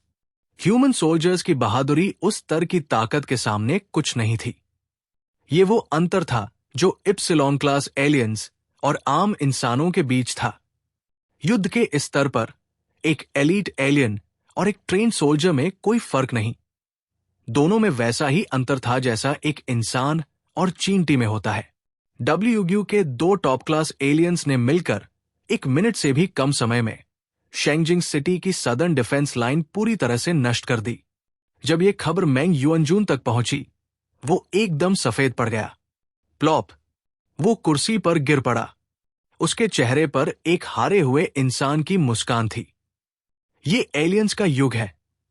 वो बुदबुदाया, अब हमारी आर्मी की ताकत भी काफी नहीं। ऑफिसर्स का हाल भी यही था। सभी के चेहरों पर निराशा और डर साफ दिख रहा था, क्योंकि ये दोनों इप्सिलॉन बीइंग्स सिर्फ स्ट्रांग नहीं थे, ये ब्लैक चैरियट लेवल के मॉन्स्टर्स थे। अगर उनका मकसद मासकर था, तो वो पूरे शेंगजिंग सिटी को चुटकियों में साफ कर सकते थे। होतू भी, जो देश की सबसे ताकतवर बीइंग्स में से एक थी, शायद इन्हें रोक नहीं सकती, और अगर वो खुद सामने आ गई तो उसकी जान को भी खतरा था। Chapter 1654 earth god realm. Commander, space based weapons ने एनिमी को लॉक कर लिया है। क्या हम डायरेक्ट फायर करें? एक ऑफिसर ने मेंग युअनजून से पूछा, चेहरा सफेद और आंखें बेजान, जैसे कोई मशीन हो बस आदेश की प्रतीक्षा कर रही हो। मेंग युअनजून ने अचानक सिर उठाकर जोर से कहा, बिल्कुल नहीं। पर कोई पर नहीं। मेंग युअनजून ने सख्ती से मना किया। उसने हाथ हिलाते हुए कहा, स्पेस बेस्ड वेपन्स हमारी आखिरी ट्रम्प कार्ड है, ऑर्डिनरी ह्यूमंस के लिए। जब तक ये कंफर्म ना हो कि ये इफेक्टिव होंगे, तब तक इनका इस्तेमाल नहीं किया जा सकता, वरना ये बस दुश्मन को सतर्क कर देंगे। उसका चेहरा गहरा पड़ गया। उसने अपने हाथों से चेहरा ढका और बुदबुदाया, उनका लक्ष्य हो तू है, और अगर जरूरत पड़ी तो हम सब मर जाए, पर ऑर्डर को बचाकर रखना होगा, ताकि अंतिम क्षण में हम स्पेस बेस्ड वेपन्स का इस्तेमाल हर हाइनेस हो तू की मदद के लिए कर सके। उधर थिन यूइंग और फैट माइटोंग अब बिना किसी डर के शेंगजिंग सिटी में घुस चुके थे। रास्ते में जितने भी ह्यूमन वॉरियर्स थे, उनके कटे फटे शव बिखरे पड़े थे। इतना भयानक तापमान, -100 डिग्री, फिर भी ताजा गर्म खून अब तक जम नहीं पाया था। ऐसा लग रहा था जैसे मौत ने इस सर्द शहर को आग से जला दिया हो। साउथ वॉल के पास की दीवारें अब खून से सनी हुई थी, जैसे बर्फ पर लाल गुलमोहर खिल गया हो। लेकिन यूइंग और माइटोंग इस सुंदर दृश्य की तारीफ करने नहीं आए थे। यूइंग ने काली फौज को आगे बढ़ने का इशारा किया। अब तक एक्सिंग के स्ट्रॉन्ग वॉरियर सामने क्यों नहीं आए? क्या वो सब जा चुके हैं? उसके होठों पर क्रूर मुस्कान थी। अगर ऐसा है, तो फिर सबको मार डालना पड़ेगा। ब्लैक टाइड की गहराई से टेंटेकल जैसी काली परछाइयां निकली, जैसे ऑक्टोपस की बाहें या हजारों सुइयां। Puff, puff, puff. सोल्जर्स की बॉडीज तिनकों जैसी बिखर गई। रीइंफोर्स्ड कंक्रीट से बनी बिल्डिंग्स भी एक झटके में ढह गई। पूरा शहर जैसे एक ही वार में चुप हो गया। सिर्फ गाढ़ा खून और स्याही जैसी काली लहरें बहती रहीं, फिर ठंडी बर्फ में जमती चली गई। इसी समय शेंजिंग सिटी के सेंटर में एक लड़की, मुश्किल से 20-22 साल की, धीरे से जमीन से उठी। लंबा काला गाउन, कमर तक गिरे बाल, हाथ में एक कार्विंग नाइफ और दूसरे हाथ में 2 पपेट्स। वो किसी नाजुक पोर्सलेन डॉल की तरह दिख रही थी, लेकिन उसकी आंखें सीधे दूर तक देख रही थी। सैकड़ों किलोमीटर दूर खड़े दुश्मनों को वो ऐसे देख रही थी जैसे वो बस सामने खड़े हों। बस एक नजर, और शैडो और माइटोंग को लगा जैसे कोई भारी इनविजिबल वेट उनके ऊपर आ गिरा हो। हवा अचानक भारी हो गई, सांसें रुकने लगी। फील किया? यूइंग ने फुसफुसाया। प्यूपिल्स लगभग सफेद हो गए थे, जैसे कोई मॉन्स्टर। माइटोंग ने ठंडी आवाज में कहा, हुआशु की वो कर्स्ड क्वीन अब भी यही है। शानदार। यूइंग की आवाज में विकृति थी। अगर हम युद्ध शुरू होने से पहले हुआशु कंट्री की सबसे खतरनाक पावर को मिटा दें, तो ये बहुत बड़ी जीत होगी। शैडो ने जोर से हंसते हुए ब्लैक टाइड को कंट्रोल किया और माइटोंग के साथ अर्थ टेम्पल की ओर दौड़ पड़ा।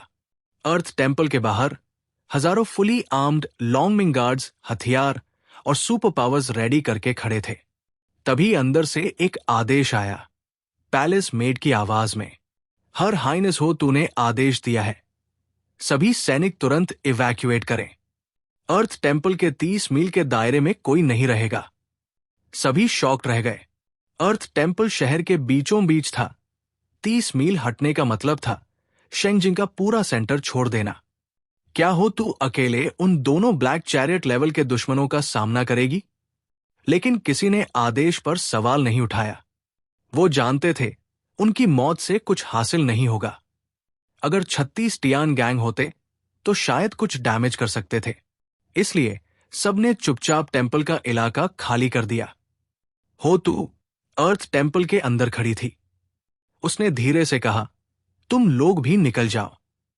मेडन्स ने सिर झुकाया, यस योर हाइनेस। अब टेम्पल पूरी तरह शांत था। ब्लैक टाइड वहां पहुंची। शैडो और माइटोंग को सामने कोई नहीं दिखा, लेकिन फिर भी उन्हें डर था। उन्हें पता था अब सामने हुआशु देश की सबसे खतरनाक अस्त्र खड़ी थी। दोनों 10 किलोमीटर दूर हवा में रुक गए। अर्थ टेम्पल को ऊपर से देखा। टेम्पल एक विशाल व्हाइट स्क्वेयर के बीचों बीच अकेला खड़ा था। कोई इमारत उसके आसपास नहीं थी। कोई हो तू के ऊपर नहीं देख सकता था। ये नियम था। शैडो ने नीचे देखा, गंभीर स्वर में बोला, उसकी पावर कर्स से किल करती है। अगर उसने किसी को लॉक कर लिया तो वो मरेगा। माइटोंग ने ठंडी आवाज में कहा, पावर जितनी स्ट्रांग होती है उतनी ज्यादा कॉन्स्ट्रेंट होती है, अनलेस उसका लेवल हमसे कहीं ज्यादा हो। वो हमें इंस्टेंट किल नहीं कर सकती। शैडो बोला, कर्ज के लिए मीडियम चाहिए, बस उसके पास ना जाए। जैसे ही उसने ये कहा, उसके नीचे से सैकड़ों मीटर ऊंचे शैडो जायंट्स निकलने लगे। वो धीरे धीरे अर्थ टेम्पल की आउटर वॉल की ओर बढ़ने लगे, जैसे काले पहाड़ चल रहे हों। कुछ ही पलों में टेम्पल चारों तरफ से घिर चुका था। Chapter 1655 impermanence claims life. Earth temple के अंदर खड़ी ग्वैनलोंग्यू की आंखों में काली रोशनी की रहस्यमयी चमक थी। हालांकि वो हॉल से अलग खड़ी थी, फिर भी सब कुछ साफ साफ देख पा रही थी। यूइंग और नीएतंग टेम्पल के करीब आने की हिम्मत नहीं कर रहे थे। वो दूर से ही लॉन्ग रेंज अटैक की कोशिश कर रहे थे, ताकि इस रहस्यमयी अस्तित्व को खत्म किया जा सके। दुनिया के अंत के 3रे साल में ग्वैनलोंग्यू ने अब तक केवल 2 बार एक्शन लिया था। पहली बार उसने शेंगजिंग डिस्ट्रिक्ट की स्थापना के शुरुआती दौर में उसे बचाया था, एक रिबेल जीनियस को खत्म करके। दूसरी बार उसने हजारों किलोमीटर दूर से झंग यी के खिलाफ हमला किया था। इसीलिए आज तक उसका नाम सिर्फ एक धुंधली सी लेजेंड बन गया है। उसकी असली ताकत और एबिलिटीज क्या है, कोई नहीं जानता। यूइंग और मियाटोंग में से कोई भी ओवर कॉन्फिडेंट नहीं था। दो लोग मिलकर भी वो बेहद सतर्क थे। यूइंग ने धीरे से अपना दाया हाथ उठाया। इस समय सैकड़ों शैडो जायंट्स एक घने काले किले की तरह अर्थ टेम्पल को ऊपर से घेरे खड़े थे। उसके पतले हाथों की उंगलियां लंबी और सफेद थी, जैसे 5 चॉपस्टिक। उसने अर्थ टेम्पल की दिशा में उंगली से स्नैप किया। Holi spirit chant. उसके शब्द खत्म होते ही सैकड़ों शैडो जायंट्स ने अपने मुंह खोल दिए। उनमें गाढ़ी ब्लड रेड एनर्जी कॉन्डेंस होने लगी और जल्द ही वो एनर्जी बॉल्स बन गई जो आसमान को लाल कर रही थी। वातावरण थम गया था, जैसे हवा भी डर से रुक गई हो। ऐसा लग रहा था जैसे पूरे शेंजिंग सिटी का सेंट्रल एरिया खत्म होने वाला है। डिस्ट्रॉय इट, शैडो ने ठंडी आवाज में कहा। Boom, boom, boom. सैकड़ों शैडो जायंट्स ने एक साथ रेड एनर्जी कैनन्स दागे। सभी का निशाना था अर्थ टेम्पल, जहां ग्वेन लॉन्ग्यू खड़ी थी। लेकिन उसका चेहरा एक्सप्रेशनलेस रहा। वो शांत खड़ी रही, जैसे उसे किसी बात की परवाह ही नहीं हो। जैसे ही एनर्जी टेम्पल तक पहुंची, अचानक एक इनविजिबल बैरियर उसके रास्ते में आ गया। आसमान में रेड बीम्स के बीच एक ट्रांसपेरेंट हेमिस्फेरिकल शील्ड चमकने लगा। शैडो ने भौहें सिकोड़ ली। टेलीकिनेटिक बैरियर। ये तो किसी और सुपर पावर का काम है। क्या वो अब तक गया नहीं? लेकिन माइटोंग ने सच्चाई पहचानी। ये एक इनहेरेंट बैरियर है, पहले से ही तैयार किया गया। शेंजिंग वालों ने हो तू की सुरक्षा में कोई कसर नहीं छोड़ी। शैडो हंसा। तो चलो इस बैरियर को ही तोड़ते हैं। माइटोंग ने कोई जवाब नहीं दिया। बस उसने अपनी पाल्म्स में भारी सुपर पावर कॉन्सेंट्रेट करना शुरू कर दिया। जल्द ही उसने एक विशाल एनर्जी कैनन तैयार किया, बिल्कुल straight forward attack, fancy techniques के बिना। एनर्जी कैनन तेजी से बैरियर की ओर बढ़ा, जैसे एक कॉमेट जमीन से टकराने वाला हो। बूम! बैरियर में दरार आ गई और अंततः शैडो और माइटोंग की ताकत ने उसे तोड़ दिया। लेकिन उसी पल अर्थ टेम्पल के सेंटर में खड़ी ग्वेन लॉन्ग्यू ने धीरे से अपना दाया हाथ उठाया। उसकी हथेली में 2 पपेट्स थे, ठीक उन दोनों के। Impermanence goes to the soul. उसकी आवाज गूंजी। फिर उसने पपेट्स को छोड़ दिया। जैसे ही पपेट्स जमीन पर गिरे, उसके पैरों के नीचे से एक काली छाया उठी और पपेट्स उस शैडो में ऐसे समा गए जैसे कोई गायब हो जाए, बिना किसी हलचल के। कुछ ही पल में उसी शैडो से 2 विशाल भूत उभरे, एक काले कपड़ों में, दूसरा सफेद में। उनके हाथों में सोल कैचिंग चेन्स और मॉर्निंग स्टिक्स थे। उनके चेहरे पर वो रहस्यमयी मुस्कान थी, जैसे रो भी रहे हों और हंस भी रहे हों। जैसे ही वो दोनों भूत प्रकट हुए, दूर खड़े शैडो और माइटोंग को महसूस हुआ कि कोई अदृश्य शक्ति उन्हें बांध रही है, जैसे कोई लॉ ऑफ कर्मा उन्हें पकड़ रहा हो। फिर उन्हें सुनाई दिया चेन की आवाज। दूर आकाश से भारी जंजीरें उनकी ओर बढ़ी और उन्होंने दोनों को जकड़ लिया। ही, वू वू। हवा में भूतों की चीखें गूंजने लगी। चारों ओर धुंध छा गई। पूरा वातावरण जैसे किसी भूतिया दुनिया में बदल गया। शैडो ने फौरन शैडो जायंट्स को बुलाया ताकि भूतों को रोका जा सके।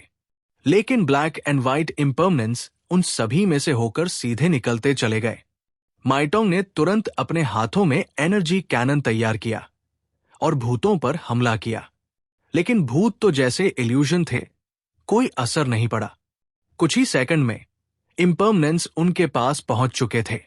वाला लाला, चेन्स की आवाज आई और फिर मॉर्निंग स्टिक्स हवा में उठे और सीधे उनके सिर पर गिरे। Bang, bang. झटके से वो दोनों जमीन पर गिर पड़े। उनकी आंखों में हैरानी थी, जैसे कुछ उनकी आत्मा से बाहर खींच लिया गया हो। उनके चेहरे सफेद हो गए थे और होठों पर था मौन का डर। Chapter 1656, the end of reincarnation. ये श्राप की शक्ति है। नियतंग ने एक हाथ से अपना सिर थामा, शरीर लड़खड़ाया और वो मुश्किल से खड़ा रह पाया। शरीर कमजोर हो रहा है, सिर भारी है क्या यही है वो law of cause and effect? उसका चेहरा और ज्यादा पीला पड़ गया। उस पर पड़ा ये हमला जानलेवा नहीं था, लेकिन ये एक बहुत ही शक्तिशाली डीबफ था जिसने उनकी हालत और कॉम्बैट कैपेबिलिटी को बुरी तरह से प्रभावित किया। अगर ये बस इतना ही है तो कोई बात नहीं, उसे मारो, जल्दी करो, वरना उनकी रीइंफोर्समेंट्स कभी भी आ सकती है, मियाटोंग ने गंभीर आवाज में कहा। खासतौर पर वो आदमी जो समंदर के किनारे वाले टाउन में है, उसे इस बैटलफील्ड पर नहीं आना चाहिए। इस वक्त जिससे उन्हें सबसे ज्यादा डर था, वो था न डेथ गॉड ऑफ लव, नहीं एक्सायनजी दाओवे, वो था केओस झंगी, जिसने तियनहाई सिटी में उनके कई साथियों को मारा था। एक स्पेस बेस्ड एलियन जो पल भर में हजारों मील पार कर सकता था। अगर झंगी वाकई में मदद के लिए आया तो वो सबसे पहले पहुंचेगा, और फिर ग्वेन लोंग्यू को मारने की उनकी पूरी योजना नाकाम हो जाएगी। मियाटोंग ने कुछ नहीं कहा। उसने दोनों हाथों में एनर्जी कॉन्डेंस किया और एक विशाल एनर्जी कैनन तैयार किया जो पूरे शेंजिंग सिटी के सेंटर को रोशन कर रहा था। रंबल, उसका एनर्जी कैनन एक विशाल चक्र की तरह जमीन पर लुढ़कता गया, सीधा अर्थ टेम्पल की ओर। क्योंकि सामने वाला एक कर्ज मास्टर है, इसलिए उम्मीद थी कि उसकी क्लोज कॉम्बैट एबिलिटी कमजोर होगी, तो पास जाने की जरूरत नहीं, दूर से ही स्निपिंग काफी है। शैडो ने भी दोबारा अपने शैडो जायंट्स को समन किया ताकि अर्थ टेम्पल को खत्म करने के लिए एक और हमला किया जा सके। अर्थ टेम्पल के सेंटर में खड़ी ग्वेन लोंग्यू अब भी एक्सप्रेशनलेस थी। उसके हाथ ढीले लटक रहे थे, जैसे वो किसी नेदरवर्ल्ड की गार्डियन ऑफ री इनकारनेशन हो। हेल राइड, ब्लैक संडे, उसने धीमे से कहा। अगले ही पल अर्थ टेम्पल के चारों ओर की जमीन, जो नीली पत्थरों और बर्फ से ढकी थी, अचानक एक अंधेरे अबिस में बदल गई। वो अबिस जैसे हेल का चक्र था। उस गहराई से एक लंबा काला अस्तित्व उभरा, पूरा शरीर काला, टूट फूटा, जैसे जली हुई लाश। उसके शरीर से गाढ़ा हरा धुआं निकल रहा था। उसकी आंखें लाल और खून की तरह चमकती हुई, बस हत्या की भूख से भरी हुई। उसने दहाड़ मारी, इंसानों जैसी नहीं, कोई और ही चीज थी। फिर उसके काले जले हुए शरीर से लाल गर्म लावा जैसे एनर्जी स्ट्रीम्स फूट निकले। फ्लेम्स आसमान तक पहुंच गए और वहां एक रेड टॉर्नेडो बन गया, जिसने अर्थ टेम्पल के चारों ओर एक प्राकृतिक रक्षक दीवार खड़ी कर दी। डिस्ट्रॉयर हॉल का एनर्जी अटैक उस काली आकृति ने सीधा अपने शरीर से रोक दिया। What is this thing? Miyato ने पूछा। उसका चेहरा सख्त और गंभीर हो चुका था। उसने साफ महसूस किया, सामने वाले में भी इप्सिलॉन लेवल कॉम्बैट पावर है। लेकिन ये कौन है? शेंगजिंग ने कब से ऐसे मास्टर्स छुपा रखे हैं? शैडो भी तैयार था। उसने सैकड़ों शैडो जायंट्स को एक्टिवेट किया। सभी ने अपने मुंह खोलकर रेड एनर्जी बीम्स अर्थ टेम्पल की ओर दागे। अर्थ टेम्पल के भीतर काले कपड़ों में खड़ी लड़की ने फिर बुदबुदाया। Beast ride, big eater. उसके पैरों के नीचे की शैडो में लहरें उठने लगी और कुछ ही देर में वो लहरें पूरे अर्थ टेम्पल में फैल गई। फिर उस अंधेरे अबिस से एक विशाल सफेद सांप बाहर निकला, कम से कम 200 मीटर लंबा। उसके सिर पर 2 पारदर्शी सींग थे। उसने ग्वेन लोंग्यू को लपेट लिया, जैसे एक पहरेदार। शैडो का अटैक, जिसने टेलीकिनेटिक बैरियर नष्ट कर दिया था, सीधा अर्थ टेम्पल से टकराया। लेकिन उस भयानक एक्सप्लोजन के बावजूद कोई ट्रेजेडी नहीं हुई। व्हाइट सर्पेंट ने खुद को गेंद की तरह मोड़ लिया और ग्वेन लोंग्यू को पूरी तरह से बचा लिया। अब जाकर मियाटोंग और यूइंग के चेहरे से घमंड गायब हुआ। उन्होंने एक दूसरे को देखा और पहली बार स्वीकार किया, शेंगजिंग डिस्ट्रिक्ट का बैकग्राउंड वाकई में इतना आसान नहीं है। ये कोई स्पेशल समनिंग एबिलिटी लगती है, मियाटोंग ने कहा। लेकिन इन क्रीचर्स ने अब तक कोई ऑफेंसिव स्टांस नहीं लिया, बस उसकी रक्षा कर रहे हैं। क्या ये अर्थबाउंड स्पिरिट्स है? शैडो ने अपनी जीभ बाहर निकाली और अपने होंठ चाटते हुए कहा। तो क्या हुआ? हम यहां तक आए हैं, और अगर कुछ किए बिना वापस गए तो हंसी के पात्र बनेंगे। उन्हें हो तू के बारे में बहुत कम जानकारी थी। असल में पूरी हुआशु कंट्री और दुनिया भर के रिसर्च इंस्टीट्यूट्स भी सिर्फ ये जानते थे कि हो तू बहुत स्ट्रांग है। सब जानते थे कि हो तू super long range snipping abilities रखती है, एक कर्स टाइप पावर जिसे वो लॉक कर ले उसका अंत निश्चित होता है। लेकिन जैसे ही कोई लेजेंड केवल एक कहानी बन जाती है, लोग डरना छोड़ देते हैं। उन्हें लगता है कि जब तक हेल गिलोटीन ट्रिगर नहीं हुआ तब तक डरने की कोई बात नहीं। लेकिन क्या वाकई ऐसा ही है? सब जानते हैं इंटेलिजेंस एलियंस के लिए कितना अहम है, तो शेंगजिंग डिस्ट्रिक्ट भी यही लॉजिक फॉलो करता है। लोग सिर्फ हेल गिलोटीन के बारे में जानते हैं, लेकिन कोई नहीं जानता हो तू की असली शक्ति। ग्वेन लॉन्ग्यू की वास्तविक एबिलिटी का नाम है 6 पाथ्स ऑफ री इनकारनेशन, और हेल गिलोटीन उसमें से सिर्फ एक रास्ता है। हो तू जो री इनकारनेशन को आकार देती है, अर्थ टेम्पल के बीचों बीच खड़ी रही बिना हिले। डाकू उसके पास खड़ा था, पहरेदार की तरह। उसे हिलने की जरूरत नहीं थी, क्योंकि सब जानते थे उसकी क्लोज कॉम्बैट एबिलिटी बहुत कमजोर है, इतनी कि एक आम सिपाही भी उसे मार सकता है अगर वो पास पहुंच जाए। लेकिन क्या कोई पास पहुंच सकता है? Chapter 1657 hello. गुआनलोंगवे ने यूयिंग और माइटोंग के संयुक्त हमलों को पूरी तरह निष्क्रिय कर दिया। वो बस चुपचाप वही खड़ी रही। उसके आगे ब्लैक सन विकराल मुद्रा में खड़ा था, एक आत्मा की तरह उसकी रक्षा करता हुआ। वाइट देखू की विशाल देह कुंडली मारकर बैठी थी। उसकी ठंडी नजरों में दूर खड़े दुश्मनों के लिए कोई दया नहीं थी। शिरा रोड और एनिमल रोड की शक्ति से वो दुष्ट आत्माओं को बुला सकती थी। हीरी वही इप्सिलॉन था जिसने एक समय जिंजी में अराजकता फैलाई थी। उसे मारने के बाद गुआनलोंगवे ने उसे री इनकारनेशन में कैद कर लिया। और डाकू वही बीस्ट किंग था जिसने उत्तर एक्सिम में दर्जनों मानव शहरों का सहार किया था। इन सब को नष्ट करने के बाद उन्होंने 6 पाथ्स ऑफ री इनकारनेशन में प्रवेश किया और अब ग्वेन लॉन्ग्यू की शक्ति से संचालित थे।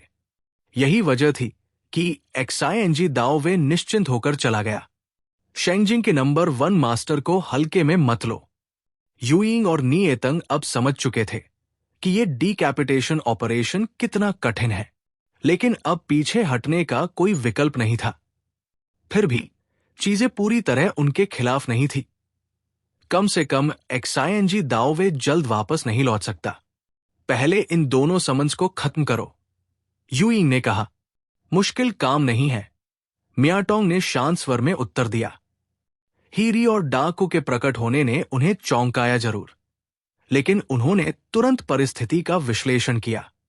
इन दोनों समन्स को नियंत्रित करने में ग्वेन लॉन्ग्यू की भारी शक्ति खर्च हो रही थी, और एक ही समय में कर्ज और समनिंग करना ऊर्जा पर भारी बोझ डालता है। दोनों ही ब्लैक चैरियट लेवल एलियंस थे, उन्हें बस लड़ाई को जारी रखना था। और धीरे धीरे ग्वेन लॉन्ग्यू की कमजोरी जाहिर हो जाती। उसका शरीर कमजोर दिखता है, शायद क्लोज कॉम्बैट में सक्षम नहीं है, गोस्ट ने कहा। पावर के कॉन्जर्वेशन के नियम के अनुसार उसकी अधिकतर शक्तियां कर्ज और समनिंग में है, यानी वो मेली में कमजोर होगी। लॉन्ग रेंज अटैक अभी बेअसर है, इसलिए अब पास जाकर हमला करना होगा। पहले इन दोनों समन्स को मारो, फिर मेन बॉडी को, गोस्ट ने कहा। दोनों ने एक दूसरे की ओर देखा और तुरंत बैटल प्लान तैयार किया। दोनों अर्थ टेम्पल की ओर बिजली की गति से दौड़े। डिस्ट्रॉयर हॉल का निशाना था ब्लैक सन। वो हवा में उछला और अपने हाथों में एक विशाल शक्ति को कॉन्डेंस किया, जो जल्दी ही एक सिल्वर स्फीयर में बदल गई। फिर उसने उसे ब्लैक सन की ओर फेंक दिया, जैसे कोई फॉलिंग मून। अगर ब्लैक सन बचता तो ग्वेन लॉन्ग्यू जरूर उस स्फीयर की चपेट में आ जाती, इसलिए ब्लैक सन टस से मस नहीं हुआ। उसने डरावनी चीख मारी। उसका लावा जैसा लाल शरीर अचानक चमक उठा।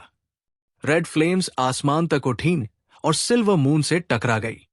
डिस्ट्रॉयर हॉल पहले ही हवा में था। उसने दोनों हाथों से सिल्वर मून को और नीचे धकेला। आखिरकार ब्लैक सन एक डेड स्पिरिट था। वो जिंदा योद्धा की तरह युद्ध बुद्धि और लचीलापन नहीं दिखा सकता था, और डिस्ट्रॉयर हॉल के पास था silver Armo level combat power. इस बार सिल्वर मून ने अग्नि प्रवाह को रौंद डाला और सीधा ब्लैक सन को अर्थ टेम्पल स्क्वायर के नीचे जमीन में धंसा दिया। बूम! जमीन फट गई और स्क्वायर में तेज रोशनी भर गई। हीरी का शरीर गायब हो गया था और वहां सिर्फ एक ह्यूमन शेप डिप्रेशन बचा था। डाकू अब भी ग्वैन लॉन्ग्यू की रक्षा कर रहा था और दुश्मन को घूर रहा था। शैडो अब काफी पास पहुंच चुका था। उसने अपनी हथेली उठाई और उसके पीछे की परछाई समुद्र की लहरों जैसी उठी, जैसे कोई विशाल मंच सज गया हो। काली लहरों ने पूरे आकाश को ढक दिया और पूरा अर्थ टेम्पल घेर लिया। अगले ही पल वो काली बाढ़ देखू की ओर टूट पड़ी। हिस्स! देखू की देह तेजी से घूमी और उसने ग्वैन लॉन्ग्यू को अपने में समेट लिया। फिर उसके सिर पर मौजूद ट्रांसपेरेंट हॉर्न्स से बिजली जैसी एनर्जी निकली, जिसने अंधकार को रोका। उधर ग्वैन लॉन्ग्यू भी चुप नहीं बैठी थी। उसने उन दो अप्रोचिंग एनिमीज को देखा और अपने दोनों हाथ फैला दिए, बिना किसी हाव भाव के, जैसे किसी यमदूत ने नरक के द्वार खोल दिए हों। मेरे पुनर्जन्म में घुसने की हिम्मत? राख में लौट जाओ। उसकी आवाज बिल्कुल ठंडी थी, जैसे नेदरवर्ल्ड से आई हो, और उसके कदमों से लेकर पूरे अर्थ टेम्पल और उसके चारों ओर के चक्रवाताकार के स्क्वायर तक पूरी दुनिया की तस्वीर पल भर में बदल गई। अब कोई रोशनी नहीं थी, न चांद, न हवा, सिर्फ अंधकार। फिर अचानक दूर कहीं एक विशाल आग जल उठी और कानों में ईविल स्पिरिट्स की चीखें गूंजने लगी। मियाटोंग और यूइंग का ध्यान भटक गया। उन्होंने चारों ओर देखा और पाया कि वो किसी एंडलेस हेल में खड़े हैं। चारों ओर लाशों के पहाड़, जमीन पर खून की नदियां, और यमदूत लोहे की कांटेदार छड़े लेकर मरे हुओं को भून रहे थे। ये हैल्यूसिनेशन है क्या? उन्होंने नीचे देखा और उनका खून जम गया। येलो स्प्रिंग से हजारों ईविल स्पिरिट्स निकल रहे थे। उनके शरीर पर चढ़ रहे थे, कर्मा फायर से जलते हुए, उनके पैरों को पकड़ते हुए। उनके चेहरों पर भूख, दर्द और बदले की ज्वाला थी। Get out of here! Yuying ने एक लाश को जोर से लात मारी और वो राख में बदल गई, लेकिन दूसरी लाशें फिर भी चढ़ती गई। उनकी कराह इतनी भयानक थी कि यूइंग और मियाटोंग का दिमाग फटने को आया। यूइंग ने गुस्से में एक ब्लैक शैडो से स्काई हाई ब्लेड बनाकर अपने शरीर से लिपटे आत्माओं को काट डाला। मियाटोंग ने भी पूरी एनर्जी लगाकर खुद को छुड़ाया, लेकिन अब तक उनका पूरा परिदृश्य बदल चुका था। ना अर्थ टेम्पल बचा था, ना जमीन, सिर्फ येलो स्प्रिंग और उसके नीचे अनगिनत डेड सोल्स जो किसी सब्स्टिट्यूट की तलाश में थे। ऊपर ग्वैन लॉन्ग्यू मंदिर के केंद्र में खड़ी थी और उन दोनों को ऊपर से देख रही थी। अब एक ही रास्ता बचा है, उसे अभी मार डालो, मियाटोंग ने गरज कर कहा, वरना हम यही फंस जाएंगे। शैडो की हथेली में एक विशाल शैडो सिमिटर बना। अब दोनों समझ चुके थे, अगर और देर की तो ग्वैन लॉन्ग्यू कौन सा अगला स्ट्रेंज एबिलिटी दिखाएगी, कोई नहीं जानता। Chapter 1658 final. यूइंग और मियातोंग ने जब देखा कि ग्वान लोंग्यू अभी भी नजदीक खड़ी है, तो उन्होंने सीधे हमला करने का फैसला किया। लेकिन ठीक उसी समय उनके सिर के ऊपर का अंधेरा अचानक छंट गया और आकाश से एक तीव्र प्रकाश की किरण नीचे गिरी। दोनों ने अनायास ही ऊपर देखा, जहां आकाश में एक विशाल रिंग दिखाई दी, मानो किसी ने घने बादलों को चीर दिया हो। और तभी दो ब्लेजिंग व्हाइट बीम्स सीधे ऊपर से उन पर गिरी। Oh no! उन्हें अब समझ आया कि शेंगजिंग डिस्ट्रिक्ट ने अब तक अपने स्पेस बेस्ड वेपन्स को जानबूझकर छुपा कर रखा था, और यही वो क्षण था जब उनका असली ट्रम्प कार्ड खेला गया। इन दोनों ने पहले से ये अंदाजा तो लगाया था कि शेंगजिंग के पास ऐसा घातक हथियार है, पर ग्वानलोंग्यू के साथ युद्ध करते करते वे इतने कंज्यूम हो चुके थे कि उनका पूरा ध्यान उसी पर था, और यही लापरवाही उनकी सबसे बड़ी भूल बन गई। स्पेस से छोड़े गए हाई एनर्जी पार्टिकल कैनन्स ने जब हमला किया तो उसका वेग इतना तीव्र था कि उनकी चेतना में आने से पहले ही वे अपनी स्थिति पर पहुंच चुका था। बूम! चारों ओर सफेद रोशनी फैल गई। यह हमला आकार में छोटा लेकिन घातक था। दोनों काली गाड़ी जैसे दिखने वाले वुल एक स्काउट्स सीधे उसकी चपेट में आ गए। हमला समाप्त होने पर वे दोनों डार्क सिक्स रीइंकार्नेशन डोमेन में बहुत बुरी हालत में खड़े थे। उनकी सांसें तेज थी और उनकी इंसानी खालें फट चुकी थी, जिससे उनकी असली छिपी हुई छिपकलीनुमा लिजर्ड बॉडीज बाहर आ चुकी थी। यूइंग ने अपने एक हाथ को पकड़ा। वो पूरी तरह से निष्क्रिय हो चुका था और हरे रंग का खून उसकी उंगलियों से टपक रहा था। फिर भी उसने हंसते हुए कहा, है, क्या यही है मानवता का सबसे शक्तिशाली हथियार? दिलचस्प है, इसने मुझे नुकसान पहुंचाया लेकिन हमें मार नहीं सका। ग्वानलोंग्यो ने उसकी ओर देखा और फिर एक हल्की मुस्कान उसके होंठों पर उभरी, मानो हजारों वर्षों की जमी बर्फ पर अचानक वसंत की धूप पड़ गई हो। वो बोली, कोई बात नहीं, सब खत्म हो गया। यूइंग और मियातों को उसकी बात का मतलब तब तक समझ नहीं आया जब तक उन्होंने महसूस नहीं किया कि अब बहुत देर हो चुकी है। ग्वानलोंग्यो ने धीरे धीरे अपना दाहिना हाथ उठाया और कहा, enter the cycle of reincarnation, heavenly way, heavenly punishment, guillotine of hell. अब तक बहते खून ने अंडरवर्ल्ड के पानी को छू लिया था और इसी के साथ तीसरा शर्त, ऑब्टेन इट्स बॉडी, पूरी हो गई। ग्वानलोंग्यो की ये शक्ति, हेवनली वे, अलग अलग स्तर की किलिंग एबिलिटी देती है, जो इस बात पर निर्भर करती है कि उसके पास टारगेट के बारे में कितनी जानकारी है। पहली स्टेज होती है ऑब्जर्व इट्स शेप, दूसरी नो इट्स नेम और तीसरी सबसे घातक, ऑब्टेन इट्स बॉडी। अब उसके पास 2 शॉकिल कंडीशंस पूरी हो चुकी थी। जैसे ही उसने हाथ उठाया, ब्लैक एंड व्हाइट इम्पर्मनेंस, जो पहले से यूइंग और मियातों के पीछे खड़े थे, उन्होंने अचानक एक बेहद डरावनी मुस्कान दिखाई। उनकी काली छायाओं से मौत की सर्द लहरें उठीं और जंजीरें झंझनाने लगी। यूइंग और मियातों को ऐसा महसूस हुआ जैसे उनकी देह किसी अदृश्य शक्ति से जकड़ ली गई हो। वे हिल भी नहीं सके। ये क्या है? यूइंग ने नीचे देखा। उसका पूरा शरीर काले चेन से जकड़ा हुआ था और मियातों की हालत भी वही थी। दोनों ने संघर्ष करने की कोशिश की, लेकिन उनकी ताकत जैसे पूरी तरह सूख चुकी थी। ब्लैक एंड व्हाइट इम्पर्मनेंस ने उन्हें बिना किसी प्रयास के उठा लिया, जैसे कोई मुर्गी के बच्चों को उठा रहा हो, और पीछे डेंस फॉग से एक विशाल हेलगिलोटाइन उभर आई जो अर्थ टेम्पल के ऊपर खड़ी थी। इस दृश्य को देखकर दोनों की आंखों में डर उतर आया। यूइंग चिल्लाया, नो, मैं यहां नहीं मर सकता। मैं इंसानों से हार नहीं सकता। मेरी योजना ऐसे विफल नहीं हो सकती। लेकिन अब कुछ भी मायने नहीं रखता था। नियमों के सामने सब कुछ शून्य हो जाता है। इम्पर्मनेंस ने उन्हें हेलगिलोटाइन के ब्लेड पर रखा और ग्वानलोंग्यो ने कहा, यह है वो कीमत जो तुम्हें चुकानी होगी, जीवन के प्रति तुम्हारे अपमान और शेंगजे में किए गए नरसंहार का दंड। बूम! गिलोटीन गिर गई। दोनों के चेहरे पर भय की छाया फैल गई। जो भी अहंकार उनके चेहरे पर कभी था, अब पूरी तरह खत्म हो चुका था।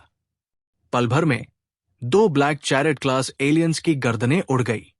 उनका रक्तयुक्त शव गिलोटीन के नीचे गिरा और ग्वानलोंग्यो ने एक अंतिम मंत्र पढ़ा, 6 paths रीइंकार्नेशन।